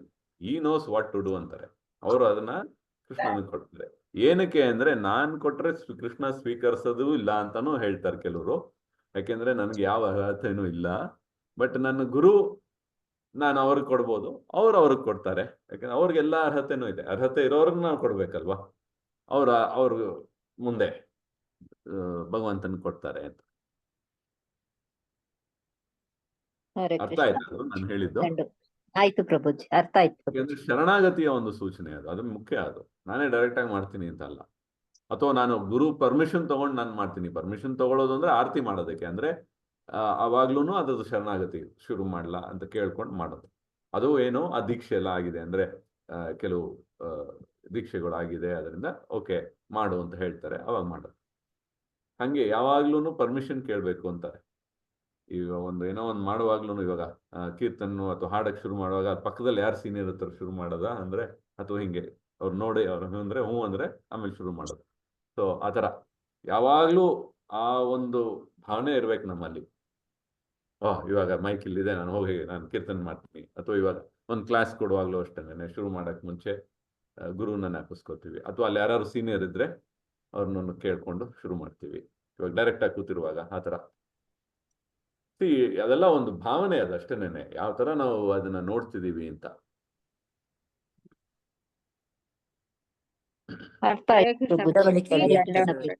ಅದು ನಮ್ಮ ನಡವಳಿಕೆಯಲ್ಲಿ ಅದು ಅಳವಡಿಸ್ಕೋಬೇಕಲ್ವಾ ಪ್ರಭುಜಿ? ಅಷ್ಟು ವೈಷ್ಣವರಾಗಿ ಬರುವಾಗ ಅದು ಅಭಿನಯ ವಿನಮ್ರತೆ ವಿನಮ್ರತೆ ವಿನಯ ಎಲ್ಲ ಅನುಭವಿಸ್ಕೋಬೇಕು. ಅದು ಒಬ್ಬರು ನೋಡ್ತಾ ನೋಡ್ತಾ ನಾವು ಕಲಿಬೇಕಂದ ಹಾಗೇನೆ.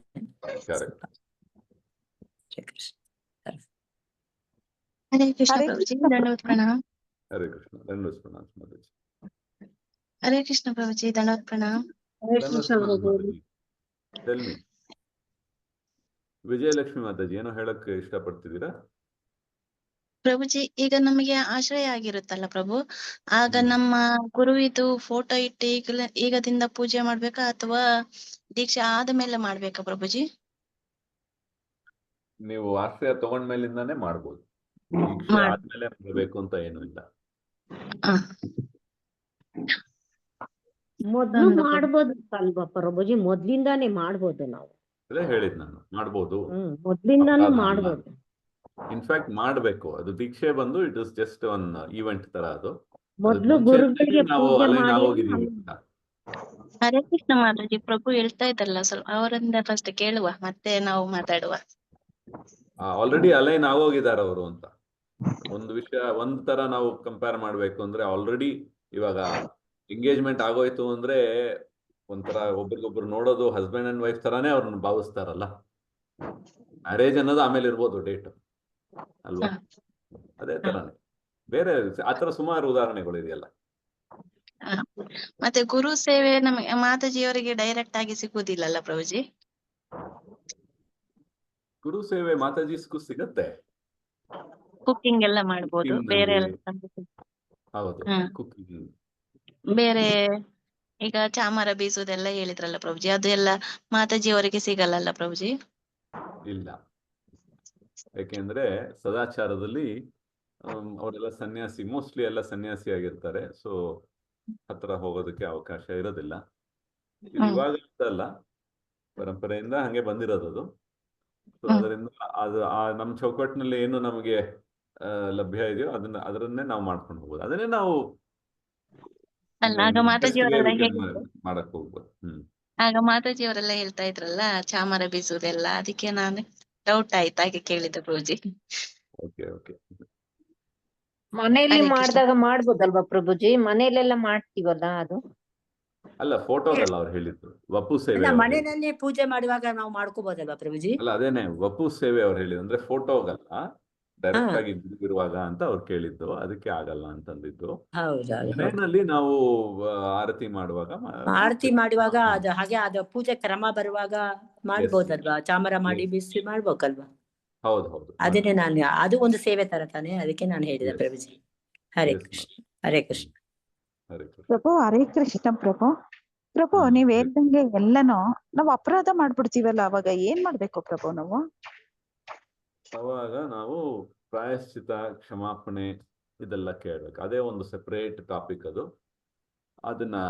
ಅದರಲ್ಲಿ ಕೆಲವು ವಿಧಗಳಿದೆ, ಅದನ್ನ ನಾವು ಮಾಡಬೇಕು. ಪ್ರಾಯಶ್ಚಿತ್ತ ಆಗ್ಬೇಕು ಮನಸ್ಸಿನಲ್ಲಿ. ಪ್ರಾಯಶ್ಚಿತ್ತ ಮತ್ತೆ ಏನ್ ಹೇಳ್ತಾರೆ, ರಿಪೆಂಟೆನ್ಸ್ ಅಂತಾರೆ.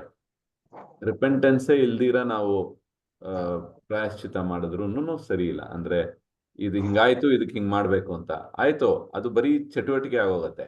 ಬಟ್ ಆದ್ರೆ ಮನಸ್ಸಿನಲ್ಲಿ ಅದರದ್ದು ರಿಪೆಂಟೆನ್ಸ್ ಅಂದ್ರೆ ಏನ್ ಹೇಳ್ತಾರೆ ಕನ್ನಡದಲ್ಲಿ, ಪಶ್ಚಾತ್ತಾಪ. ಕರೆಕ್ಟ್, ಪಶ್ಚಾತ್ತಾಪ ಆಗ್ಬೇಕು. ಅದಕ್ಕೆ ಪಶ್ಚಾತ್ತಾಪದಿಂದ ನಾವು ಪ್ರಾಯಶ್ಚಿತ್ತ ಮಾಡ್ಬೇಕು.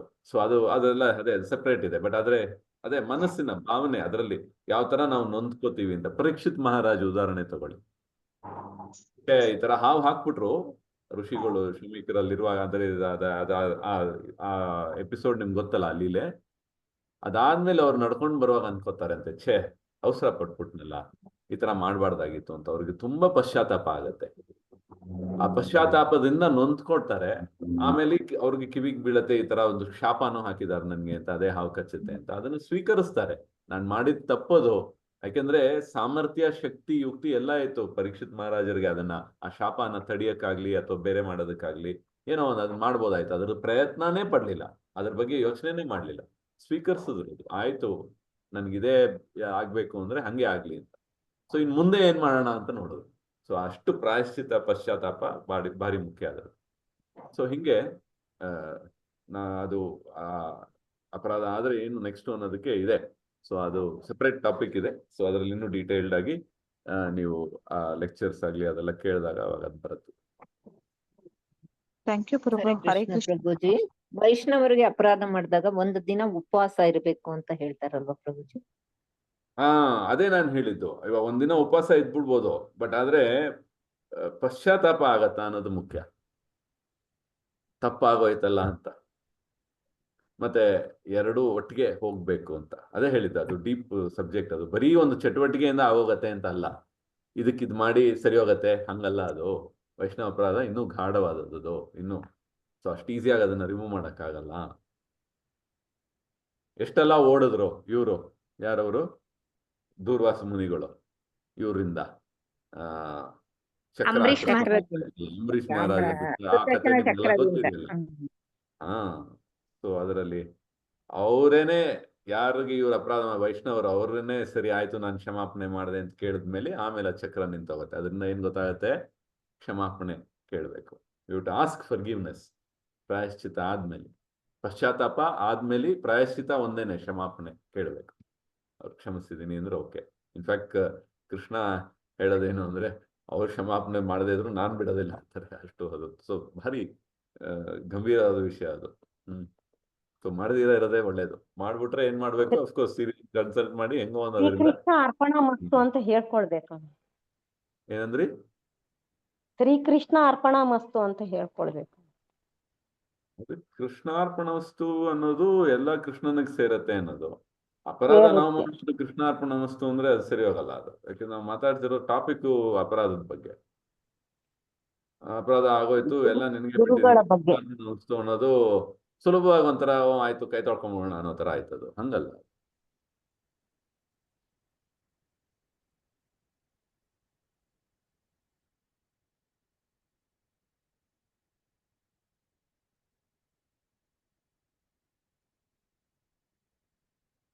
ಓಕೆ, ಐ ಥಿಂಕ್ ಎಲ್ಲ ಆಯ್ತು.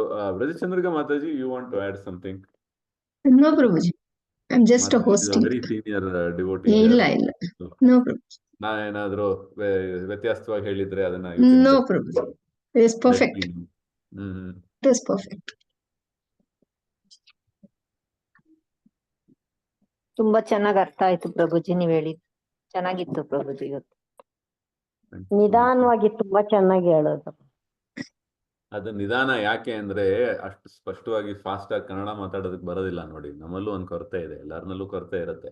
ಕೆಲವು ಪದಗಳು ಸ್ವಲ್ಪ ಹುಡುಕಿ ಮಾಡಿ ಚೆನ್ನಾಗಿ ಅರ್ಥ ಆಯ್ತು. ಮಾತಾಡ್ಬೇಕಾಗುತ್ತೆ. ಅದನ್ನೆಲ್ಲ ನೀವು ಅನುಸರಿಸ್ಕೊಂಡು ಹೋದ್ರಿ. ಥ್ಯಾಂಕ್ ಯು ಸೋ ಮಚ್, ಧನ್ಯವಾದಗಳು. ಸೊ ಯಾಕೆಂದ್ರೆ ನಮ್ಗೆ ಸ್ವಲ್ಪ ಮಾತು ಕಷ್ಟ, ಅಂದ್ರೆ ಮದರ್ ಟಂಗ್ ಇದೇನೇನೆ, ಬಟ್ ಆದ್ರೂನು ಅಷ್ಟು ಫಾಸ್ಟ್ ಆಗಿ ಮಾತಾಡೋದಕ್ಕಾಗಲ್ಲ. ಏನ್ ಮಾಡೋದಿಲ್ಲ, ಎಜುಕೇಶನ್ ಸಿಸ್ಟಮ್ ನಮ್ದು ಆತರ ಇತ್ತು. ನಮ್ ಸ್ಕೂಲ್ನೆಲ್ಲ ಅಲ್ಲಿ ಇಲ್ಲಿ ಓದ್ಬಿಟ್ಟಿದೀವಿ, ನಾವ್ ಏನ್ ಮಾಡೋದು. ಇಲ್ಲ ಪ್ರಭು, ಚೆನ್ನಾಗಿ ಮಾತಾಡಿದ್ರಿ ಕನ್ನಡನ, ಅರ್ಥ ಆಯ್ತು ಪ್ರಭು. ಧನ್ಯವಾದ. ಓಕೆ, ಎನಿವೆ ಎಲ್ಲರಿಗೂ ಆಲ್ ದ ಬೆಸ್ಟ್. ಹರೇ ಕೃಷ್ಣ ಪ್ರಭುಜಿ. ಹೆಂಗಸರು ದಂಡವತ್ ಹೇಳ್ಬಾರ್ದು ಅಂತ ಹೇಳ್ತಾರ, ಹೌದಾ ಪ್ರಭುಜಿ? ಹೌದಂದ್ರೆ ದಂಡವತ್ ಪ್ರಣಾಮ್ ಮಾಡೋದಿಲ್ಲ ನೀವು. ದಂಡವತ್ ಅಂದ್ರೆ ಪೂರ್ತಿ ನಮ್ಮ ದೇಹ ನೆಲಕ್ಕೆ ಒಂದು ಕಡ್ಡಿ ಕೋಲು ನೆಲದ ಮೇಲೆ ಬೀಳೋ ತರ. ದಂಡವತ್ ಅಂದ್ರೆ ಅದೇ, ದಂಡ ಅಂದ್ರೆ ಕೋಲು. ಕೋಲು ಹಿಂಗ್ ಬಿಟ್ರೆ ಹಿಂಗ್ ಬೀಳತ್ತಲ್ಲ, ಹಂಗ್ ಬೀಳ್ಬೇಕು ಅಂತ. ಮಾತಾಜೀಸ್ ಹಂಗ್ ಮಾಡೋದಿಲ್ಲ. ಅವ್ರಿಗೆ ಏನದು ಅಷ್ಟಾಂಗ ನಮಸ್ಕಾರ ಅಂತಾರಲ್ವಾ, ಪಂಚಾಂಗ ನಮಸ್ಕಾರ. 5 ಅಂಗಗಳು ಮಾತ್ರನೇ ಭೂಮಿ ಸ್ಪರ್ಶ ಆಗತ್ತೆ, ಆ ತರ ನಮಸ್ಕಾರ ಮಾಡಿ ಅಂತ. ಅದಕ್ಕೆ ನಾವು ಲೇಡೀಸ್ಗಳು ದಂಡವತ್ ಪ್ರಣಾಮ ಹೇಳ್ಬಾರ್ದಲ್ವಾ ಪ್ರಭುಜಿ? ನಾವು ಹೇಳ್ಬಾರ್ದ ಆತರ ನಾವು ಹೇಳ್ಬೋದಾ ದಂಡವತ್ ಪ್ರಣಾಮ ಅಂತ? ಅದು ಅಭ್ಯಾಸದಿಂದ ಎಲ್ಲರೂ ಹೇಳ್ಬಿಡ್ತೀರಾ, ಬಟ್ ಆದ್ರೆ ಹೇಳ್ಬಾರ್ದು. ಯಾಕಂದ್ರೆ ದಂಡವತ್ ಹೇಳ್ಬಾರ್ದಲ್ವಾ ಅದು? ನಾವು ಬರೀ ಪ್ರಣಾಮ ಮಾತ್ರ ಹೇಳ್ಬೇಕು ಅಲ್ವಾ? ಮಾತಾಜೀಸ್ ಇನ್ಫ್ಯಾಕ್ಟ್ ಏನ್ ಹೇಳ್ತಾರೆ ಅಂದ್ರೆ ದಂಡವತ್ ಪ್ರಣಾಮ ಅಂತಾನೆ ಹೇಳ್ಬಾರ್ದು ಯಾರು. ಮಾತಾಜೀಸು ಅಲ್ಲ, ಪ್ರಭುಸು ಅಲ್ಲ. ಇವಾಗ ಯಾರನ್ನೋ ಒಬ್ಬ ನೋಡಿ ದಂಡವತ್ ಪ್ರಣಾಮ ಅನ್ಬಾರ್ದಂತೆ. ಅದು ಬರೀ ಬಾಯ್ನಲ್ಲಿ ಹೇಳ್ತಾರೆ, ದಂಡವತ್ ಮಾಡ್ಬೇಕು ಅಂತ. ಪ್ರಭು ನಾನು ಹೇಳ ಪ್ರಭು, ಒಂದು ಪಂಚಾಂಗ್ ಪ್ರಣಾಮ್ ಅಂತ ಹೇಳ್ತಾರೆ ಅಲ್ವಾ ಪ್ರಭು? ಹೌದು, ನಾನು ಹೇಳ್ತಿರೋದು ಪಂಚಾಂಗ್ ಪ್ರಣಾಮ್ ಅಂತ ಹೇಳ್ತಾರೆ. ಪ್ರಭುಸುನು ದಂಡವತ್ ಪ್ರಣಾಮ ಅಂತ ಹೇಳ್ಬಾರ್ದು, ಯಾಕಂದ್ರೆ ಮಾಡ್ಬೇಕು ಅಷ್ಟೇ. ಅದು ಅವ್ರು ಮಾಡ್ಬೇಕು, ಆದ್ರೆ ನಾವ್ ಅದನ್ನ ಹೇಳಬಾರ್ದು. ನಾವ್ ಅದನ್ನ ಲೇಡೀಸ್ ನಾವು ಹೇಳ್ಬಾರ್ದು ಅದನ್ನ ಅಂತ ಹೇಳ್ತಾ ಇದ್ದೀನಿ. ಹೌದಾ? ಓ, ನೀವು ಹೇಳ್ಬಾರ್ದು, ಬಟ್ ನೀವು ಮಾಡ್ಬೇಕು. ದಂಡವತ್ ಪ್ರಣಾಮ ಅಂತ ಹಿಂಗ್ ಹೇಳ್ಬಾರ್ದಂತೆ, ನಾವು ದಂಡವತ್ ಮಾಡ್ಬೇಕು, ಮಾಡ್ಬೇಕಷ್ಟೇ. ಹೇಳ್ಬಿಟ್ಟು ನಾವು ಆಯ್ತು ಅನ್ಕೊಂಡು ಬಂದ್ಬಿಡ್ತೀವಿ. ಸೊ ಅದು ಕರೆಕ್ಟ್ ಹರೇ ಅಲ್ಲ. ಕೃಷ್ಣ ಪ್ರಭುಜಿ. ಪಂಚಾಂಗ್ ಪ್ರಣಾಮ ಅಂದ್ರೆ ಏನು ಪ್ರಭುಜಿ? ಪಂಚಾಂಗ್ ಪ್ರಣಾಮ ಅಂದ್ರೆ ಮಂಡಿ ಊರಿ ನಮಸ್ಕಾರ ಮಾಡೋದು ಮಾತಾಜಿ. ಪಂಚಾಂಗ ಪಂಚಾಂಗ್ ಪ್ರಣಾಮ ಅಂದ್ರೆ ಮಂಡಿ ಊರಿ ಪ್ರಣಾಮ ಅಂತಾರೆ. 5 ಪಂಚ ಅಂದ್ರೆ 5 ಅಂಗಗಳು ಭೂಮಿ ಸ್ಪರ್ಶ ಆಗತ್ತೆ ಅಂತ ಹೇಳಿದ್ದು. ಅಂದ್ರೆ ತಲೆ, 2 ಕಾಲು, ಕೈ, 2 ಕಾಲು 2 ಕೈ 1 ತಲೆ. ನಾವೆಲ್ಲ ಅದೇ ಹೇಳ್ಬೇಕು ಅಂತ ಹೇಳ್ತಾರಲ್ಲ ಪ್ರಭುಜಿ, ಪಂಚಾಂಗ್ ಪ್ರಣಾಮ ಅಂತ. ಆತರ ನಾನು ಕೇಳಿಲ್ಲ, ಆತರ ಹೇಳ್ಬೇಕು ಅಂತ ನಾನು ಎಲ್ಲೂ ಕೇಳಿಲ್ಲ. ಬಟ್ ಪ್ರಣಾಮ್ಸ್ ಅಂತ ಹೇಳ್ಬೋದು. ಅದು ಕೆಲವು ಸಮಯ ಅದು ನಾವು ಹೇಳುವಾಗ ದಂಡವತ್ ಪ್ರಣಾಮ ಅಂದ್ಬಿಡ್ತೀವಿ. ಬಟ್ ಆದ್ರೆ ಮಾತಾಜೀಸ್ ಬಂದು ನೀವೆಲ್ಲ ಪಂಚಾಂಗ ಅದನ್ನೇ ಮಾಡೋದು, ಆ ಪ್ರಣಾಮ ಮಾಡೋದು ನೀವು. ಹರೇ ಕೃಷ್ಣ ಪ್ರಭು. ಈಗ ದೇವರಿಗೆ ನಾವು ಪ್ರಣಾಮ ಮಾಡ್ಬೇಕಾದ್ರೆ ಏನ್ ಹೇಳ್ಬೇಕು ಅಂತ ಹೇಳ್ತಾ ಇದ್ದೀನಿ ಪ್ರಭು. ಅಲ್ಲ, ಅವಾಗ ನಾವು ಇದನ್ನ ಹೇಳ್ತೀವಲ್ಲ, ಗುರು ಪ್ರಣಾಮ ಮಂತ್ರ ಹೇಳ್ಕೊಂಡು ಪ್ರಣಾಮ ಮಾಡೋದು. ಅಥವಾ ವೈಷ್ಣವರಿಗೆ ಮಾಡುವಾಗ ವಾಂಛಾ ಕಲ್ಪತೃಭ್ಯಶ್ಚ ಹೇಳ್ಕೊಂಡು ಮಾಡ್ತೀವಿ. ಸೊ ಈ ದಂಡವತ್ ಪ್ರಣಾಮ ಅಂತ ಬರೋದೇ ಇಲ್ಲ ಅಂತ ಅದೇ ಹೇಳ್ತಿರೋದು ನಾವು. ಬಾಯಿನಲ್ಲಿ ಹೇಳೋದಲ್ಲ ಅದು ಅಂತ ಹೇಳ್ತಾ ಇದೀನಿ. ಮಾಡ್ಬೇಕಾಗಿರೋದು ಅದು, ಬಾಯಿನಲ್ಲಿ ಬರ್ಬೇಕಾಗಿರೋದು ಅದೇ. ವೈಷ್ಣವರಾದ್ರೆ ವೈಷ್ಣವ ಪ್ರಣಾಮ ಮಂತ್ರ, ಡಿಟೀಸ್ ಮುಂದೆ ಆದ್ರೆ ಅದೇ ನಮ್ಮ ಪರಂಪರೆ ಎಲ್ಲ ಇರ್ತಾರಲ್ಲ ಅಲ್ಲಿ. ಸೊ ಪ್ರಭುಪಾದ ಪ್ರಣಾಮ ಅದೆಲ್ಲ ಬರ್ಬೇಕು. ಮತ್ತೆ ಡಿಟಿದೂನು ಪೂಜೆ ಎಲ್ಲ ಆದ್ಮೇಲೆ ಪ್ರಣಾಮ ಮಂತ್ರ ಹೇಳ್ತಾರಲ್ಲ, ಅದು ನಾವು ಪಂಚಾಂಗ ಪ್ರಣಾಮ ಮಾಡಿನೇ ಹೇಳ್ಬೇಕಲ್ವಾ ಪ್ರಭು? ಹೌದು ಹೌದು ಹೌದು ಹೌದು, ಪಂಚಾಂಗ ಇದು ಪ್ರಣಾಮ. We can end, Prabhuji. Yeah, we can end. I think it is 8:30. Hare Krishna Prabhuji. Class ತುಂಬಾ ಚೆನ್ನಾಗಿತ್ತು ಪ್ರಭುಜಿ. ತುಂಬಾ ಚೆನ್ನಾಗಿತ್ತು class. All the very best. ತುಂಬಾ ಚೆನ್ನಾಗಿ ಕ್ಲಾಸ್ ಎಲ್ಲ ಚೆನ್ನಾಗಿ